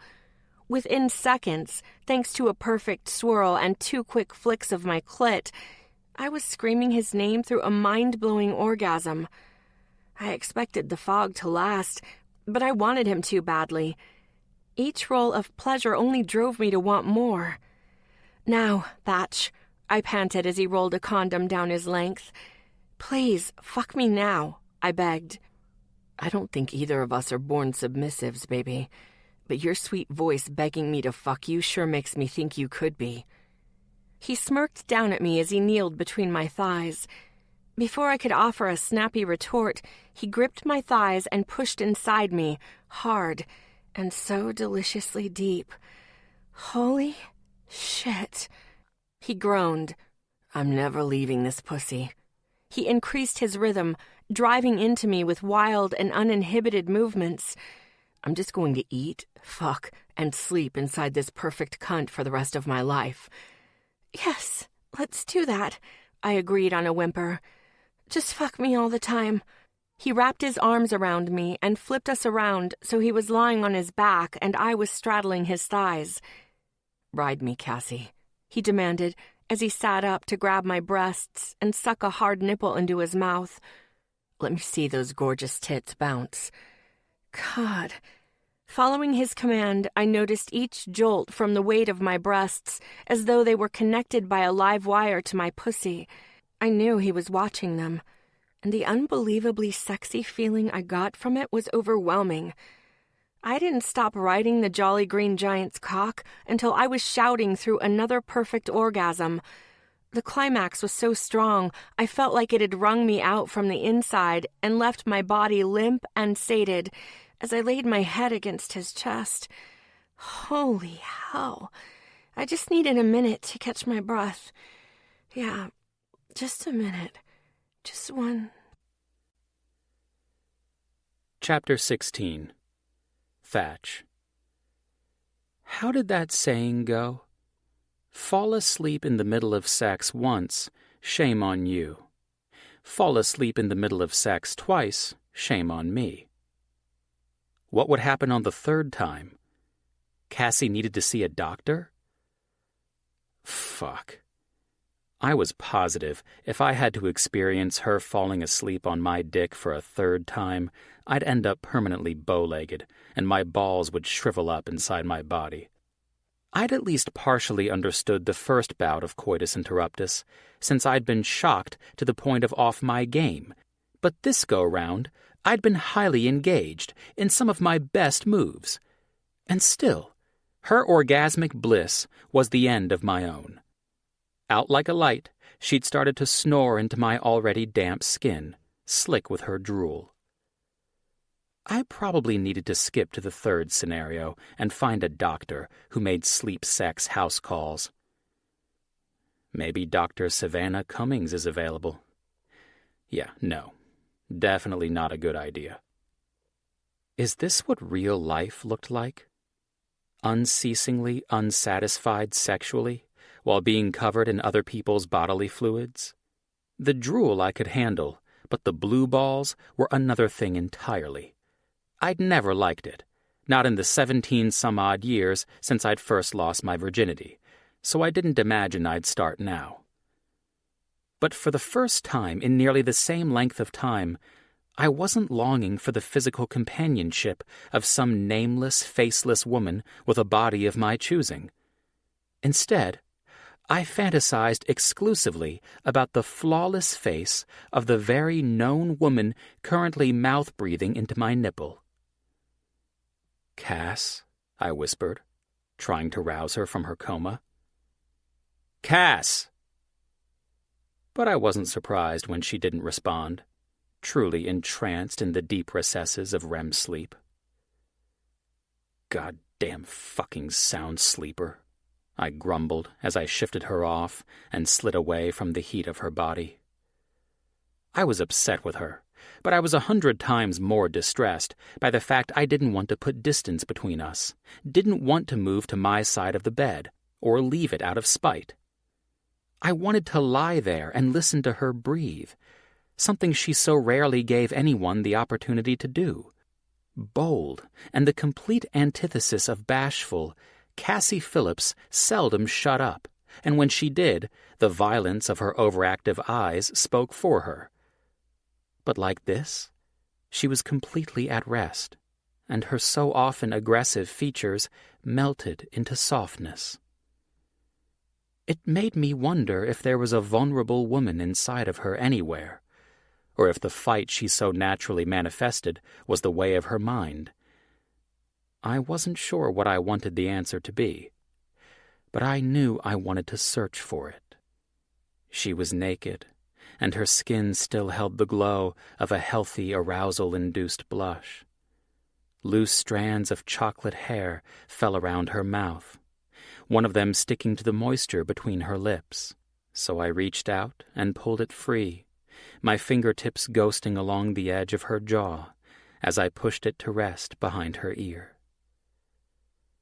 Looking from her serene face to the glow of the clock behind her, I transitioned from inquisitive to agitated once again. I had to be up for work in 3 hours, and the steel rod in my dick made it nearly impossible to even consider sleep. I could work out the frustration on my own again, but I knew it'd leave me nothing but angry and no more satisfied. I punched at the pillow beside my head and rolled over, closing my eyes to keep myself from staring at Cassie all night like I wanted to. There was something about her that stirred something in me. She joked about mystery being a good foundation for a relationship, but she was at least partially right. In the beginning, not understanding everything about someone was what made me want to know more. I'd been in this place before, but never this long. 2 dates, maybe 3, and women always seemed to fall short of what I'd hoped. I wasn't looking for someone who was perfect, just someone who perfectly affected me. Cassie had held my interest for far longer than any woman in the last 15 years, and she wasn't even trying for it. If anything, she'd been trying to drive me away. Staring out the window, I blinked into the lights of the building across the street and let my mind wander. To the things I'd done wrong, the ones I'd done right, and the majority that I wouldn't change either way. 3 full hours without sleep and a cold shower later, and my irritation was starting to grow into impatience. "Cass," I called at normal volume, shaking her awake. "Wake up, fucking narcoleptic Nancy." Her eyes fluttered delicately as her long lashes fought to unstick themselves from one another. She cleared her throat and touched my chest in confusion, the first moments of waking up some of her most interesting. It took a lot of work to transform from the peace of sleeping to the chaos of awake, and I enjoyed the opportunity to watch. Violent or soft, it was never the same. "Thatcher?" "Yep," I answered shortly, frustrated by my feelings of the exact opposite of frustration. With a repeat of this kind of stunt, I should be fucking over it. Instead, all I could concentrate on was how undeniably attracted I was to her. God damn, why do I have to make everything so difficult for myself? "It feels fucking early. Why are you waking me up early?" she asked and accused at once, her eyes still fully closed and her small hand resting on my shoulder. I could feel the heat of it all the way through my shirt. "I have to work," I said. I wanted to whisper, but I forced myself to speak loudly. After last night, she deserved this. And it didn't hurt that it meant getting to see her, talk to her, take her in, before I headed out for the day. "Ah, fuck. We've got to talk about this you going to work thing," she replied as she cracked open one eye. "It's really not working well for me." I raised my eyebrows in response, but said nothing else. "Is there coffee?" she asked, pouting her lip in a way that normally made me crumble. She'd only been around for a week, but women learned fast. They preyed on your weakness and then used it against you shamelessly. I kind of admired it. "No," I told her. "There's no coffee." "No coffee?" she shrieked. "No fucking coffee." "What's wrong? Why is there no coffee?" "Stop saying no coffee." "Then get me coffee," she snapped, eyes open and alert. "No, you're a terrible fucking roommate. Only good roommates get coffee in bed in the morning." "What the hell did I do?" I got right into her space, all the way in her face, my eyes staring directly into hers. She moved back until her back hit the headboard, and I followed her in. My voice was a rough whisper. "What face do I make when I come?" "What?" "What face do I make when I come during sex?" I asked again.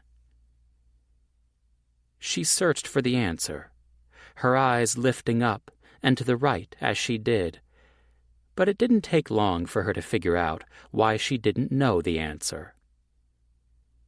Shit. I nodded. Yeah. I pushed up and off the bed and stalked down the hall, grabbing my suit jacket from the back of the couch and throwing it on.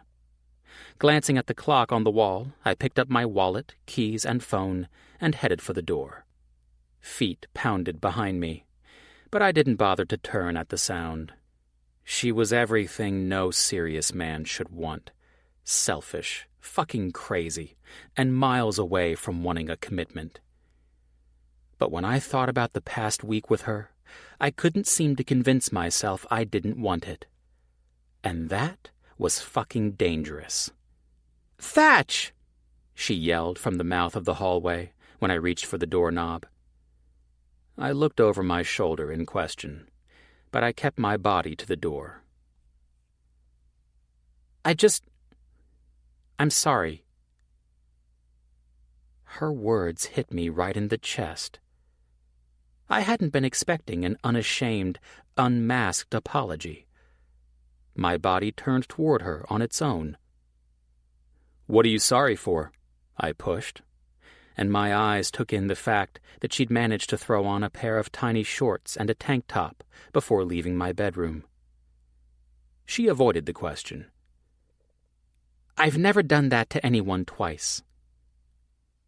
I forced a dry chuckle before turning back toward the door.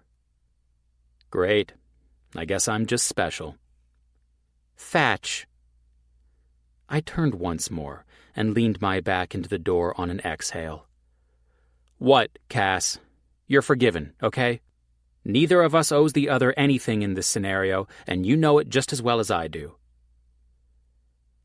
I didn't want to be the one to give in, but this was turning into something I had never expected. I didn't know how much one-sided interest I could take. Her face shifted in a way I didn't like, so I looked to the floor. I'd never seen her coming. At a dead run, she jumped up to wrap her arms around my neck and sealed her lips to mine. They tasted like regret and Cassie, and her smell enveloped me on a delay.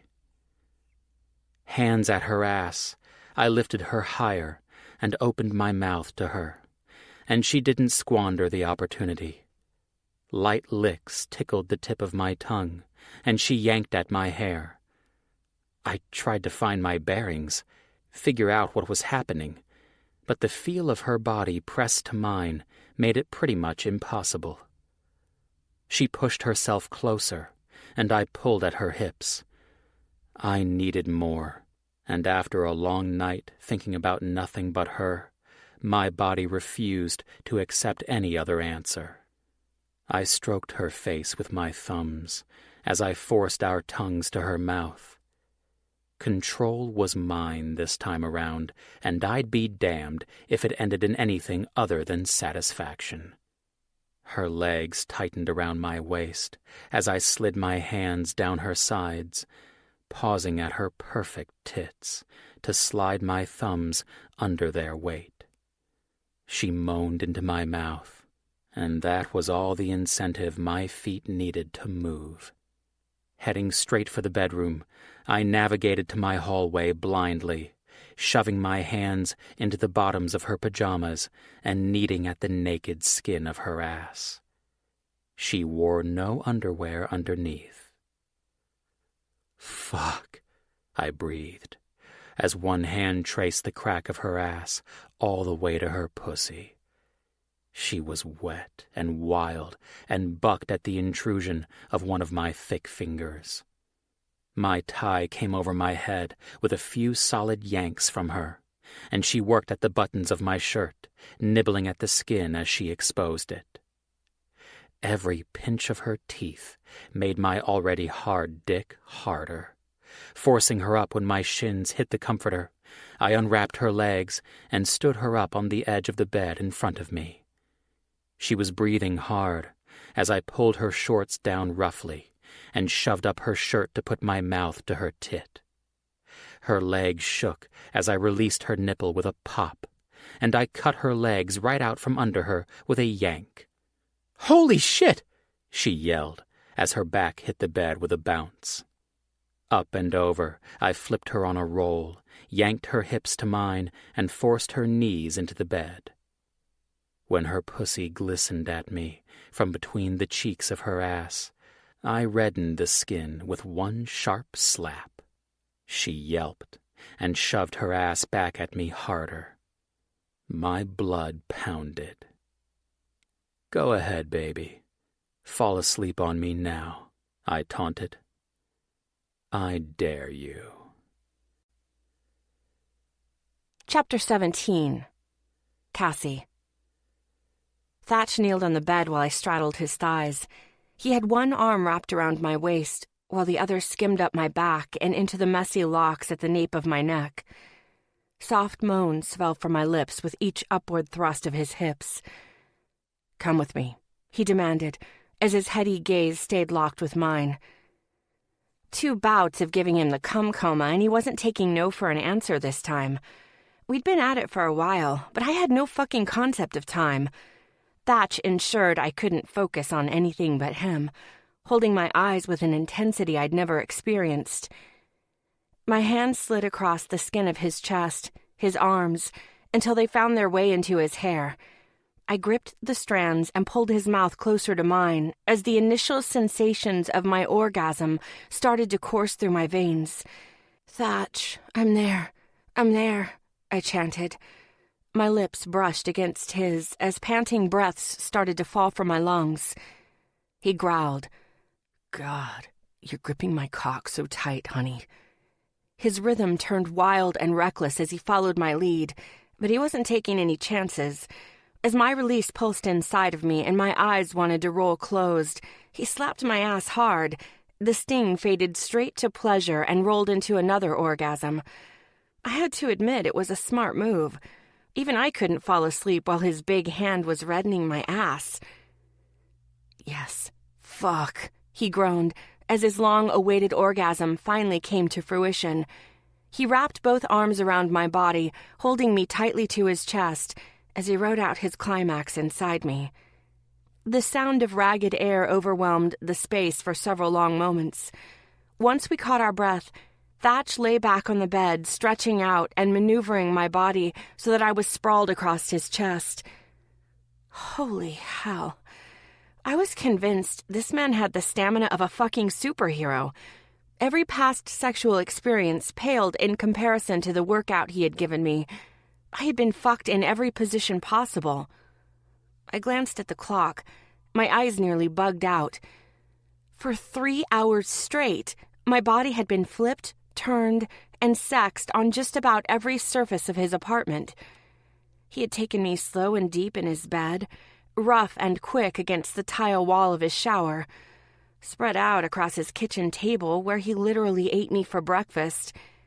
He'd even fucked me against the terrace doors, with the sounds of the city below us.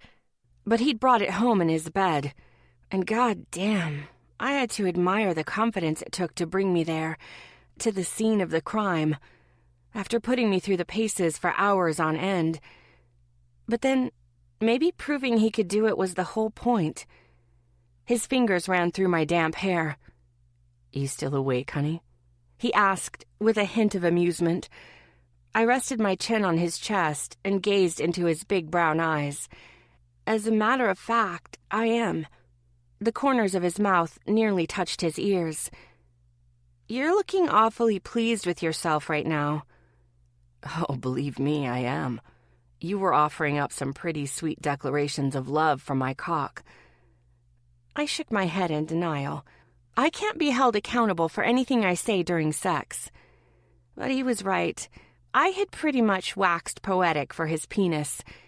At one point, I'd told him I was going to buy a bigger purse so I could carry it around with me all day, every day. Even announced that I would find a new TSA-approved carry-on for air travel.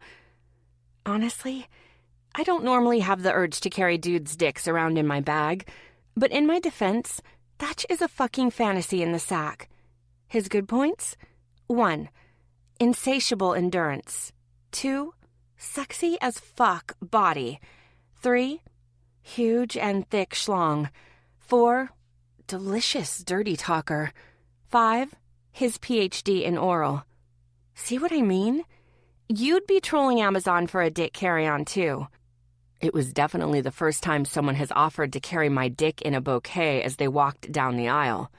Honestly, I'm flattered, he teased. I shrugged. Well, he does send me flowers. I'd say it's a normal progression for him to become the flowers.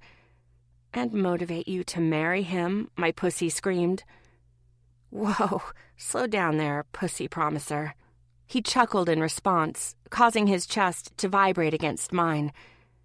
I couldn't stop myself from smiling and laughing along with him. Hands down, Thatch had the best laugh. It was husky and deep and downright infectious. To his core, he was a happy, carefree guy. He went with the flow, and most importantly, he enjoyed his life. He wasn't the type of man who could spend his weekends holed up in his apartment. No, Thatch lived. He experienced. He was more alive than anyone I had ever met. He was a bright light I wanted to reach out and catch in my hands. And I found myself craving more of him, his laughter, his smiles, his stupid winks and witty retorts. I couldn't deny that I genuinely wanted to get lost in all of it. He tapped my nose with his index finger. You know, when you're not going narcoleptic after getting off, you're a bit wild, honey. I quirked a brow. A bit wild? Real fucking wild. He smirked and pressed a flirty kiss to my mouth. I'm a fan of your brand of wild, he whispered against my lips. I'm a fan of your stamina. And my cock, he added, and one of his signature winks followed suit. I laughed. Yeah, that too. Rule number 10, he announced. Don't hold back your girlish giggles. At some point, we'd started a list of ridiculous roommate rules. Most of them were so outlandish, I had to keep a list in the notes on my phone to remember what they were. I know I'd be fucking curious if I were you. Here's the rundown of the rules of Thatch and Cass thus far. Number 1, if someone forgets to run the dishwasher, they have to walk around the apartment shirtless for an hour. Number 2, Thatch is always the big spoon in bed. Number 3, Cassie isn't allowed to go to strip clubs without Thatch. Ever. Number 4, never delete an episode of America's Next Top Model before Thatch sees it. See rule number 1's punishment, but add stilettos and Cass reenacting the episode in her underwear. Number 5, Thatch has to watch a Lifetime movie with Cass once a week. Number 6, Cass isn't allowed to drink diet soda, only regular. Number 7, Thatch isn't allowed to mention ice cream unless it's in the freezer, otherwise consider himself dick-slapped. Number 8, Cass has to hit a minimum daily word count of 15 fucks in front of Thatch. Number 9, pinky promises aren't for pussies. If you hook that finger, it's as good as a blood oath, but less messy. And now, rule number 10. Cass can't hide her girlish giggle. I rolled my eyes. I do not giggle. Yeah, honey, you do. He nodded slowly. Not often, but you do. I groaned and buried my face in his chest. Don't be embarrassed. I love seeing tough-as-nails Cassie all girly and soft. My eyes met his again. I'm not embarrassed. I'm annoyed. There's a difference. Oh, so you blush when you get annoyed? My bad, he teased. I'm not blushing, I smacked his chest. Ow, fuck, he responded through a laugh as he flipped me onto my back before I could stop him. His hands held my arms above my head as his mouth brushed across my lips. Spend the day with me today, he demanded, his eyes gazing into mine. Pretty sure I've been spending the day letting you fuck me senseless. He smirked. Yeah, but I want you to actually spend the whole day with me. No last-minute shoots for you, no work meetings for me. Just me and you, fucking and laughing and occasionally taking breaks for food. I'm not going to walk tomorrow. He waggled his eyebrows. That's what I'm hoping for. I smiled. Okay, count me in. Fantastic. He pressed a soft kiss to my lips. Now, Mistress Cassie, I need to order us some lunch. He hopped off the bed and tossed on a pair of boxer briefs. Anything in particular sound good? He asked as he moved toward the doorway. Rule number 11, I called from my comfortable position on the bed. Don't lose your stamina. He stopped and turned toward me. His eyes glinted with amusement. My stamina? I nodded slowly. Yeah, don't lose that. Ever. Thatcher's answering smile was as wide as Texas. Oh, honey, as long as you're around, I don't think there's any danger of that. Chapter 18. Thatch. What's wrong with all these people? Don't they have lives? Cassie asked, as we weaved through a predictably crowded Times Square. I chuckled and pulled her closer to my side as the space on the sidewalk around us closed up. Yes, they do. Believe it or not, this is actually the site of them living them. We'd stayed holed up in the apartment for most of the day and evening. I knew more about her body than I'd ever known about anyone's other than my own. One-night stands weren't exactly about the details, and I'd been too young and horny to ever pay attention to anything specific about Margot. My brilliant thoughts had pretty much ended at, I like it. Now we were out, and I was on a mission to fulfill my urge to let her know me. I'd never felt this motivated. Fucking fuckers! I reject that idea. Anyone who thinks this is living is... Cassie started on a curse, only to be interrupted by the jarring bump of a group coming to a stop for a picture. God damn it, watch where you're going, assholes! I smiled at the irony that they weren't going at all, and tightened my hold on her hand, pulling her away from the confrontation with an Asian tourist and into motion through the crowd. We were only a block away at this point, the distinct neon of Forget About It ink catching the attention of my trained eyes, despite its proximity to all the other flash and flare of Times Square. But with the lead weight of my companion on my arm, it was liable to take us years to get there. Even that thought didn't make me feel the need to rush. I had what I really needed beside me. Sweet fucking cocksuckers! I thought I got annoyed in Chelsea, but I'd mate with that place over Times Square. It's not that bad, I replied, smiling the whole time and tugging gently on her hand when she slowed to shoot a glare at some innocent children. Not that bad? She shrieked. It's like the seventh circle of hell. Well, then, just be glad it's not the eighth, I teased. What the hell were you guys thinking, putting your business this close to Times Square? I laughed. That we wanted to make money?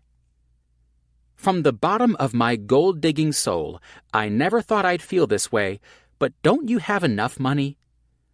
It's mostly Frankie's money, I lied. Technically, I had 51% ownership. I don't know if I can deal with this, she went on. Her face was set into the opposite of relaxed. I pulled her to an abrupt stop, knowing I couldn't wait another minute. Twisted like the front section of her hair, I found myself fucking attracted to all the things by which I should only be put off. She started to grumble at first, but the ability to speak quickly left her as I pushed her back against the nearest building and skimmed my lips against the warm pink skin of hers. If you don't want my tongue in your mouth, you better say so fast. Her eyes had only the time to widen before my tongue traced the seam of her lips and forced their blue ferocity closed. All the air in her lungs left in a rush, traveling from her mouth to mine and straight down the line of my throat and into my chest. I knew it didn't work like that, the actual air that she breathed out sustaining me. The science of oxygen and carbon dioxide wouldn't allow it. But God, in that moment, as her tongue circled the tip of mine, it couldn't have felt more like it did. Hands eager, I dove into her hair, tangling the tresses among my fingers until she couldn't easily pull free. Each flick of her tongue pushed me further, begged me to come closer, and I obliged, overjoyed to make any one of her wishes and desires come true. Her nails dug into the skin of my biceps, scratching noticeably deeper when I pushed her tongue back into her mouth with my own and ate at the corners of her lips with sucking nibbles and slight pinches of my teeth. At her moan, my dick swelled, and the feeling of getting jostled closer was the only thing that stopped me from running my lips from throat to nipple. Sweet fuck. Her skin tasted like a dream. If I hadn't spent the entire day in her company, I would have thought she'd showered in the juice of the sweetest fruit.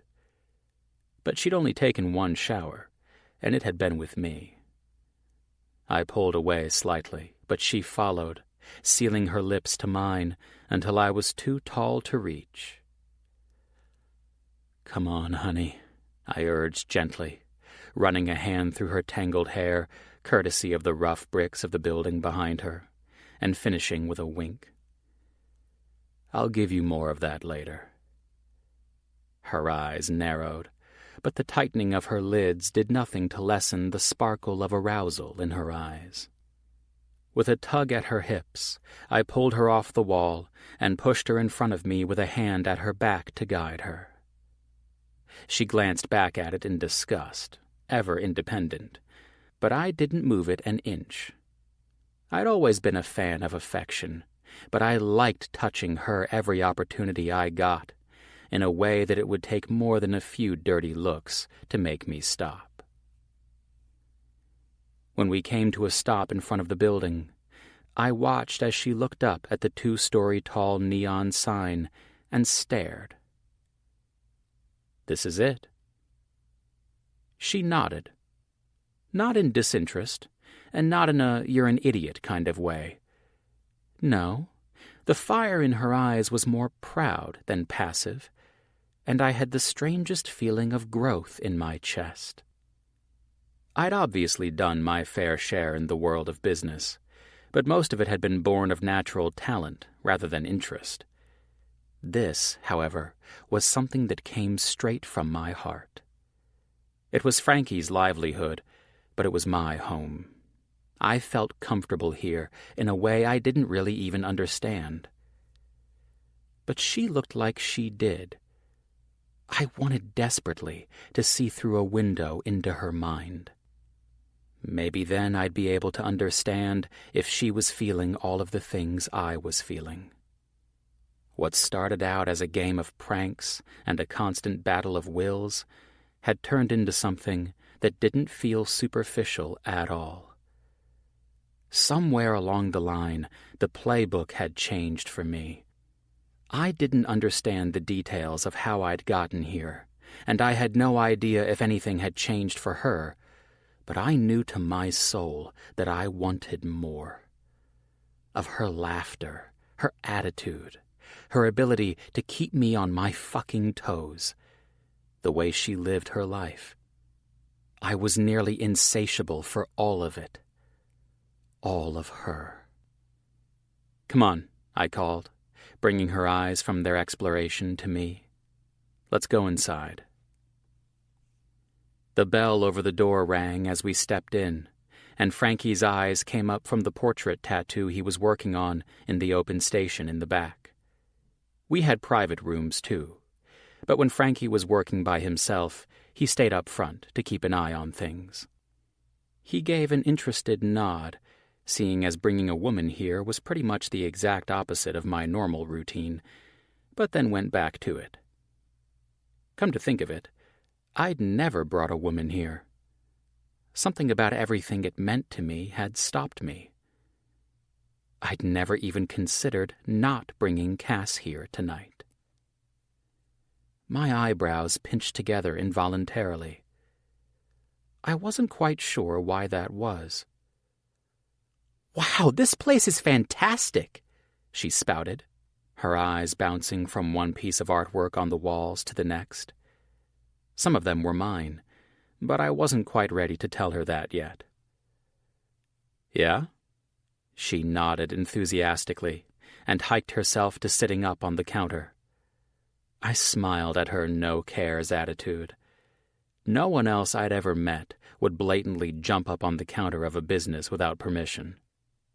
Her gaze moved around, but when it came back to me, her face was reminiscent. "I actually thought about opening my own photography studio when I was younger, but Georgia talked me out of it." I stepped forward and pulled her legs apart to stand between them. "Why's that? A studio sounds cool." She laughed and shrugged before rolling her eyes. "It probably had something to do with the fact that I wanted to call it Let Me Shoot Your Kids." Frankie and I laughed. Cass and I both turned to look at him now that we knew he was listening. His green eyes sparkled, but he feigned concentration on his work. "What about you? A tattoo parlor and Jesus, what do you do?"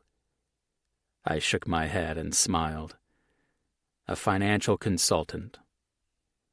"That means next to nothing to me. I'm assuming there are numbers and money involved?" "Am I like the Chandler Bing of the group? Nobody knows what I do?" She shrugged shamelessly. "At least you're taller." "Oh yeah, thank God I'm taller," I joked. "So how'd your business portfolio become so diversified?" She bounced her brows as if to say, "See, I can speak work jargon." "Well, I went to college with the idea that I needed to do something respectable." "An interesting concept for you," she teased. I pushed forward as though she hadn't spoken, but I smiled and squeezed at her bare thighs. Fuck, her skin was like quicksand. I could get lost in it for hours. I shook my head slightly to bring back my concentration. And, well, it turned out I was really good at it. Kind of a savant with numbers. "An idiot savant," she said with a smile. "Right," I agreed. "It's starting to make more sense now," she said and smiled, but I didn't take the bait. "Once I started to make a lot of money, I got bored." She shook her head and swung her legs at my sides. "Oh man, that sounds familiar." "You too?" I asked, to which she answered earnestly, "Always." Well, I had the cash to invest in things I was interested in. A lot of property and small businesses trying to get off the ground, that kind of thing. "So you opened this?" "Nope," I corrected with a smile. "Frankie opened this place. I just stepped in as an investor about 4 years ago." "You're obviously more than a silent partner, though." I shrugged. I liked it, and Frankie liked having the help. "Sure did," Frankie yelled from the back, again confirming shamelessly that he was listening to every word we said. Cassie smiled, lips and eyes and the apples of her cheeks all falling victim to her amusement, as her hair flipped effortlessly over her shoulder. She pushed me back slightly so she could tuck her foot under her ass and leaned onto her hand, and I couldn't help but notice that she looked comfortable here. "Get us some fucking food, T," Frankie called from his station. Cassie joined in enthusiastically. "Seriously! And make it a pizza, pineapple and ham." "Don't I get a say in this?" The two of them glanced briefly to one another before turning back to me and speaking in unison. "No." I grumbled. But what I didn't do was tell them to fuck off. It was just us, no clients to speak of, and I was liking being with both of them. Knowing it'd take nearly a year for a pizza to be delivered to this location at this time of night, I considered going out to get it myself. But all it took was one glance at Cassie's face, relaxed with genuine interest and wonder, as she hunched over Frankie showing her the inner workings of his tattoo machine, to know I wasn't going fucking anywhere. Klein and Wes knew nearly everything about me, my wild teenage antics and Margot's death. But neither of them knew I'd been apprenticing to actually become a tattoo artist. I wanted to tell Cassie, though. So much so, I had to fight the urge to just blurt it out. Grabbing my phone off the counter, I reached for my wallet from my back pocket, but when my fingers met the seam, I immediately knew something was wrong. I patted at the fabric in shock, but that didn't change the outcome. "Fuck!" "What?" Cassie asked, jumping up from her spot next to Frankie and coming toward me. Over a goddamn decade in this city, and I'd finally been pickpocketed. All because my brain had been more concerned about the bump in the front of my pants than keeping the one in the rear. "What happened?" Frankie called with a crease in his brow, as the corners of my mouth started to turn up. It was completely possible I was actually losing my mental stability. I'd just been taken for the first time in my life. I'd have to get on the phone immediately to cancel all of my shit, go to the DMV for a new license, alert the doorman of my apartment, and never, ever get back the cash I'd had in there. And still, I was smiling. Because when I thought about how distracted I'd been, how irresponsible it was to let my guard down like that, it made me think about why I'd done it, and the way her lips had followed mine, like they couldn't get enough. I shook my head with a laugh. "Somebody stole my wallet."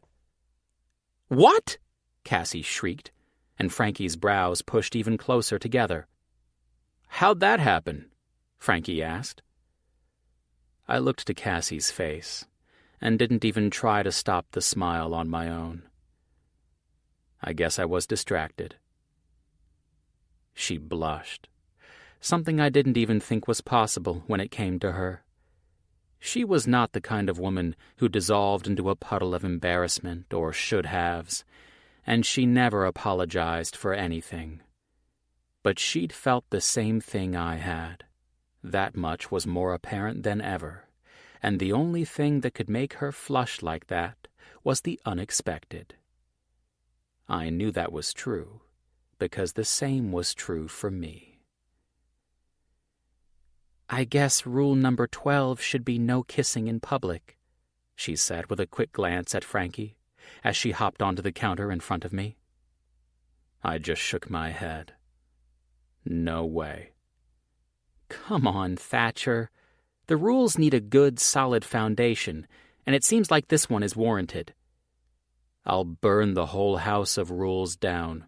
No rule number 12. "Not ever?" she asked with faux seriousness. I couldn't find it in me to care that she was mocking me. "Nope. It'll be like the 13th floor of buildings. It just doesn't exist." "Is it because you're afraid of it?" she teased. I shook my head. It's because if that rule exists, it'll only be as a literal example of made to be broken. Why waste the paperwork then, huh? Exactly. Chapter 19. Cassie. Me. Rule number 25. Don't use my body wash. Thatch. But what if I'm using it on you? Me. Are you asking for shower sex, Thatcher? Thatch. I'm not asking, honey. Me. Oh, T's going all alpha male. Will Sir spank me later, too? Thatch. Only if Mistress Cassie begs. Me. On my knees? Thatch. You're making me hard. Me. Considering a fucking breeze could get you hard, this is not surprising. Thatch. You make me hard. All the fucking time. Me. Charming me with your snake? Thatch. What can I say? I have my sweet moments. Thatch. What are your plans today? Can you do me a favor? Me. Nothing major, just editing some photos. You want another office blowjob? Thatch. Yes, but let's put that on the books for tomorrow. Today, I've got something else going on. Me. And what's that? Thatch called my phone 30 seconds later. Well, hello, master, I teased. His deep chuckle filled my ear. Can you be flexible with your schedule today? I can probably work something out. What'd you have in mind? Well, I'm supposed to pick Mila up at 1 for a Central Park date, but I've got a last-minute investors meeting at noon that I can't skip out on. By the time I get out of this, it will only give me 10 minutes to get to Claire and Frankie's. You want me to pick her up and bring her to your office? I offered. I generally wasn't one to rearrange my schedule for a man, but Mila was an exception. I looked around Thatch's apartment. It wasn't like I had to travel from Guatemala to do it either. Next time you have the opportunity to spend time with Mila, you probably will be doing a shoot in Guatemala. The little voice inside my head told me. Don't pass this up. Do you mind? Mila is always waiting for me on the front porch, and I'd feel like a bastard for showing up 40 minutes late. I'll do it under one condition, I negotiated. I could tell he was smiling when he said, and what would that be? I'm driving your Audi. He laughed again. You can drive the Audi, but only if you promise to stick around and hang out with us today. Yeah, I would have done that anyway. No way was I driving all the way up there to get her and not get to spend the day with her. Aw, Thatcher can't get enough of me? Something like that. Okay, I'm in. Text me their address and I'll get ready to head out now. Thanks, honey. I hung up on the phone and saved the open files on my laptop before shutting it off. Even though I was on a deadline and would probably need to put in a 16-hour day tomorrow to finish up the pictorial I owed Men's Health, I decided Mila was more important. And, well, hanging out with Thatch for the day wasn't exactly a chore. Actually, I was finding it was the opposite. I really enjoyed spending time with him. He teased and flirted with me relentlessly, and he always found a way to make me laugh. Last night, I had come home to Thatch sitting in a bubble bath with my favorite exfoliating treatment smeared across his face. The fact that he had finished off a $50 bottle of face cream, that bastard's big head had some serious square footage, should have earned him a dick slap. But even I couldn't deny he had looked fucking adorable. So adorable, I'd stripped right out of my clothes and joined him. God, he was a creative motherfucker. And so goddamn much fun.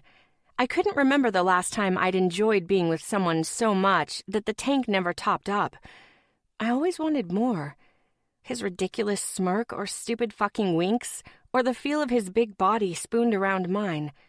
No matter how much he did it, it never felt like enough. When in the hell had he become so vital to my daily life? It had to be the super cock, or his big hands. Or maybe it was his talented mouth. Yeah, it's none of those things, moron. This isn't a game anymore, my brain whispered. You're falling straight into the real deal with the charming ogre. I quickly shook off those thoughts and set my focus on less confusing things, like getting ready to pick up Mila. An hour later, I was pulling up in front of Frankie and Claire's sweet house in Thatch's sweet-ass ride. The Audi in question was red, a convertible, and drove like a fucking dream.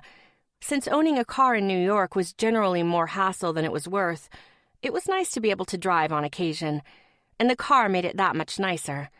I made a note to myself to find more reasons to borrow this car, or one of the others. The proud owner of several, he was no Klein Brooks in that department. Mila jumped up from the porch swing and came barreling down their front steps, sprinting toward the car before I had a chance to get out of the driver's seat. "Aunt Cass!" she shouted. "Slow down, Mila," Claire called behind her, following her daughter's lead while shaking her head in amusement. Mila didn't waste any time, opening the passenger door and hopping into the back seat. "Where's Uncle Thatch?" she asked, meeting my eyes in the rearview mirror. I turned in my seat to face her, taking in her current attire with tickled eyes. From the "Harry Styles is my boyfriend" t-shirt to her rain boots covered in cut-out magazine pictures of the band, she was decked out, head to toe, in One Direction gear. "We're meeting him at his office. Is it okay that I'm coming along today?" She pumped her little fist in the air. "Yes, I'm so excited." "Hey, Cass," Claire said once she reached the vehicle. "I'm surprised to see you today." I thought I'd tag along, but only because I wanted to hang out with Mila, I said, winking at the adorable little girl in the back seat. "Please excuse her outfit," Claire whispered, leaning over the passenger door and into my space so I could hear her. But I couldn't convince her to change. "I'm glad you didn't," I whispered back, and then said loud enough for Mila to hear. "One Direction is the coolest." "I love One Direction," Mila agreed excitedly. Claire laughed. "She literally made those boots this morning. I have a feeling you'll be losing pictures of Harry and the gang all over Central Park this afternoon." "Let's go," Mila encouraged. "Bye, Mom." Claire laughed. "You think she's a little eager to leave?" "Maybe just a little bit," I agreed, grinning. After Claire got Mila settled in her booster seat in the back and kissed her daughter goodbye, we were on our way, sunglasses on and ready to rumble. "You want to listen to some music?" I asked at a stoplight. "One Direction!" Of course, I thought to myself and smiled. "You got it, girlfriend." I grabbed my phone and pulled up Spotify. Once the perfect playlist, every single One Direction album, was set up, I hit play and headed for Manhattan. "Woohoo!" Mila yelled from the back seat. She alternated between singing the lyrics to every song at the top of her little lungs and throwing her hands in the air as we cruised back into the city. Traffic was bustling as we drove up Fifth Avenue, but that was the New York norm. The streets were cluttered with yellow cabs honking their horns and pedestrians hurriedly crossing the busy intersections. Tourists stared up at the enormous skyscrapers from the sidewalks, and natives abruptly moved around them, annoyed and desperate to get to their next destination. "We need to make a quick stop, okay?" I told Mila as I pulled up in front of Brooks Media. She clapped her hands. "I hope it's somewhere fun." Paul, one of the security guards for Klein's building, strode over toward our car. Irritation etched across his face. "Ma'am, you can't park." "Wait, Cassie Phillips?" Paul's irritation turned to intrigue, a soft smirk covering his lips. "Hey, handsome," I winked. "How are you?" "It's been a while, sweetheart. Ever since Georgia left, we never see your gorgeous face around here." "I guess I should change that, huh?" He nodded. "Definitely." "Listen, I need to leave the car here for about 15 minutes. I just need to run inside and grab something from Dean." "Cass, I don't know." "Oh, come on, Polly." I batted my eyelashes. "I promise we'll be quick." He shrugged. "Okay, but make it quick." "You're the best," I said, getting out of the driver's seat and helping Mila out of her booster. "I owe you one." "Dinner with me and we'll call it even." I grinned in his direction as I grabbed Mila's hand. I'm not sure my boyfriend would be too thrilled with me going out with other men. "Boyfriend?" His eyebrows rose. "Cassie Phillips has a boyfriend?" "Her boyfriend is my Uncle Thatch," Mila chimed in. Surprise consumed Paul's face. "Thatch? As in Thatcher Kelly?" "That's him," the little chatterbox continued to speak for me. I laughed. "This is his niece and fan club, Mila." Paul kneeled in front of her, holding out his hand. "Well, pretty Mila, it's a pleasure to meet you." he said as he took her hand and kissed the top. She giggled, batting her eyelashes flirtatiously, and I couldn't help but laugh. This little girl already had men eating out of the palm of her hand. Her teenage years would give Frankie, Claire, and probably Thatch a run for their money. "Thanks again, Paul," I called over my shoulder as we strode inside Brooks Media. "Where are we?" Mila asked, looking around the lobby of the Winthrop building in wonder. "We're heading to my friend's office. I need to borrow something from him," I explained as I led her onto the elevator. "I think I've been here before," she said, as we stepped off the elevator and walked through the hallway outlined by various offices. "Does Uncle Thatch's friend work here?" "Who? Klein?" "Yep," she said with a nod, and her ponytail bounced up and down in response. "Last time I was here, Klein let me play games on his computer." "He does work here. Owned the place. Same thing. Knowing Klein, he'd probably told her he was his own secretary." I grabbed her hand and led her to the end of the hall where Dean's office was located. Mila looked on as I turned the knob and opened the door just slightly. "Is this where the One Direction fan club meetings are held?" I asked, peeking my head in to find him typing away on his laptop. He looked up and grinned. "Only if you brought a ready and willing Harry Styles with you." I laughed, opening the door wider and ushering Mila inside. "Well, I brought their biggest fan. Does that count?" Dean stood up and walked around his desk. His grin widened as he took in Mila's attire. "Little miss, you are my new favorite person. I want Harry to be my boyfriend, too." Mila's hand went straight to her hip, and a determined look crossed her tiny face. "He can't be your boyfriend because he's going to be my boyfriend. When I'm 13, Harry is going to marry me. I'm going to wear a pink dress, and he's going to kiss me." And she punctuated that statement with a snap in the air. Dean laughed, visibly amused by her pint-sized sass. "Will you at least invite me to your wedding?" She eyed him skeptically and pointed her little index finger in his direction. "Only if you promise to not eat all the pizza and donuts." I raised an eyebrow. "Donuts?" She nodded. Yeah, Harry and me is gonna have pizza and a donut cake at our wedding." Man, I loved her little mind. My perfect wedding would be pizza and a donut cake, too. And hell, to be honest, I had never really been completely sold on kids. But Mila was the kind of little girl who could maybe get me to consider purchasing some little monsters of my own. "Deal, little diva," Dean agreed, smiling down at her. I tugged on her ponytail. "I hope you're going to invite me." "Duh," she rolled her eyes. "You and Uncle Thatch have to bring my baby cousin to the wedding, Aunt Cassie." Dean's eyes bugged out of his head. "Baby?" I laughed and sliced a hand through the air for emphasis. "No, baby." "Not yet," Mila insisted. "But soon. You just gotta marry Uncle Thatch first." His head tilted to the side. "Uncle Thatch? Something you need to tell me?" "Nope." "Liza Minnelli," he retorted, and I laughed again. "Later," I agreed, "when little ears aren't around." "I'm holding you to that because you know I have got to know everything." He pointed at me and winked. "Okay, so not that I don't love that you're here, but seriously, why are you here?" "Well, as you can see, Mila is dressed to impress, but I'm kind of lacking," I hinted. "I'm a sad excuse for a directioner." He raised a sharp brow. "Who told you?" "I have no idea what you're talking about," I lied. "I just felt like maybe you had some gear I could borrow." Dean definitely had the goods. A few years back, One Direction had had a tour stop in the city, and there was a pop-up store there for fans inside Madison Square Garden. Georgia might have told me Homeboy had cleaned out on anything and everything Brit boy band themed.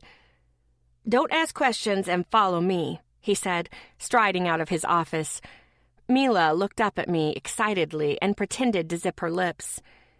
A few turns through back hallways I'd never been privy to venturing later, he ushered us inside a storeroom on the other side of the floor. Once he switched on the light, the entire room looked like a teenage girl had vomited up her fandom. The walls were lined with posters. There was not one, not two, but 3 racks cluttered with clothing, and cardboard cutouts of the band stood in the corner. "Oh my God! This is so cool!" Mila jumped up and down. "I know," Dean agreed. "This is my favorite place in the building." "I'm shocked Klein lets you use this for your undying One Direction love." I glanced around the room while Mila helped herself to the racks of clothes. "We have an understanding." I raised an eyebrow, and it pulled one corner of my mouth up with it involuntarily. "You have an understanding?" He flashed a secret smile. "Yeah, he understands that whatever he doesn't know won't hurt him." I smiled full out. Klein Bricks would lose his shit if he saw this. A hand went to his hip. "Well, good thing he'll never know, right?" "Cool it, diva," I teased. "I won't spill the deets on your shrine to 1D. He feigned offense. "Oh no, honey. You did not just call me a diva." "Oh, but I did," I said, walking over by Mila. "You're lucky I refused to corrupt the young and innocent. Otherwise, you'd be dealing with a full-on catfight, Cassandra." "Knock, knock," I announced as Mila and I opened the door to Thatch's office. He glanced up from his computer and a giant smile consumed his face. My chest grew tight at the sight of his radiating affection, and I inhaled a cleansing breath to ease the discomfort. Man, I probably needed to see a doctor. No one under 30 should be experiencing chest pain. Well, unless they dabbled in cocaine and attended drug-fueled raves on the weekends, which obviously I didn't. Although I could probably make good use of glow sticks with a naked Thatch.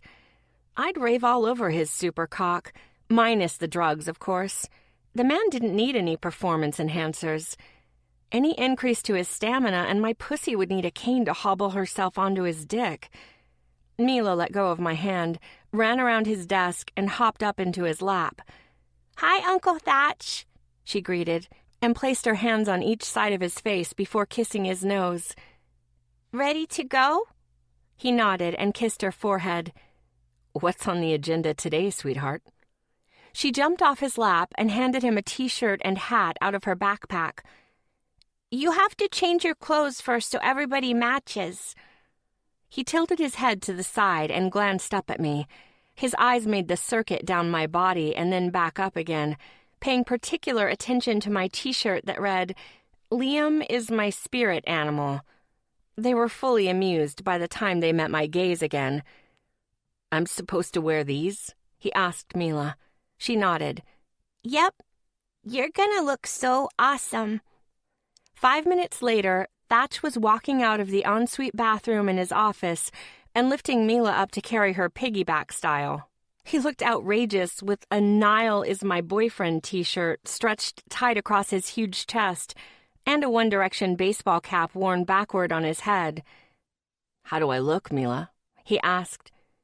"So cool," Mila said, resting her chin on his shoulder. His eyes met mine and he grinned. "Next time, Aunt Cassie and I are going to switch. I like Liam more than Niall." "No way," I disagreed, running a hand across the words on the front of my shirt. "You'll have to fight me for this dreamboat." "I have no issues with wrestling you crazy," he winked. "Can we go?" Mila asked impatiently. "I'm hungry." Thatch grabbed his new wallet, keys, and phone and slid them into his pockets and managed it all with Mila still hanging from his back. "Let's hit it," he said, and grabbed my hand, leading us out of his office and toward the elevator. As we rode the cart down to ground level, I couldn't stop myself from smiling as I looked at Thatch, decked out in One Direction fan gear with Mila on his back. No man in his right mind would subject himself to this willingly. But Thatch wasn't a normal kind of guy. He was different, and I really liked his kind of different. Chapter 20. Thatch. "Call on line 1 from Mr. Sanchez." Madeline buzzed in, as I closed the first quarter financial statement for Hughes International. They were a relatively new client, so I'd been scouring the details of their money management and hiring expenses and comparing it to their investment portfolio in an attempt to map out a new system of checks and balances. They'd had a plan in place, but they obviously hadn't been making optimal financial decisions for a while. In fact, the best one they'd made was paying me to get them back on track. "Thanks, Matt," I responded after saving my spreadsheet.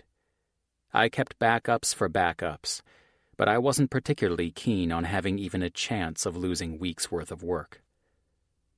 "Hey, Carl," I greeted one of my longtime clients as I clicked onto the line. "What can I do for you?" "In a hurry to get me off the phone, Thatch?" he greeted, his voice amused. "No way. Just a man with many tasks, and know you're the same.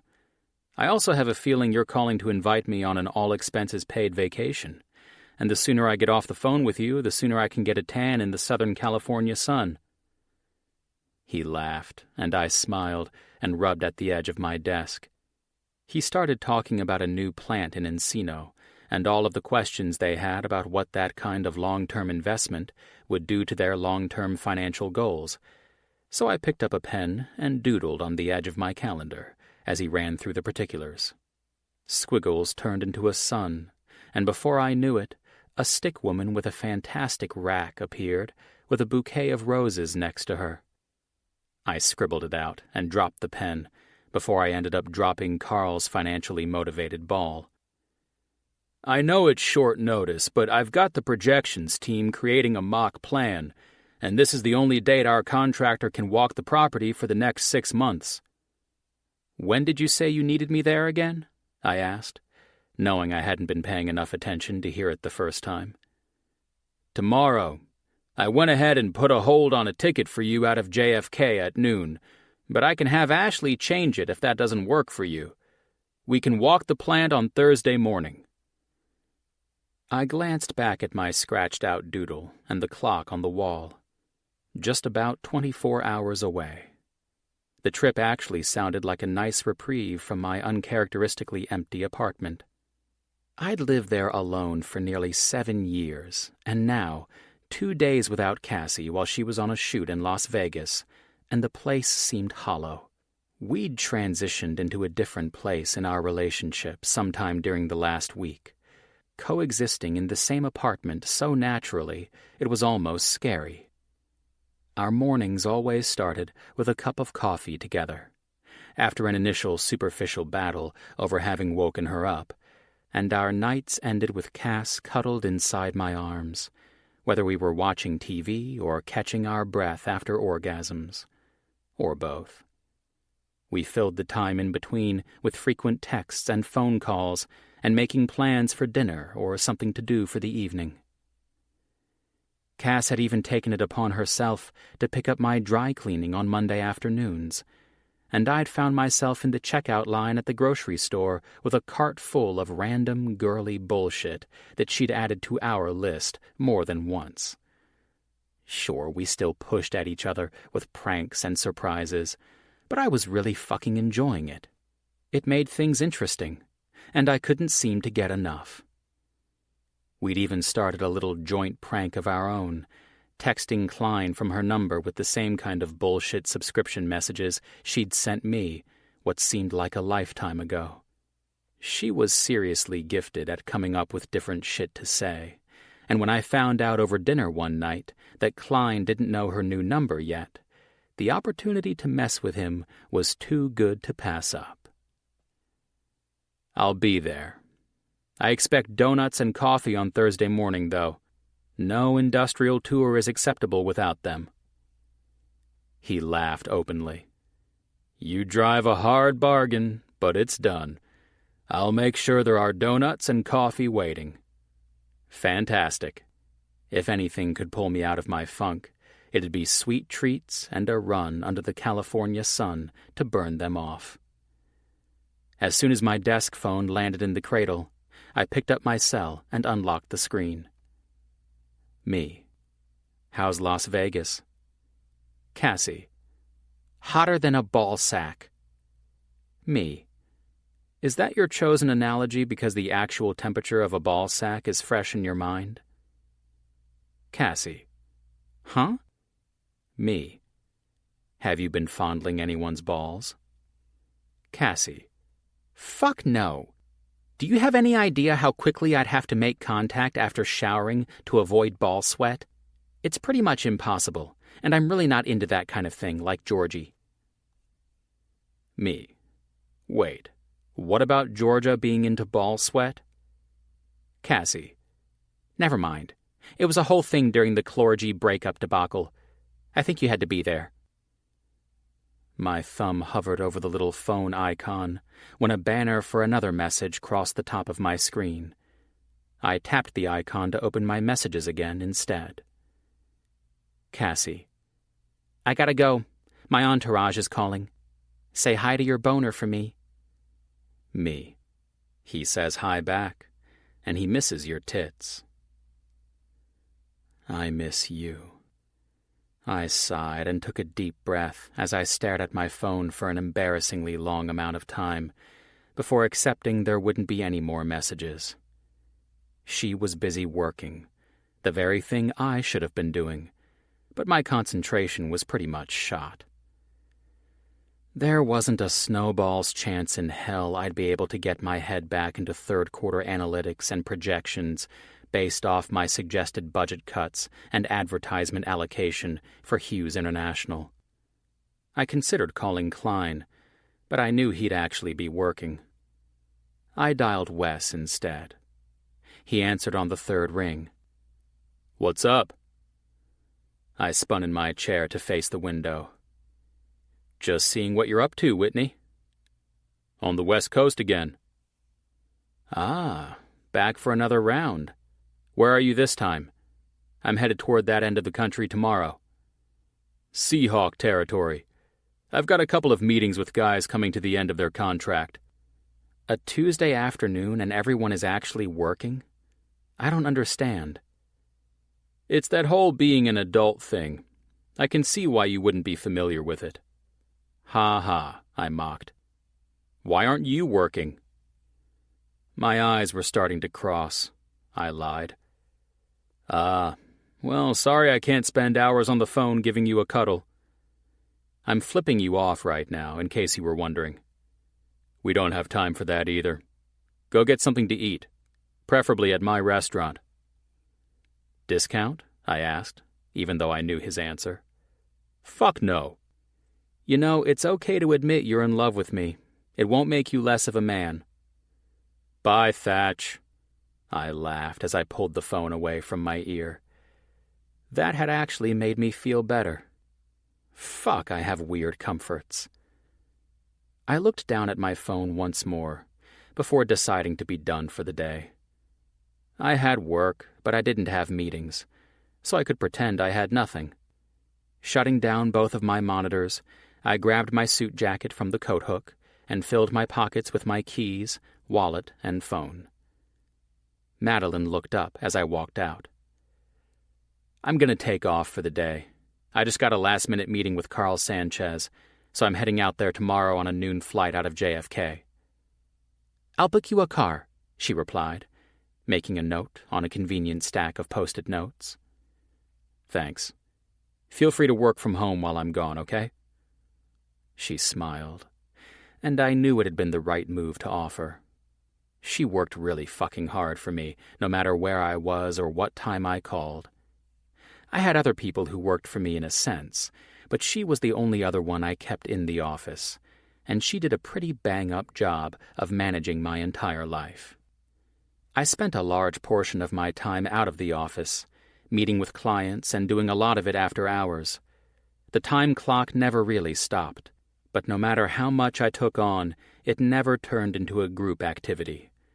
When these people came to me, they paid a very large premium to get financial advice or planning from me, not from someone working for me. She smirked. I would have done it with or without your permission. I laughed outright. See, Mad? That's why we work well together. You don't take any of my shit. I'm also an organizational genius. That too, "Have fun in L.A.," she said in dismissal, and I laughed. "Okay, I get it. I'm going now." She raised her brows. I jumped toward the exit and laughed while raising my hands in the air. Okay, geez. And in my own office. L.A. looked pretty much the same as the last time I'd seen it. Bright and bustling and filled with traffic. Big palms lined the streets, and the sun beat down on the exposed skin of my forearms. The intensity of the rays seemed stronger here, but at least it didn't make you feel like you were being choked by the humidity. The overwhelming odor of piss also wasn't as strong as in New York. It existed, kind of lingering in the background, but it wasn't nearly as pungent. Pulling my arm back through the window and into the cab, I grabbed my phone from my pocket and opened up the text messages. I hadn't heard from Cassie since yesterday. Me. Rule number 40. Take at least one recreational trip to L.A. a year. Cassie. Recreational? Are you talking about drugs, Thatcher? Me. I'm here on business. I'd rather be here for fun. With you. Cassie. How did I not know you were going to L.A.? Me. I just found out I was coming yesterday, after we talked. Technically, I'd found out before we talked. I wasn't sure why I hadn't said anything, but it was probably more because she'd cut the conversation short than anything nefarious. Cassie. Oh. My eyebrows pulled together at her uncharacteristically normal, simple response. Me. Everything okay? Cassie. Yeah, it's nothing. Me. What's nothing? Cassie. Just my assistant. It's not really worth going into it. We had a little disagreement earlier today, but I think it's resolved. Honestly, it's nothing. It seemed like she was trying awfully hard to convince someone. I didn't know if it was her or me. Me. Call me. We can talk about it. Cassie. Thanks, but I can't right now. About to start shooting. Desperate to make her laugh, I typed out a message. Me. With your camera, right? I know how much you're dying to shoot some kids. Cassie. Ha fucking ha. The FBI is probably monitoring both of our phones now. Me. You better send a tit shot then. That'll save us. Cassie. Put your boner away, Thatcher. I smiled then, and started to type a message when her text bubbles stopped me. Cassie. Would I ever be able to manage your ego if I told you I missed you? I smiled, and typed the least funny thing I'd ever been excited to say. Me. I miss you too, honey. Chapter 21. Cassie. I needed a new assistant, that much was clear to me. Over the past 2 days, Olivia had started to show her true colors. Her motives for turning the tables were unclear, but whatever the reason, her professional attitude was sorely lacking, and she seemed to enjoy doing the exact opposite of everything I asked. When I'd needed the lights dimmed, she had blinded everyone on set by making them fluorescent. When I'd asked her to let 2 of the male models know we'd changed their shoot time, she had made sure their arrival was 2 hours later than I needed. If she could break it, she would, and she did. And I was beyond tired of her shit. Normally, I wouldn't sweat something like this. I'd just fire her and be done with it. But this was a girl I had generously taken under my wing and shown the ropes. She'd been with me for more than a blip in time, and I had given her an all-access pass into my career in hopes that it would help her once she started to establish herself. Obviously, that had been a big fat fucking mistake. Olivia was a user. Rather than utilizing what I'd offered respectfully, she had chosen to try to screw me over. I'd found out from one of my close friends at Men's Health that she had already started reaching out to my contacts and worming her way into their good graces. The girl appeared hell-bent on destroying me and then taking my career. I hated that this was bothering me as much as it was. I hated that I was letting this cunt get the best of me. And I hated that I'd even tried to make nice with her yesterday. I should have kicked her lying ass to the curb and been done with it. I plodded through my hotel suite at the Wynn and grabbed my phone off the nightstand. As I stood in front of the floor-to-ceiling windows with the view of the Vegas Strip, I wasn't real sure what to do with myself. I felt pathetic. I mean, fuck. I was in Vegas and I was holed up inside my suite. I should have been out on the Strip, grabbing a drink, playing a little blackjack, basically anything but moping around like a sad sack. The desert sun shone down across the concrete utopia. Glittering rays bounced from one ornate building to the next. And instead of thinking of something fun to do, all I could think was, I wish Thatch were here. Maybe that line of thinking should have surprised me, but it didn't. He had barged his way into my life. Or maybe I'd barged my way into his, and I wasn't sure if I ever wanted him to leave. Thatch just made everything better. Which was crazy. He should have made things worse. He was loud and obnoxious and couldn't stay serious for more than a minute. He made a career out of bugging the hell out of me and spent most of his day sending me texts requesting tit pics. But damn, that man, that crazy fucking lunatic, I liked him. I tapped the last number in my call log and it rang 2 times before his husky voice filled my ear. What are you doing, crazy? Thatch was smiling. I could hear it in his voice. Just finished having lunch with a few strippers from Spearmint Rhino, and now I'm about to head into a brothel. You know, the usual Vegas shit.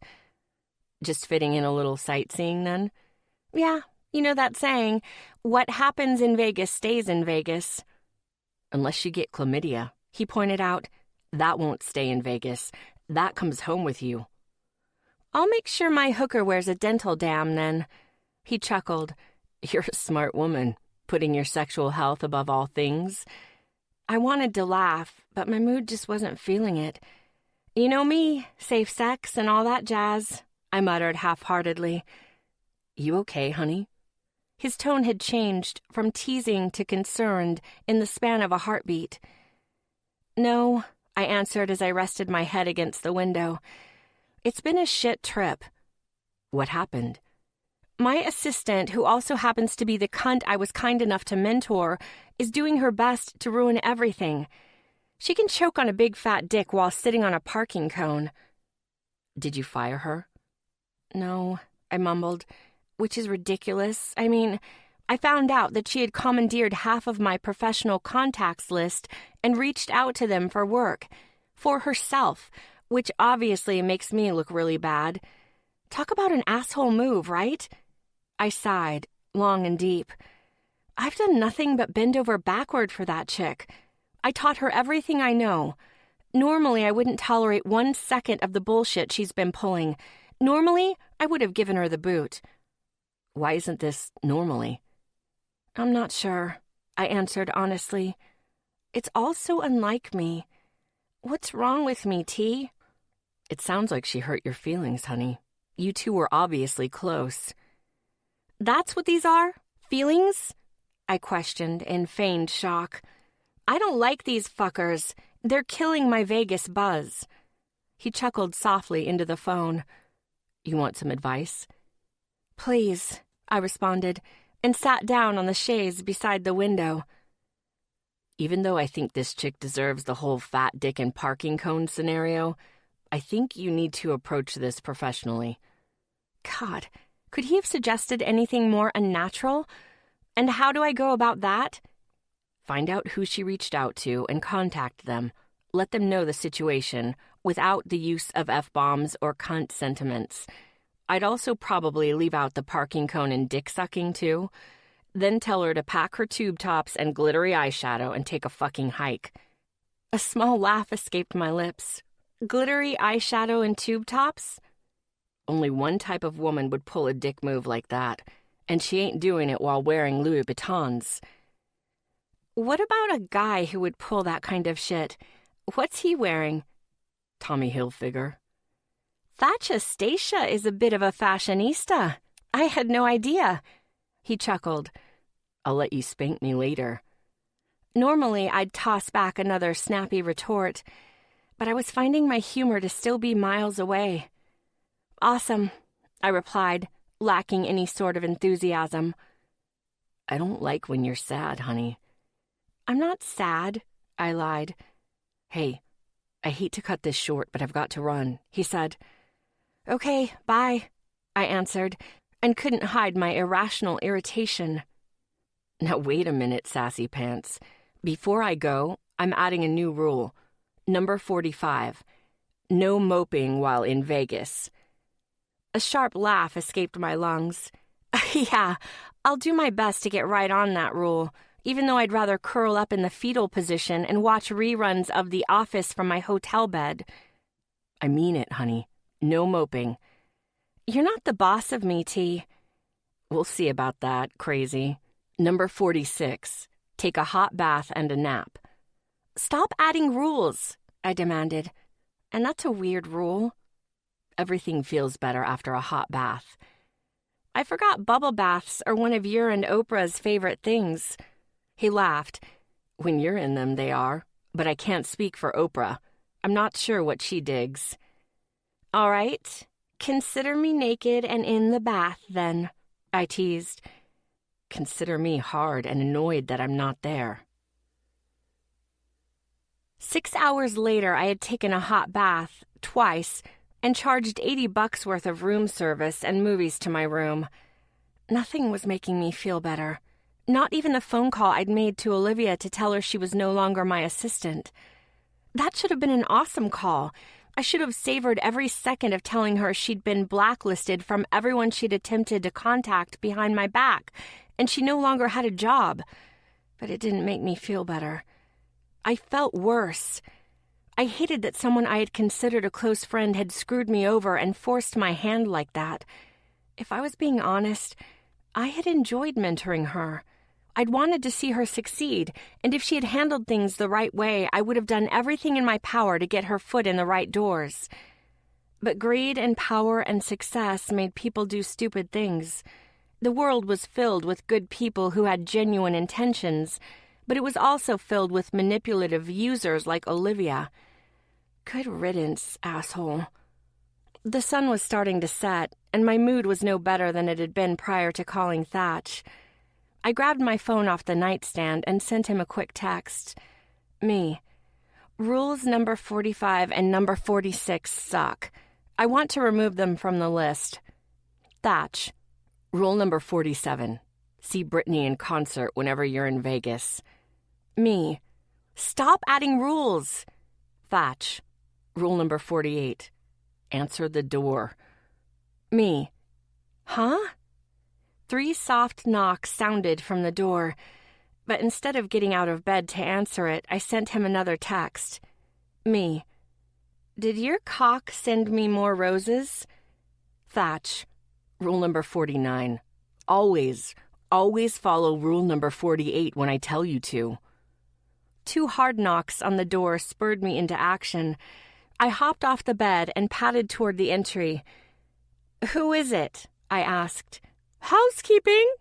A male voice mimicking a tiny female's voice replied back. I grinned. I don't need housekeeping. Do you need towels? Nope. Toilet paper? Nope. Pillow mints? He continued the charade. I fought my laugh as I peeked through the peephole and found Thatch standing on the other side of the black metal barrier. Nope. He smirked. What about a massage? Do you like happy endings? Sure, okay. I finally agreed as I swung open the door. And there he was, standing in front of me in all his handsome glory. His brown eyes gazed into mine as a giant grin consumed his face. I had the overwhelming compulsion to burst into tears and maniacal laughter at the same time. You flew all the way from LA to give me a massage? He shook his head. I drove, actually. There weren't any last-minute Vegas flights available. You drove? Yeah, he confirmed, his voice dropping to an even sexier level. I drove all the way here to cheer you up. So are you going to invite me in? I launched myself at him and wrapped my arms and legs around his body like a little monkey. I buried my face in the crook of his neck and savored the smell of his cologne and the inherent scent that was only Thatch. God, I hadn't known how much I wanted him to be here until he was actually here.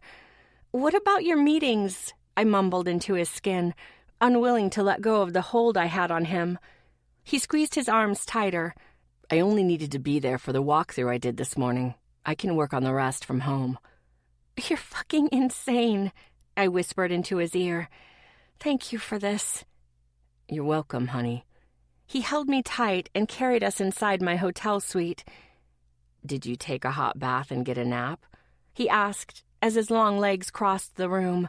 He sat down on the bed and adjusted me so that I was straddling his lap, making my hotel robe fall open slightly. I nodded. 2 baths, actually. He smirked and ran a finger along the swells of my breasts. Did you fire your assistant? I nodded and breathed a little faster. Are you ready to have some fun with me in Vegas? I shrugged as my fingers found the nape of his neck and played with the edges of his hair. Depends on what you have in mind.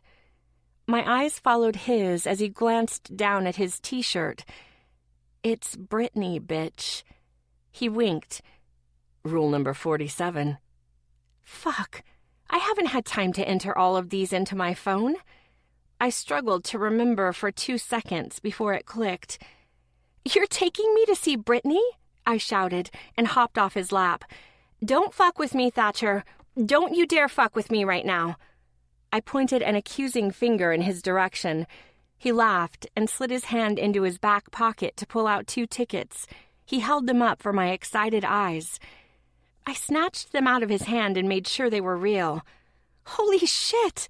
These are like front row seats, I exclaimed as I danced around the suite. How in the hell did you manage these?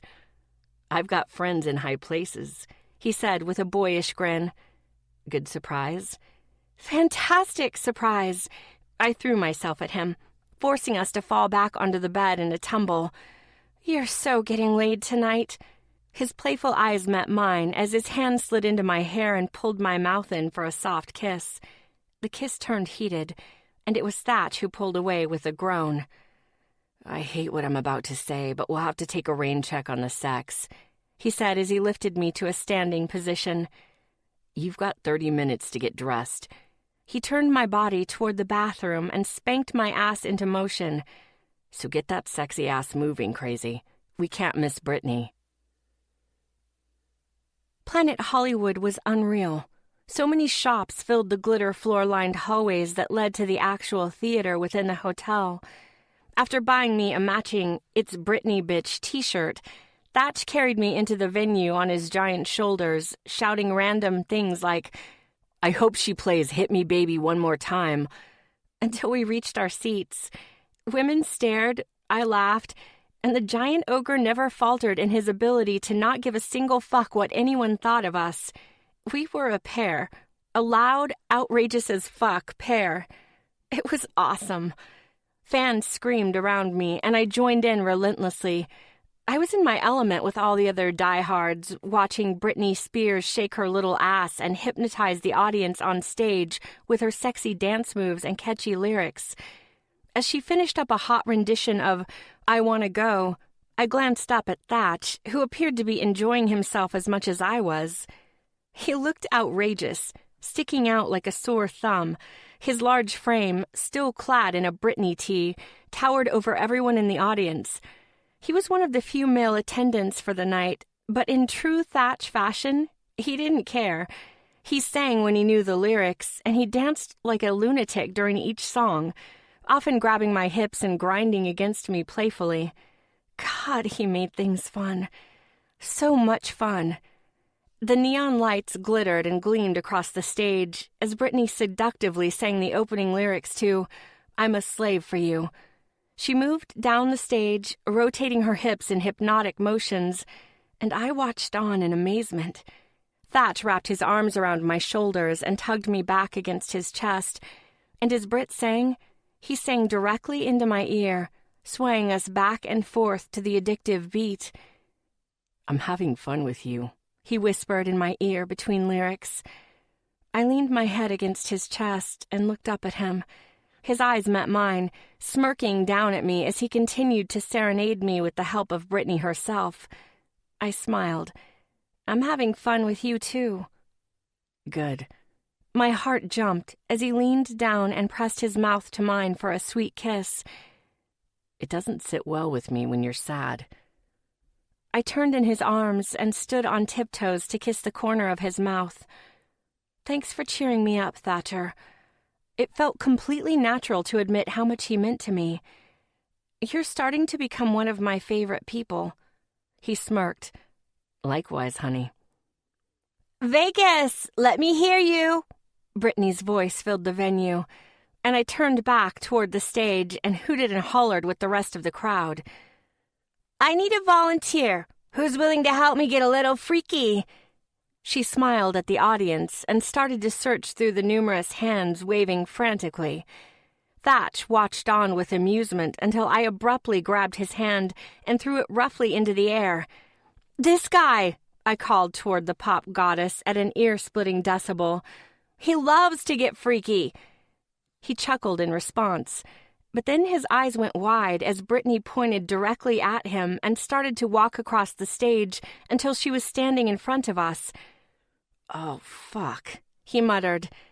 "Don't be shy," she giggled into the mic. "Come up here, big guy. I need your help," Brittany instructed him. Thatch started to shake his head, but it was too late. 2 security guys were already beside him.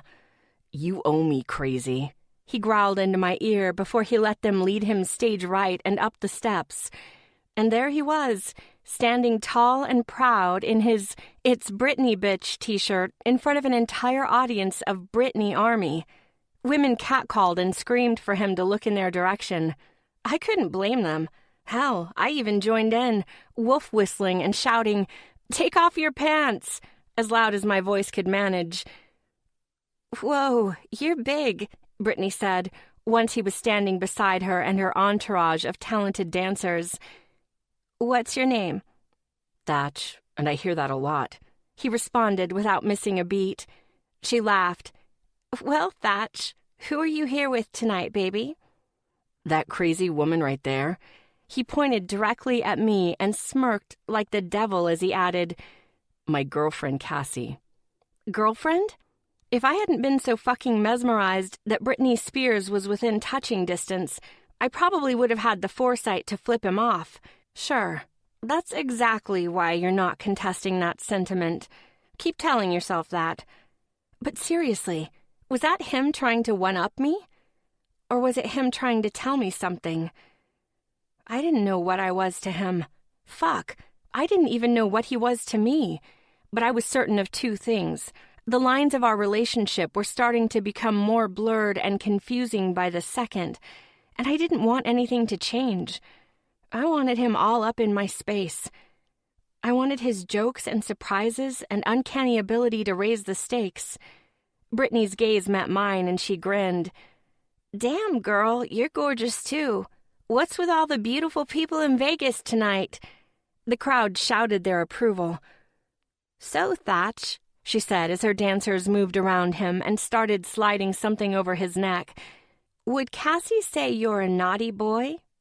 Where most guys would have been dying from embarrassment, standing up on stage while wearing a shirt with Britney's face, Thatch did the complete opposite. He just chuckled and answered, "She sure as hell wouldn't say I'm nice."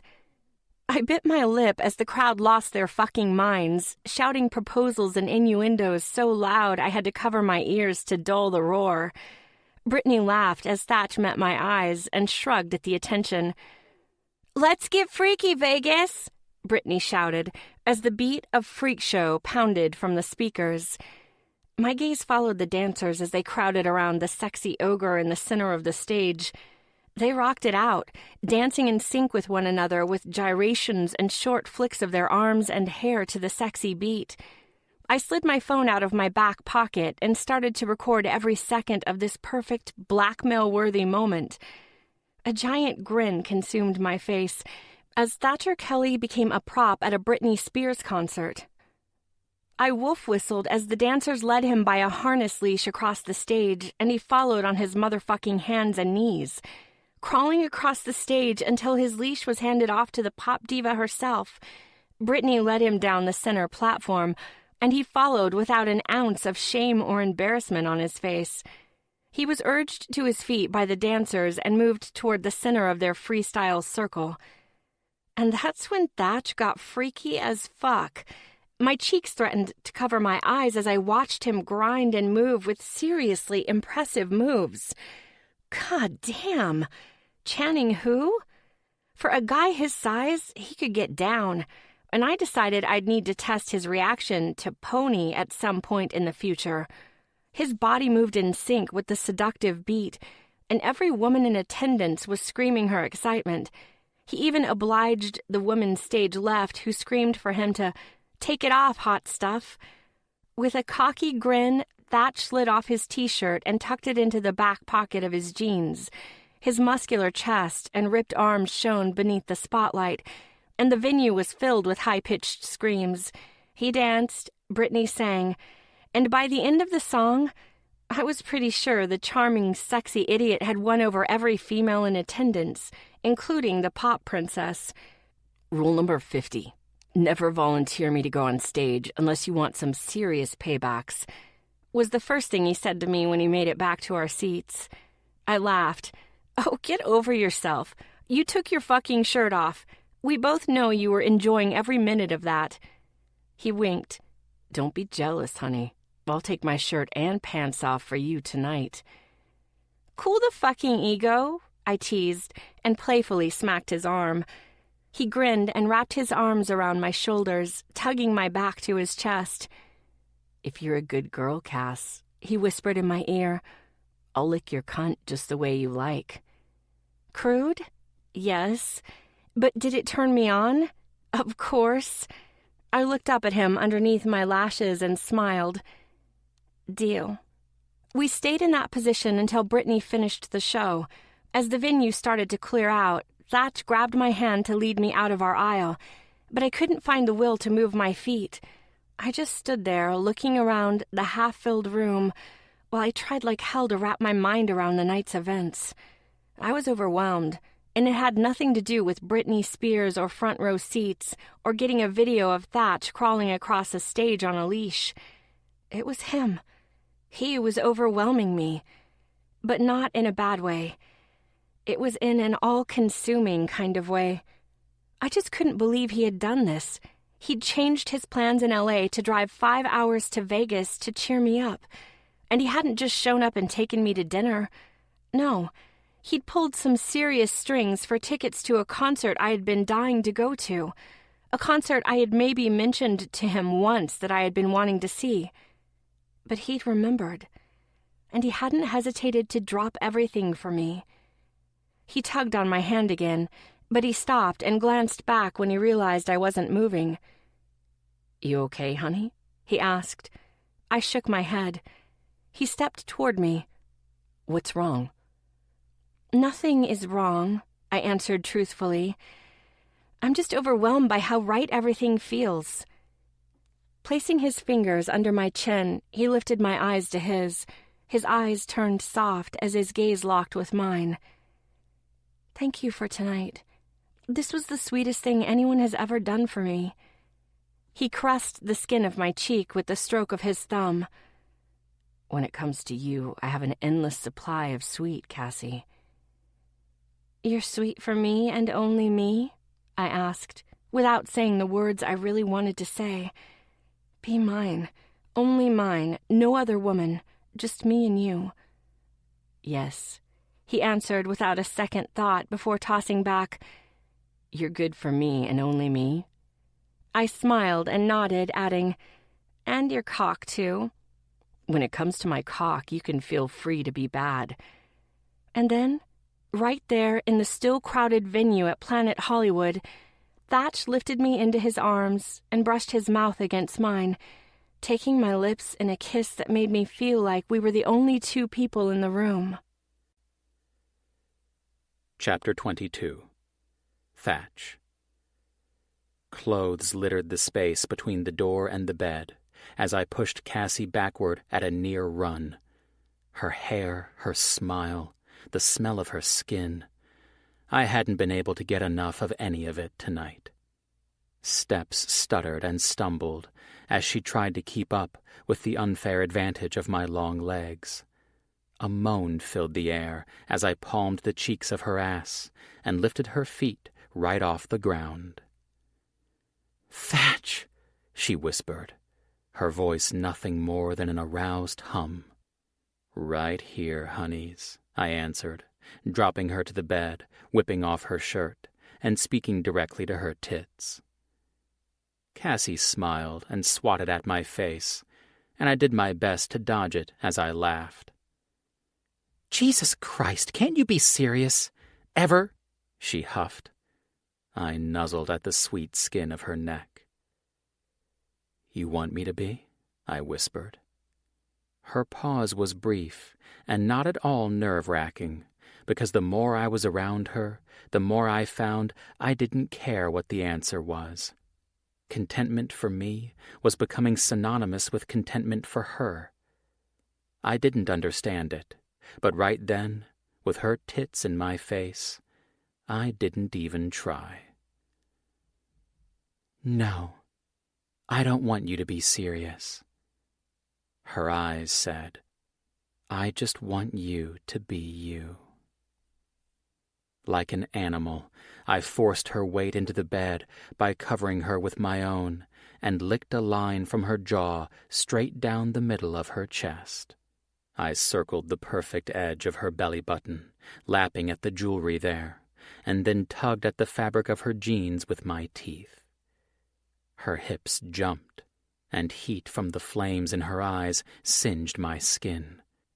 When I pulled at her pants again, but didn't unbutton them, she snapped. "Stop teasing me!" I smiled into her skin, rubbing my lips back and forth as my gaze met hers. "Why, baby? Did something turn you on tonight?" She nodded and licked her lips.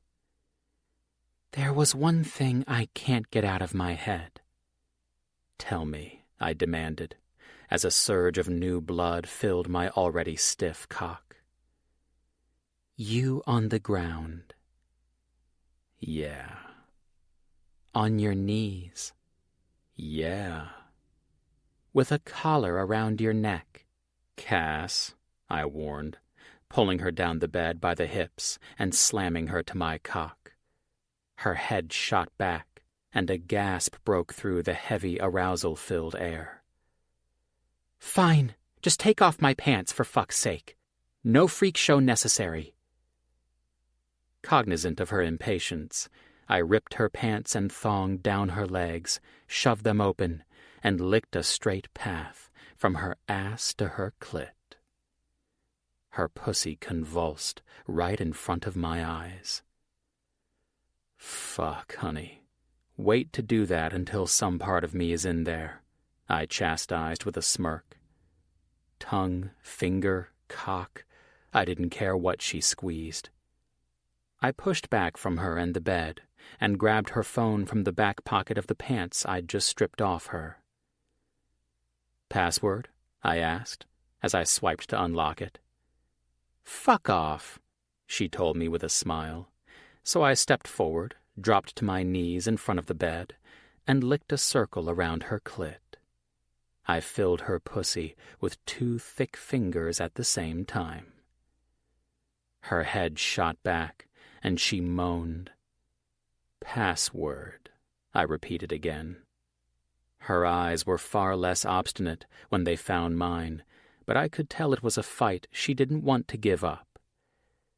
It meant next to nothing, but goddamn I wanted it.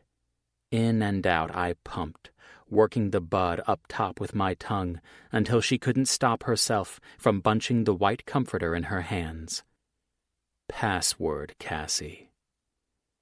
This time I said it as a command, and she broke, her pussy convulsing on my fingers as she did.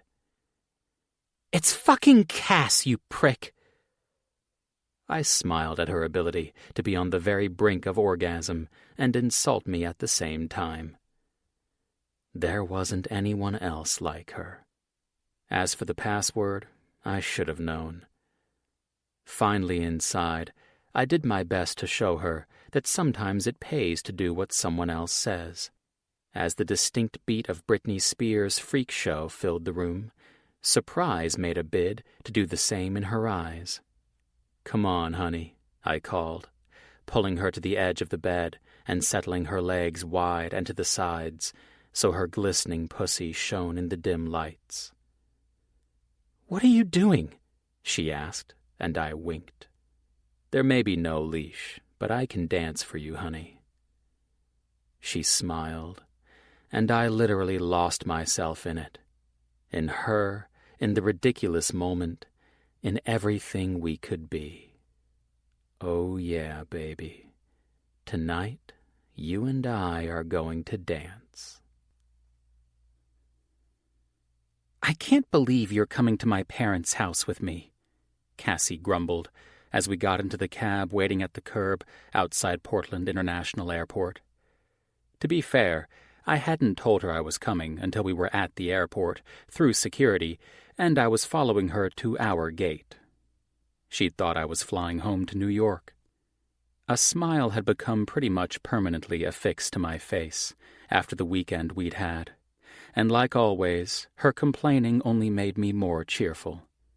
I was in a strange place, getting all of my jollies from a recipe book that suggested 2 cups of Cassie with a teaspoon of messing with her stirred in. It was the weirdest fucking catalyst for happiness, but I embraced it. It meant more of her, more laughs, more sex, more everything I was finding I didn't want to go a day without.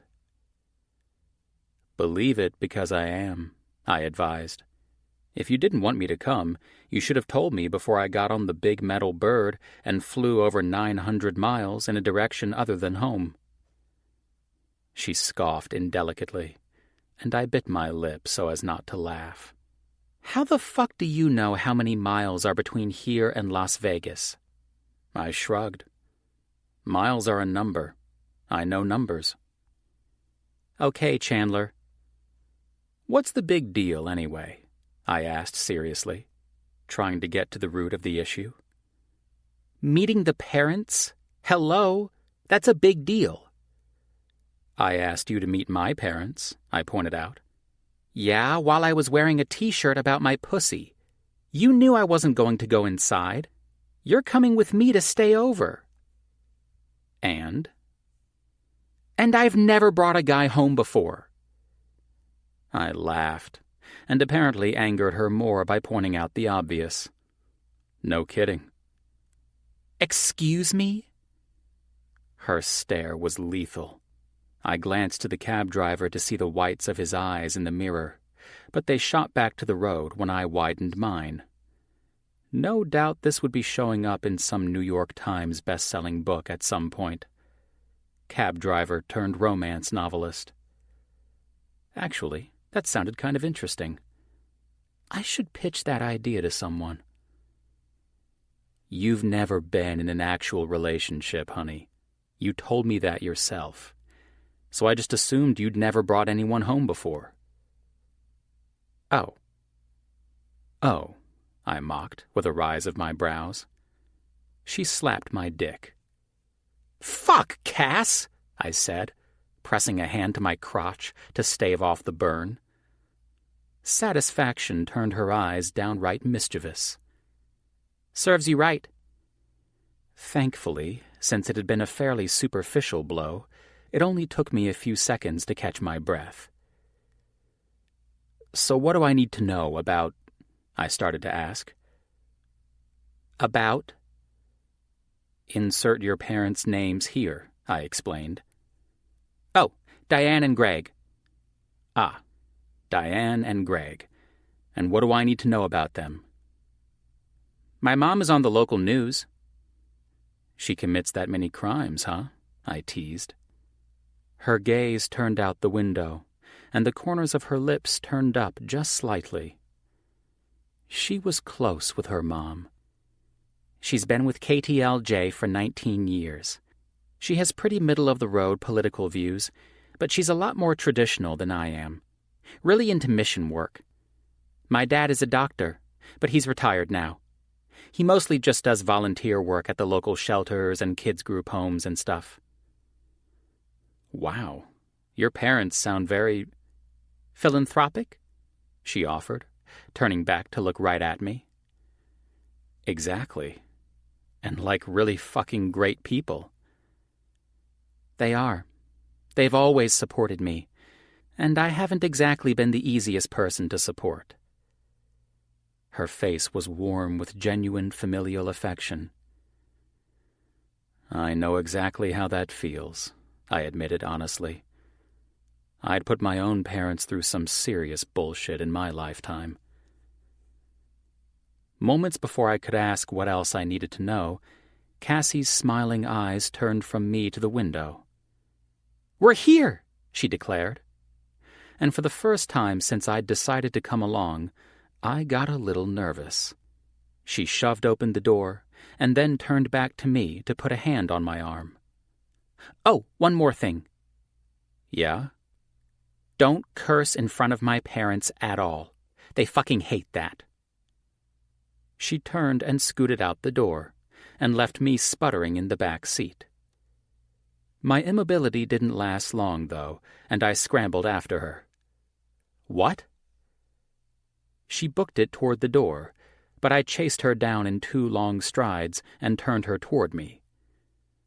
"What do you mean, don't curse?" "I mean, don't curse," she repeated, scrunching up her face in a fantastic display of "you're an idiot." "Do you even know me at all?" I asked, and she laughed before patting me on the ass. "I know you well, honey. Pull up your panties and be an adult." The door opened, and a well-dressed woman with perfectly placed chocolate hair, creamy skin, and familiar fiery blue eyes stepped out onto the stoop.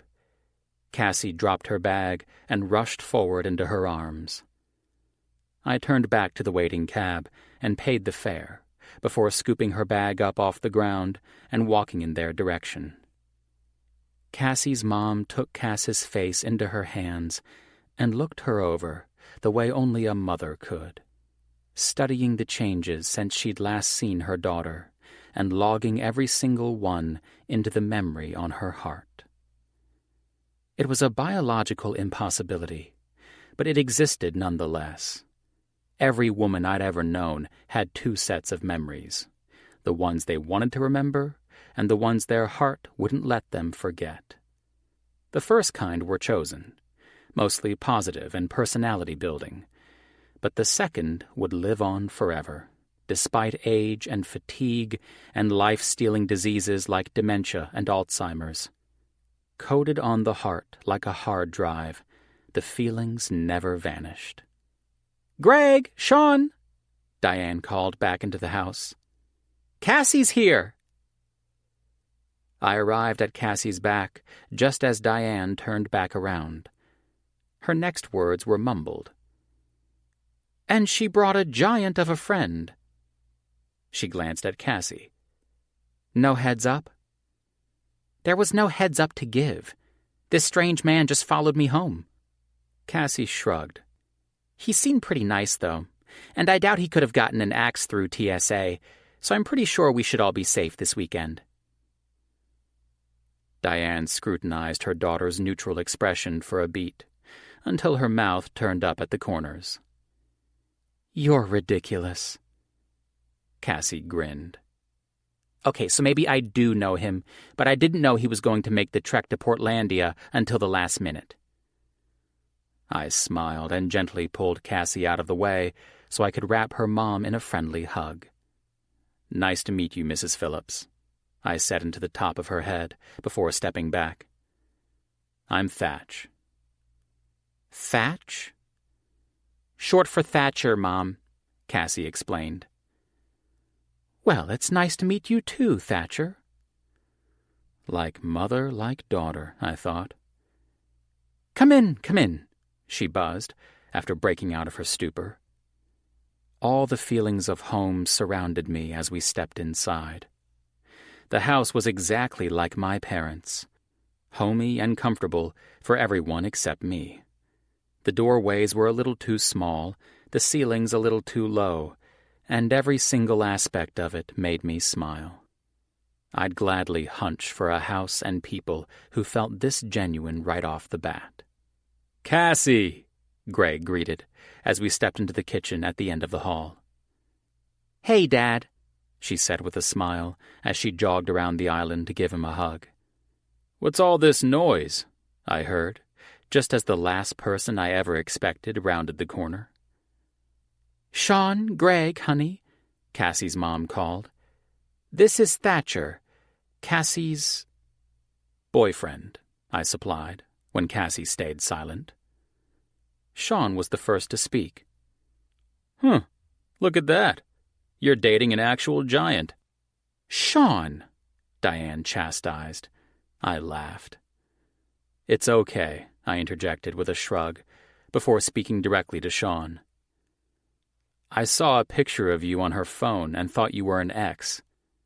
Whereas Cass was silk and curves etched in creamy white, her brother was the opposite.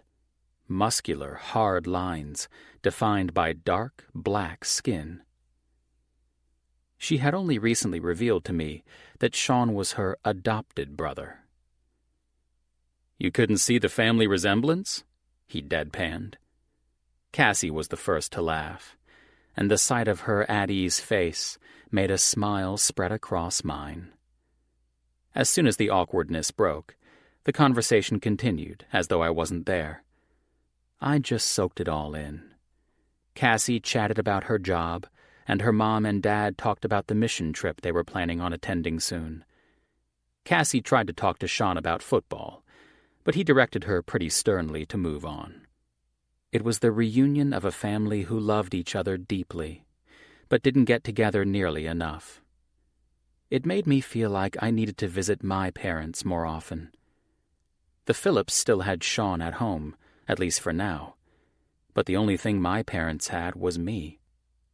I needed to do a better job. "We still going out tonight, little S?" Cassie asked her brother, with a pat to his face. "Sure. Are you going to be embarrassing?" "Most definitely," I answered for her with a smile, earning me a punch to the bicep from her and a laugh from Sean. "I figured. We'll go to a place where I won't know anyone." "Whoop it up!" Cassie shouted over both of us as we laughed. "I'm going to get ready." I pushed off the counter, and she turned to me with a stern finger. "Don't even think about following me, Thatcher."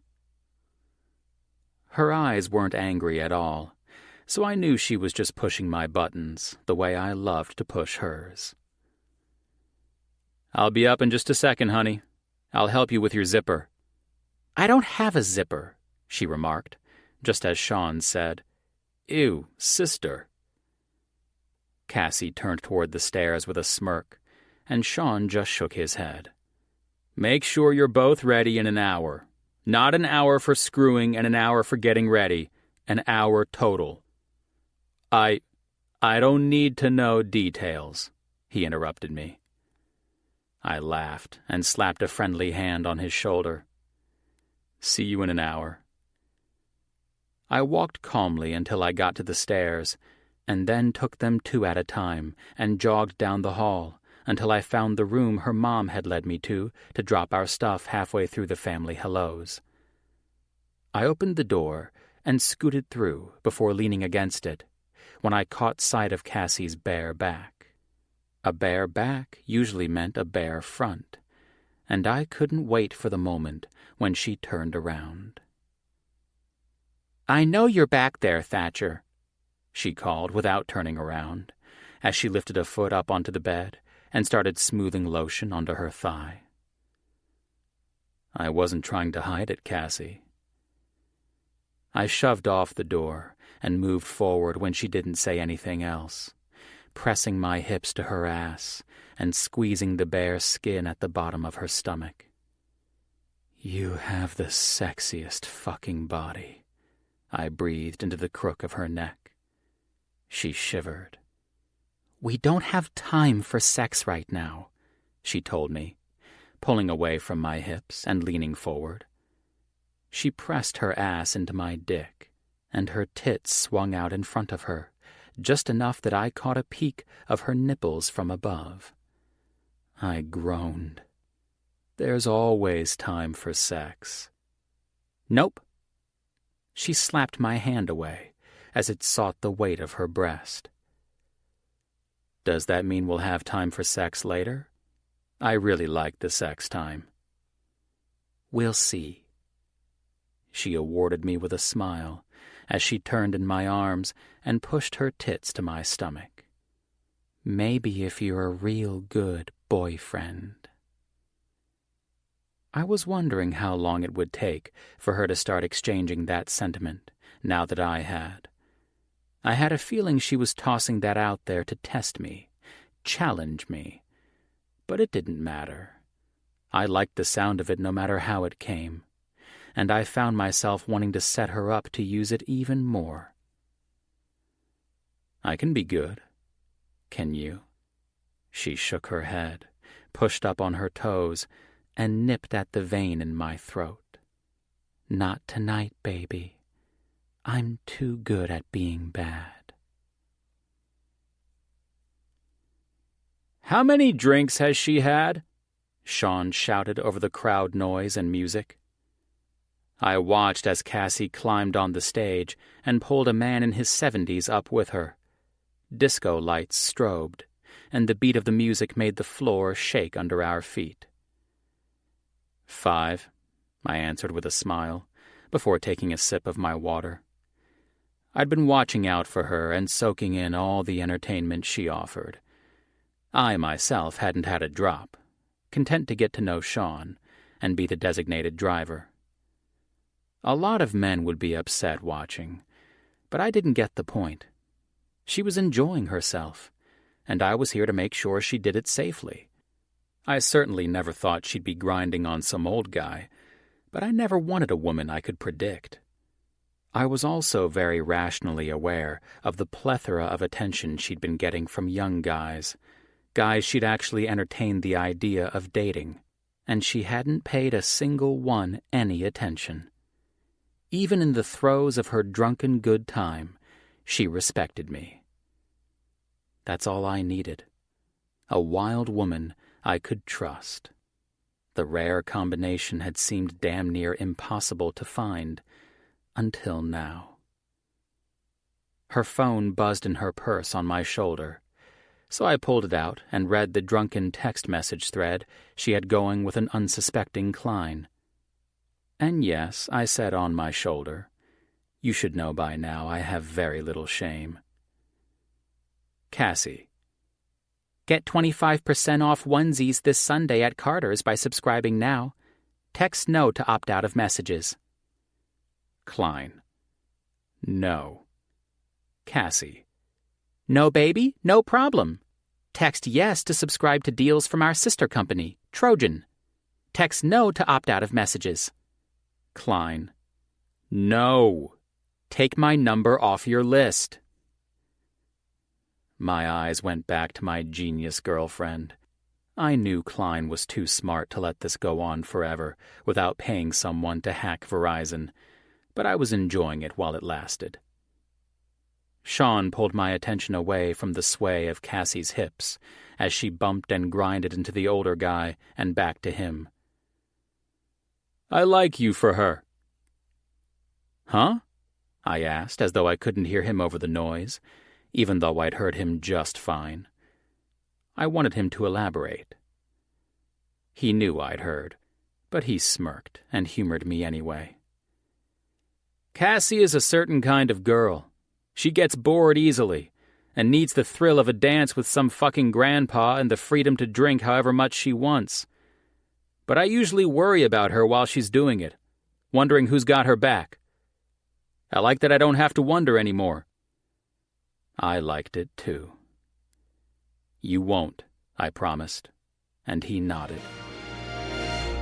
Somehow I'd passed Cassie's 21-year-old brother's test.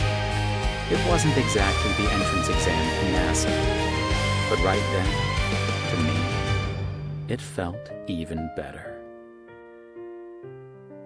Chapter 23. Cassie. My eyes fluttered open as the Oregon sun filtered in through the window panes of my childhood bedroom. The warmth of a large body enveloping mine had me peeking out of one eye to survey my surroundings. Thatch was curled around me, one hand holding my boob while his head used my chest as a pillow. His handsome face looked so young, blissfully unaware and deep in sleep. His dark lashes rested softly against his cheeks as soft breaths puffed out from his lips. I ran my fingers through the messy strands of his jet black hair as I tried to recount last night's events. One thing was certain. I had definitely danced and drunk my ass off.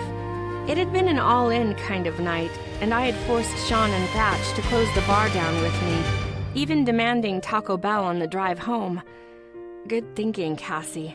That fast food had probably saved me from a morning of praying to the porcelain gods. Thatch stirred in his sleep. His foggy, dark eyes met mine. "Good morning," I said with a soft smile.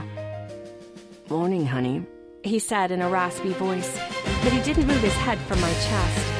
Both of his hands were now holding on to my boobs and squeezing them playfully. He moaned. "I need to add a new rule. Number 51. These tits are my pillows." I laughed and flicked his forehead with my index finger. "Ow, fuck," he responded through a laugh. "What was that for?" "I'm about to revoke your rule-making rights. You've made over 12 rules in the past 48 hours. He peeked up at me through sleepy eyes. "Rule number 52.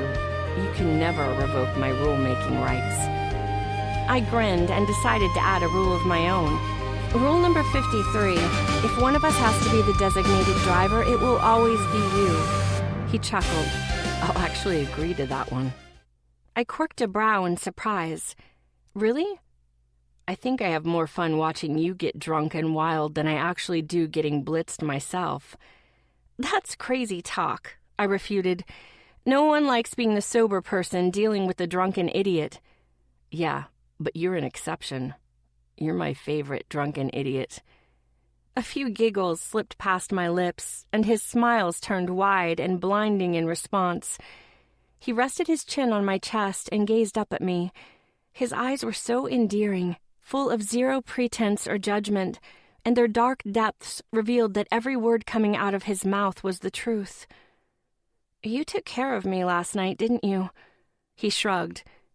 I kept an eye on things, but I mostly just sat back, chatted with Sean, and let you do your thing. Did you have fun last night? I was with you. Of course I had fun. I did, I answered with a nod. What about you?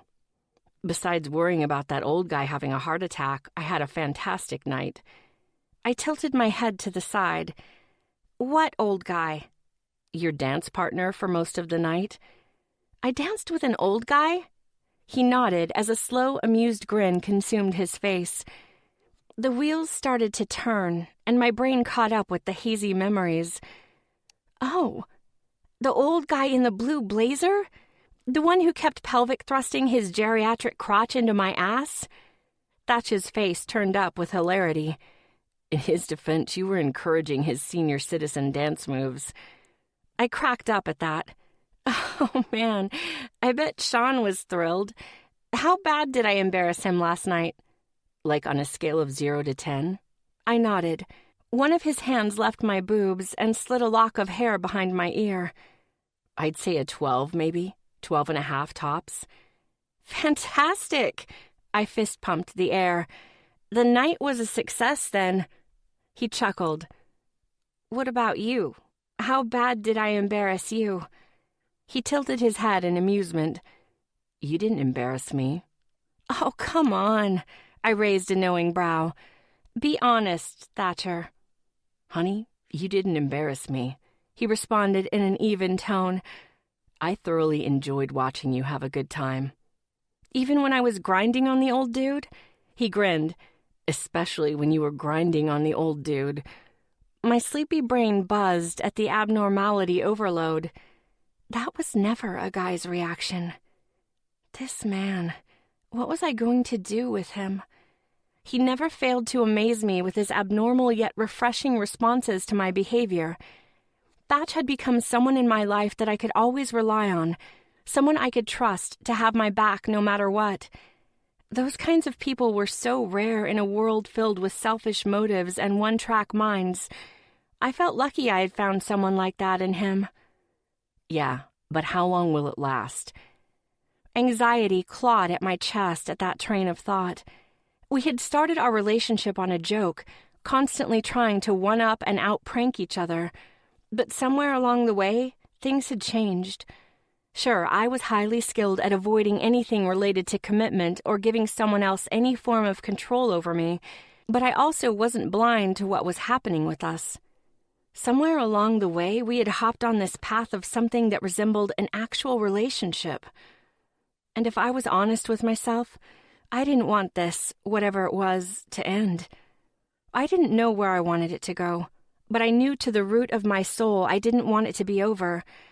I was never one who looked toward the future, but with Thatch, I was having a hard time not looking toward the future. I couldn't imagine my day-to-day life without him in it.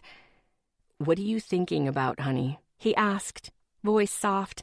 His hand caressed my cheek as his eyes stared into mine. "I don't want to fuck this up. I don't want to lose you."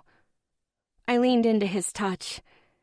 "No matter what happens between us, we'll always be close, right?" His brows raised in confusion. "Close?" "Yeah," I answered. "Me and you will always be—" I stopped, mid-sentence, when I couldn't find the strength to say all of the things I really wanted to say.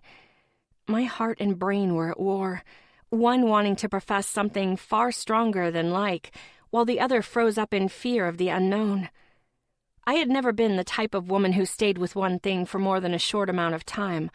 So how could I ask him for any kind of long-term commitment or declaration of his feelings for me if I wasn't certain my current feelings for him would never change? But they won't change. He's your person, you fucking commitment-phobic moron. Thatch didn't pry or press for an explanation. For several quiet moments, his gaze didn't leave mine. His eyes searched for my unsaid words, and when he found whatever he was looking for, he changed positions, his body hovering over mine and his hands resting beside my head. "Don't worry, honey," he said, his lips mere inches from mine. "We're on the same page." "But how do you know?" I asked. "What if we're not even reading the same fucking book?" "Because I know." His mouth quirked up at the corners as a confident smile took over his lips. "We're on the same word, in the same paragraph, on the same page in the same fantastic fucking book." "But how do you know?" "Because it's our book, Cassie. Yours and mine. This is our story, and I'll be damned if I let it end badly." "I know what you're thinking. Avoiding party of two? Our table is ready." But should you expect anything less confusing from us? This is Thatch and me we're talking about here. We could have a reality show called Defying Normal, but at least we are on the same show. He chuckled softly as his eyes softened to caramel. Nose to nose, all I could see was Thatch's face highlighted by the soft morning sun. His eyes were gleaming and dark, and they studied me. His gaze moved to my lips and stayed there for a beat as he just took me in. His mouth was close, so close that our breaths mingled. And God, I loved his mouth, his full, soft lips. I loved the taste and lush feel of those perfect lips. Heat pulled in my belly until it consumed my entire body. I was desperate for him, for everything he could give me. I reached up and traced his jaw with my fingers. "Same fucking page," he repeated, but he didn't wait for my response. He crushed his lips to mine and kissed me like a man starved for my taste, my breaths, my heart. Around and straight down the center, his tongue worked mine until I couldn't tell where his ended and mine began. The fabric of my pajama shorts bunched easily in the grip of his hands as he pulled them away from my hips and down until his palms met the bare skin of my ass. "You feel so goddamn good," he breathed into the tiny sliver of space between my lips. I sucked it in and let it overwhelm me, my head falling back until his lips had nowhere to go but my throat. His tongue traced the line of my pulsing vein, and my chest heaved. Fuck, this would make some fantastic vampire porn. Easing his weight off me, he forced my shorts down the rest of the way and licked his top lip before biting the bottom with a groan. "No panties, baby?" One thick finger filled me in a stroke, but it didn't stay long. He pulled it back and sucked it clean. "You have the sweetest pussy. All that attitude must turn right to sugar." I rolled my eyes until he stood up and shoved his boxer briefs straight to the ground. A lot of fucking inches, hard, purple, and angry, brought my gaze right back. "Tits out," he ordered with a wink. "They just put in a direct request." Smiling, I pulled my shirt up and over my head and spread my legs wide. Both of his big hands went straight to my calves and up, smoothing the line of each leg with a touch so gentle I didn't know it was possible. His sweet eyes said so much as they held mine. They didn't look at my tits or my spread pussy. They looked right into mine and stayed there. My skin tingled from head to toe. "You are the most beautiful woman I have ever seen." "Thatch," I whispered. A rarity. I didn't have anything else to say. He covered me with his body, his forearms in the bed, pressed every accessible inch of his skin to mine, and slid into me all the way. I moaned at the feel of him. Bare and pressed deep, his hips moved slowly, with measured motion as he positioned his cock at just the right spot to put friction on my clit. "Shit," he muttered, and stopped mid-thrust. "I forgot a condom." He started to pull out, but I wrapped my legs around his waist and urged him to go deeper with my heels. "Don't stop, Thatch. Please don't stop," I begged. "I'm clean. I'm on the pill. Just don't stop. I need to feel you." "Fuck," he groaned. "Believe me, I don't want to stop. But are you sure, honey?" He moved both of his hands to my face and cupped my cheeks gently in his palms. "You know I would never put you at risk, right? I'm clean. I get tested often." But what is often? How many women has he been with since his last test? I hated to think it, and honestly hadn't until his gentle insistence, but Thatch's pussy persuasion was strong. But what I did know managed to drown out those thoughts. I knew Thatch, or at least I was starting to, and he wouldn't put me in a precarious position. Not like this. Not for some cheap thrill. "I trust you." I tilted my hips and encouraged him deeper. "I trust you." I repeated the words, and I wasn't sure if it was for me or for him, but I knew I needed him, needed this, needed to reinforce the difference between this and every other sexual encounter I'd ever had. This was personal, planned, and most definitely devoid of regret.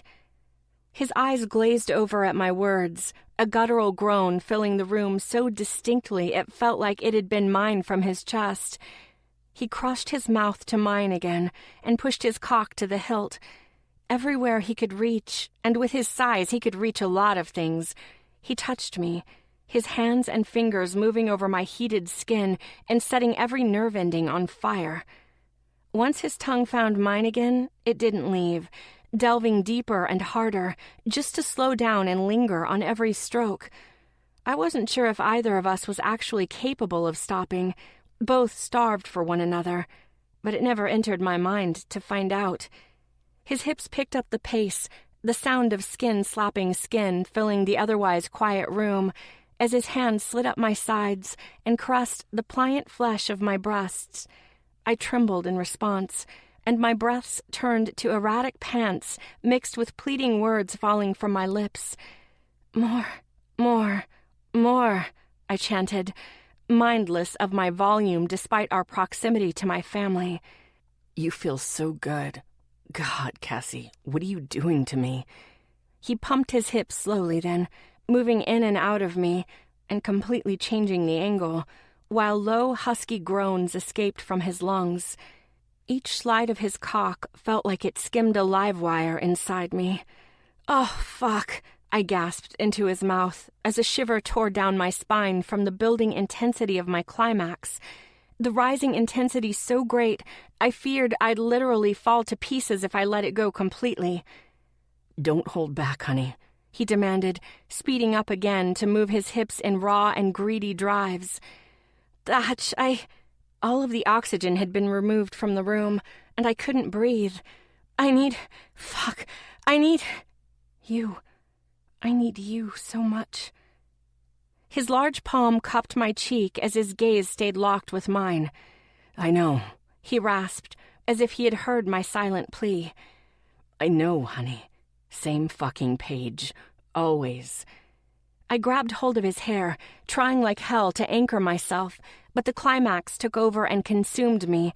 He watched with rapt attention, eyes burning, my back arched and my hips lifted toward his, ravenous and frantic for each wave that washed over me. Heat pooled in my core until it spread like wildfire through every nerve, every cell, every fucking molecule of my body. Each thrust of his hips came faster, harder, deeper, until he lost himself inside me. Cassie, my Cassie, he whispered, the sound of my name guttural and penetrating and completely unfiltered. I felt it all the way to my toes. I sat at the kitchen table watching Thatch's toned ass stand in front of my mother's sink while he helped her wash the dishes from breakfast. He washed, she dried, and they kept up a steady gab session in between. Someone's got it bad, my father whispered before he took his last sip of coffee and stood up from his seat. I rolled my eyes but didn't give him the satisfaction of a response. He walked over to my chair and urged me to my feet before enveloping me in a warm hug. The smell of my dad and home and love and my childhood wrapped me up in nostalgia. I returned his embrace and buried my face in his chest. I miss you guys, I whispered. I missed you too, baby. Don't wait so long to come home, okay? I nodded into his shoulder. He leaned back and took me in with an affectionate grin. It's hard to believe my little Cassie is all grown up, living her life in New York and excelling in her career. You make me so proud, sweetheart. Thanks, Daddy. I returned his smile. You know, you look different from the last time I saw you. I do? He nodded. You look happy. My brow scrunched in confusion. I'm always happy, Dad. I have nothing to be sad about in my life. He shook his head. Not like this, baby. This is a different kind of happy, he said, and glanced toward Thatch, standing at the kitchen sink. But I'm sure I don't have to tell you the reason for those bright eyes or glowing smile. I started to respond, but my dad stopped me by pulling me in for another quick hug. Risking my heart was the hardest thing I ever did with your mom, he whispered into my ear. But it's the single best decision of my life. He squeezed my shoulders and then headed for his study. I stood frozen in my spot until Sean bounded down the hallway and nearly barreled into me. Yo, Thatch, you fucking coming or what? He practically shouted as he sat down on a chair and slipped on his trainers. Jesus, I muttered and slapped him upside the head. You scared the shit out of me. Sean ignored me and tied his laces. Are you going now? Thatch asked as he turned toward us. His eyes bounced like ping pong balls between me, Sean, and my mom as he wiped his hands off with a dry dish towel. Yeah, my brother answered and stood. You ready? Wait, where are you going? I crossed my arms over my chest. Your boyfriend is coming to the gym with me. Is that okay? Thatch walked toward me and placed his hands on my hips. What time is our flight? If you make it back by 3, we'll have plenty of time to get to the airport. How about I'll get back by 1 and I'll take you to lunch before we leave, he offered. My eyes lit up. Italian? He smirked. Anything you want, honey. Okay, deal. But go easy on my brother. He's still recovering from an injury. Sean scoffed. I'm 100% healthy, Cass. Stop being such a fucking mother hen. I shot a glare in his direction. I'm your big sister. I'm supposed to fucking worry about you. That's fucking enough, my mother called over her shoulder as she put dishes away. No bickering on Sundays. Those are the rules. Thatch narrowed his eyes. He'd been on to us before, but we'd pretty much dumped the bucket of truth on him now. He glanced between Sean and me, and then my mother, until his eyes met mine again with a knowing raise of his brow. The whole no cursing bit? You were screwing with me, weren't you? I grinned. Oh, yeah. I was totally fucking with you. My mom sounds like a sailor compared to me. He smirked and pointed an accusing finger in my direction. I'm getting you back for that one, crazy. I don't give a... I said, and finished the sentence by scratching the side of my nose with my middle finger. He laughed and shook his head before turning toward Sean. You had an injury? He asked him. My brother sighed. Yeah, ACL, college football. But it's been a year and I've been training my ass off. He's going to go pro, I added. Thatch's brows shot up, intrigued. Hoping to go pro. Nothing set in stone yet. Sean chimed in. He'll go pro, I announced. He's that good. He'll go fucking pro, my mother added. Thatch grinned. Sean rolled his eyes but didn't say anything else. He knew better. When Mama Diane says you're going to fucking do something, you'll do it. My brother would have been drafted into the NFL had he not gotten injured at the end of his junior year. But he had been training his ass off for the past year, and I was more than confident he'd get there. His talent wasn't something you could teach. It was ingrained in him, and one day soon he'd achieve his dream of playing professional football. All right, let's get a move on it, my brother said as he grabbed his keys, wallet, and cell phone from the kitchen counter. It's leg day, and I've got to get at least 2 hours of weights in before cardio. Thatch pressed a soft kiss to my lips. Be fucking good while I'm gone, crazy, he whispered into my ear before heading upstairs to my bedroom to change his clothes. My mother's gaze met mine after I'd thoroughly exhausted the watch on Thatch's retreat, and she held up her watering can and gestured for me to follow her out onto the back deck. While she watered her potted plants, I stared at the breathtaking view of clear skies and mountains. I would never get tired of this view or the fresh Oregon air. It all felt worlds away from the cluttered, noisy streets of New York. I really like Thatch, my mother announced as she moved from her roses to her lilies. I think he's good for you. But what if I'm not good for him? She turned toward me and searched my eyes. What do you mean, not good for him? I don't know. I plopped down onto one of the deck chairs and let out a long sigh. It's just that I've never been very good at committing to things. Have I always been this way? You've always been pretty spontaneous, she answered. But I wouldn't say you're bad at commitment. Oh, for fuck's sake, Mom, I scoffed. Don't blow smoke up my ass. Remember 5th grade when I wanted to try the piano? She smiled and nodded. Yes, you only lasted 1 month.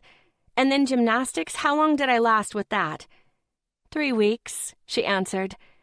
There's at least 10 more hobbies we could add to that list, and we haven't even started on my lack of relationship history. I'm starting to think there's something wrong with me. Like maybe I'm lacking some kind of gene. Sweetheart, there's nothing wrong with you, she disagreed. Yes, there is. I'm flighty and flaky. Yeah, maybe you're a little flighty when it comes to things you're not really into, but I think you're selling yourself short, Cassie. I've seen you when you really want something, really love something, and there's no stopping you. You commit yourself 110%. Like when? Photography, she responded without a second thought. You wanted it, and look at you now, she pointed out. You have a highly successful photography career that most people would kill for. Yeah, but I think photography is different, Mom. That's my career, not my love life. I don't think it's different, baby. I think when you meet the man you're supposed to spend the rest of your life with, it'll be like photography all over again, but more intense, more all-consuming. You'll want to spend more time with him. You won't be able to stop yourself from picturing a future with him. Is that how it was with Dad? She set her watering can down and leaned her hip against the deck railing. I just knew with him to my fucking soul, I knew I didn't want to live a life without him in it, she said with a wistful smile. So don't be so hard on yourself. Thatch will be one lucky bastard if he ends up being that person for you.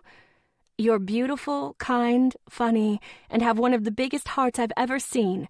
Don't ever forget that. I want to be good for Thatch, and I want him to be that person for me. In that moment, I was really hoping Mama Diane was right. Chapter 24. Thatch. Sirens rang out loud and shrill as fire trucks forced their way through jam-packed midtown traffic. On the way to Wes's office to go over some of the players he was hoping to draft and the kind of money he'd have to put into their contracts, I looked down a 7th Avenue that seemed to have no end. Cars and people and streetlights, as far as the eye could see, cluttered the space between the 2 rows of buildings. My height afforded me better vision than most, though, and as a shorter woman swam her way upstream through the crowd in front of me,